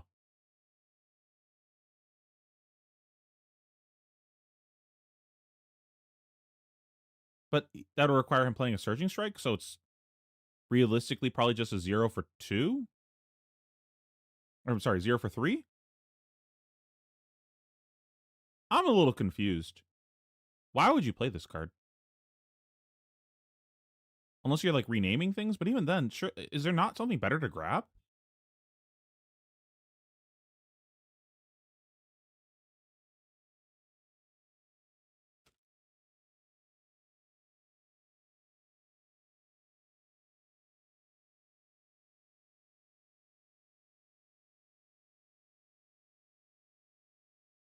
Also, aren't you supposed to Art of War before Hero? Oh, I guess you need the Hero Power to get the Tiger.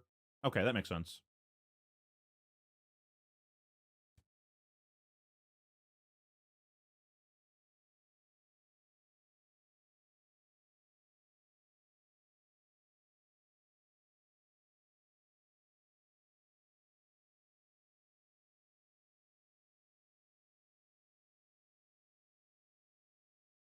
Oh, he's playing Tooth also?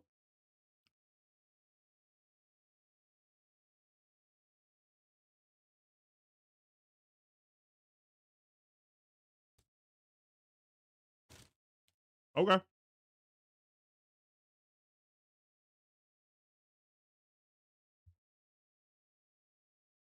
I feel like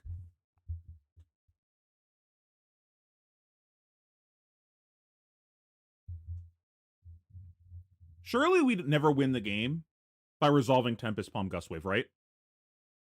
Like, this is just an extender. I think we're behind enough that we just have to go, like, ignorant max greed and grab whatever is the highest upside combo card in our deck.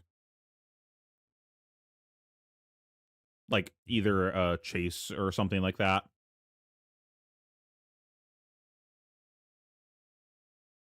There's no way we're dealing 30 damage if we're searching that.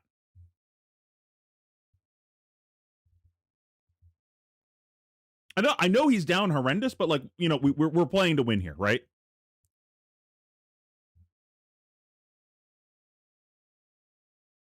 Did we see what he had before? So he had a swipe. He has a bonds.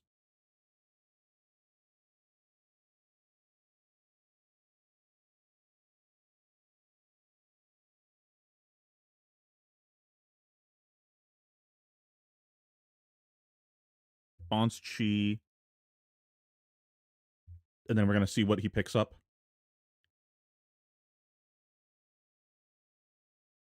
Art of War and another chi.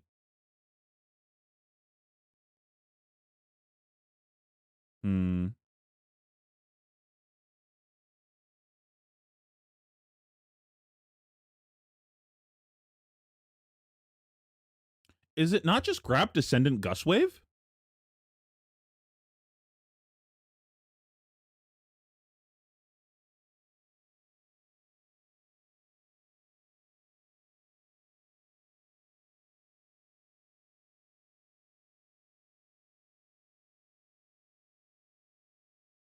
Also, what are we doing with this chi?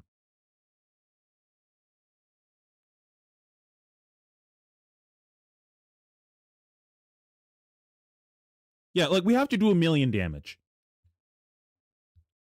So my point is, like, is it not just go for whatever the most ignorant card possible is? Because there's no way, like, 3 go again is doing it here, right? I don't understand why you would search that. I'm trying to, like, rationale why he would search that, because I'm missing something.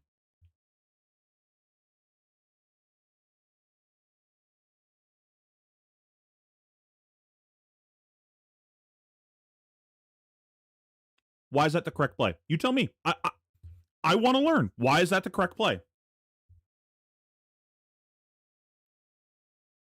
What does this card do for us?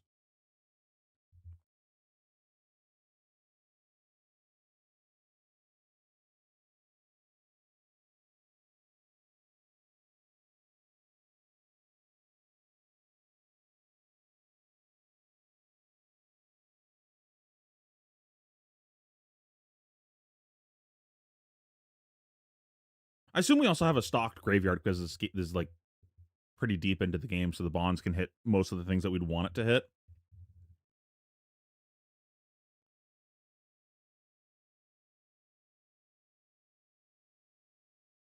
And like, we have a swipe right now. It's probably grab something that makes a tiger, right? Like, with our current cards in hand don't play. Like, when we're before hero power, when we're here, our hand doesn't actually do anything. Because we know we're gonna Art of War, getting rid of the tiger in our hand.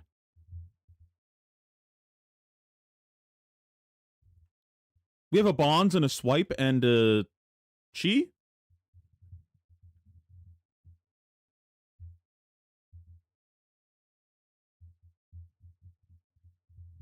I guess we can grab a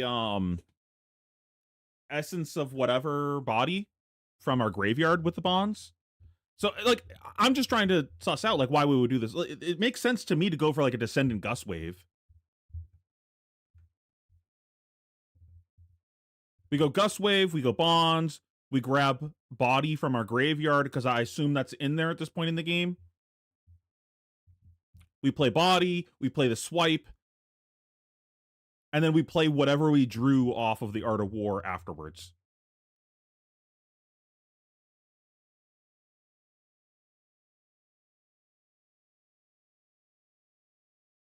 It's still not enough, but, like, I don't think anything is enough. I don't think there's, like, literally any hand he could have drawn into here that's enough.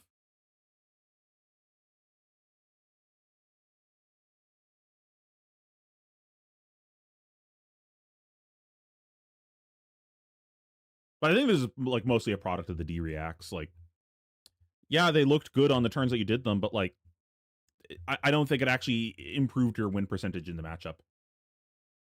I think we just needed to like find a spot to go sooner in the game. Just like, I'm just gonna ignore your on hit and go.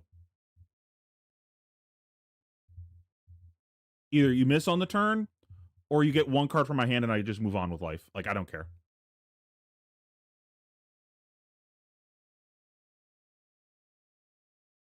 Does that card work with bonds? Oh, okay. That's the part that I was missing, that this works with bonds. Does bonds just say it needs to have Gust Wave in the name? I'm forgetting the wording of bonds. Okay, that's the part I was missing. Okay, that makes sense.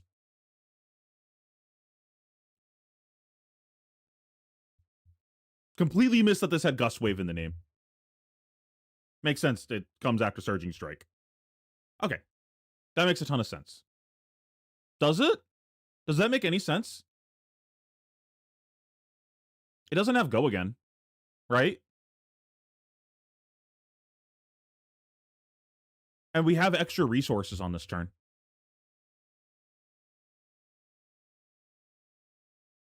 I think I'm still right. How are we giving this Go Again?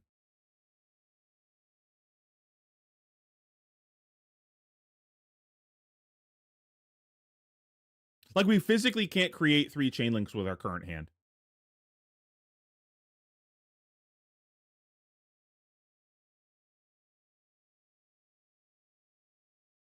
What tiger?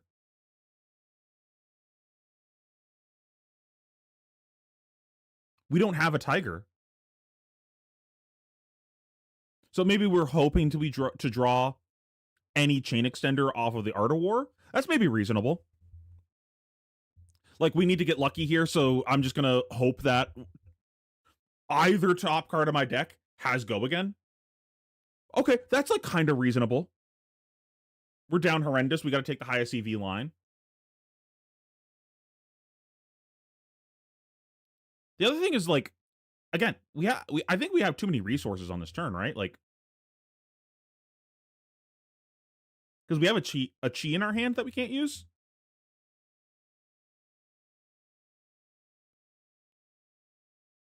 We'll go to 1. So we have 4 resources to fuck around with. 2 for stick. And then everything else is free. I think you could grab a Gust Wave here and it's like fine, right? We don't actually have a use for the other 2 resources right now. What does this look like if we do grab the other Gust Wave? So he's got Swipe, Tooth, Bonds, Body, Chi.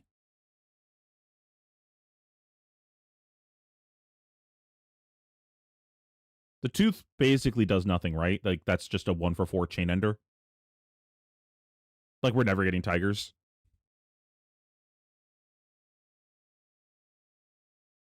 We'll get the 1 tiger off of the body, but then, like, because you have to, like, reveal the tigers when you play it, right? I forget what this does.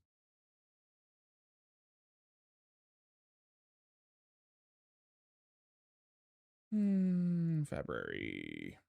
Tooth. Reveal any number of crouching tigers. Reveal 1 gets Go Again. Reveal 2 gets +1. Reveal 3, you draw a card. So we can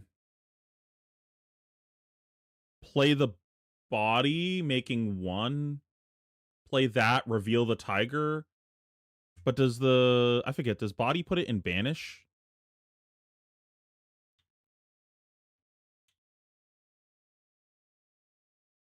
Yeah, body puts it in banish, so that doesn't work either. So it's just a 0-for-4 chain ender with this hand. So if we went for the other Gust Wave, it would have been better, but it's also not good enough. So, like, it's probably just like, I'm just gonna hope to sack my opponent and just draw like the nuts here. But I don't even know what the nuts would be, to be honest. Like, we're hoping that one of the cards that we draw into is a go again attack to resolve this.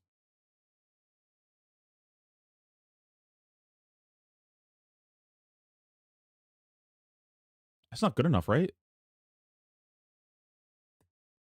Stick, go again attack, gust wave, bonds, chi, random card swipe.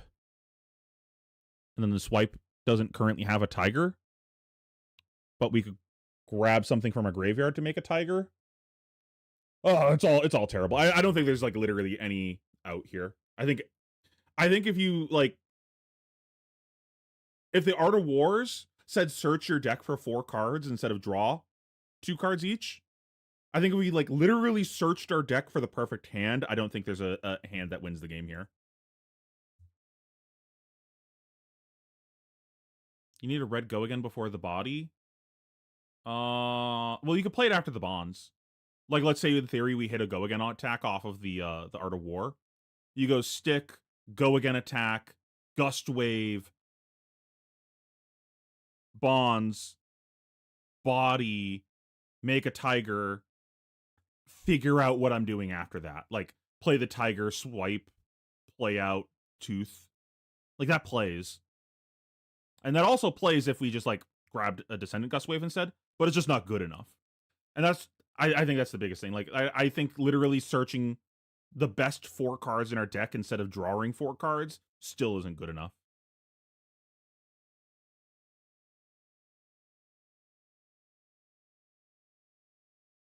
It is what it is. He was really far behind. Sometimes you can't win every game. This Marlin deck is sweet, though. Okay, so it's like about to be 11 o'clock. I think I'm going to call it here for tonight, and we'll stream again tomorrow. I'm going to finish up the last LL game, and we'll try finishing up all of day 2 tomorrow. We'll start off with my game tomorrow. This one's kind of goofy. This was I knew when I sat down I was not winning this game, but whatever. So yeah, we'll do this one tomorrow, finish up the rest of the CC games, and then next weekend we'll do the top cut. Thank you so much for watching, everyone. I appreciate all of you guys. If you got value out of this, subscribe to the channel, check out the Patreon. Helps me make more great content like this. Have a great rest of your night. Happy Thanksgiving. I have a feeling that pressure on Sage, Zen 2, re-rolling all the Tigers make your combos clunkier. Yeah, I could see that. I don't know. I haven't really put thought into to Sage yet. We'll talk about that in the future, though. Have a good night, guys.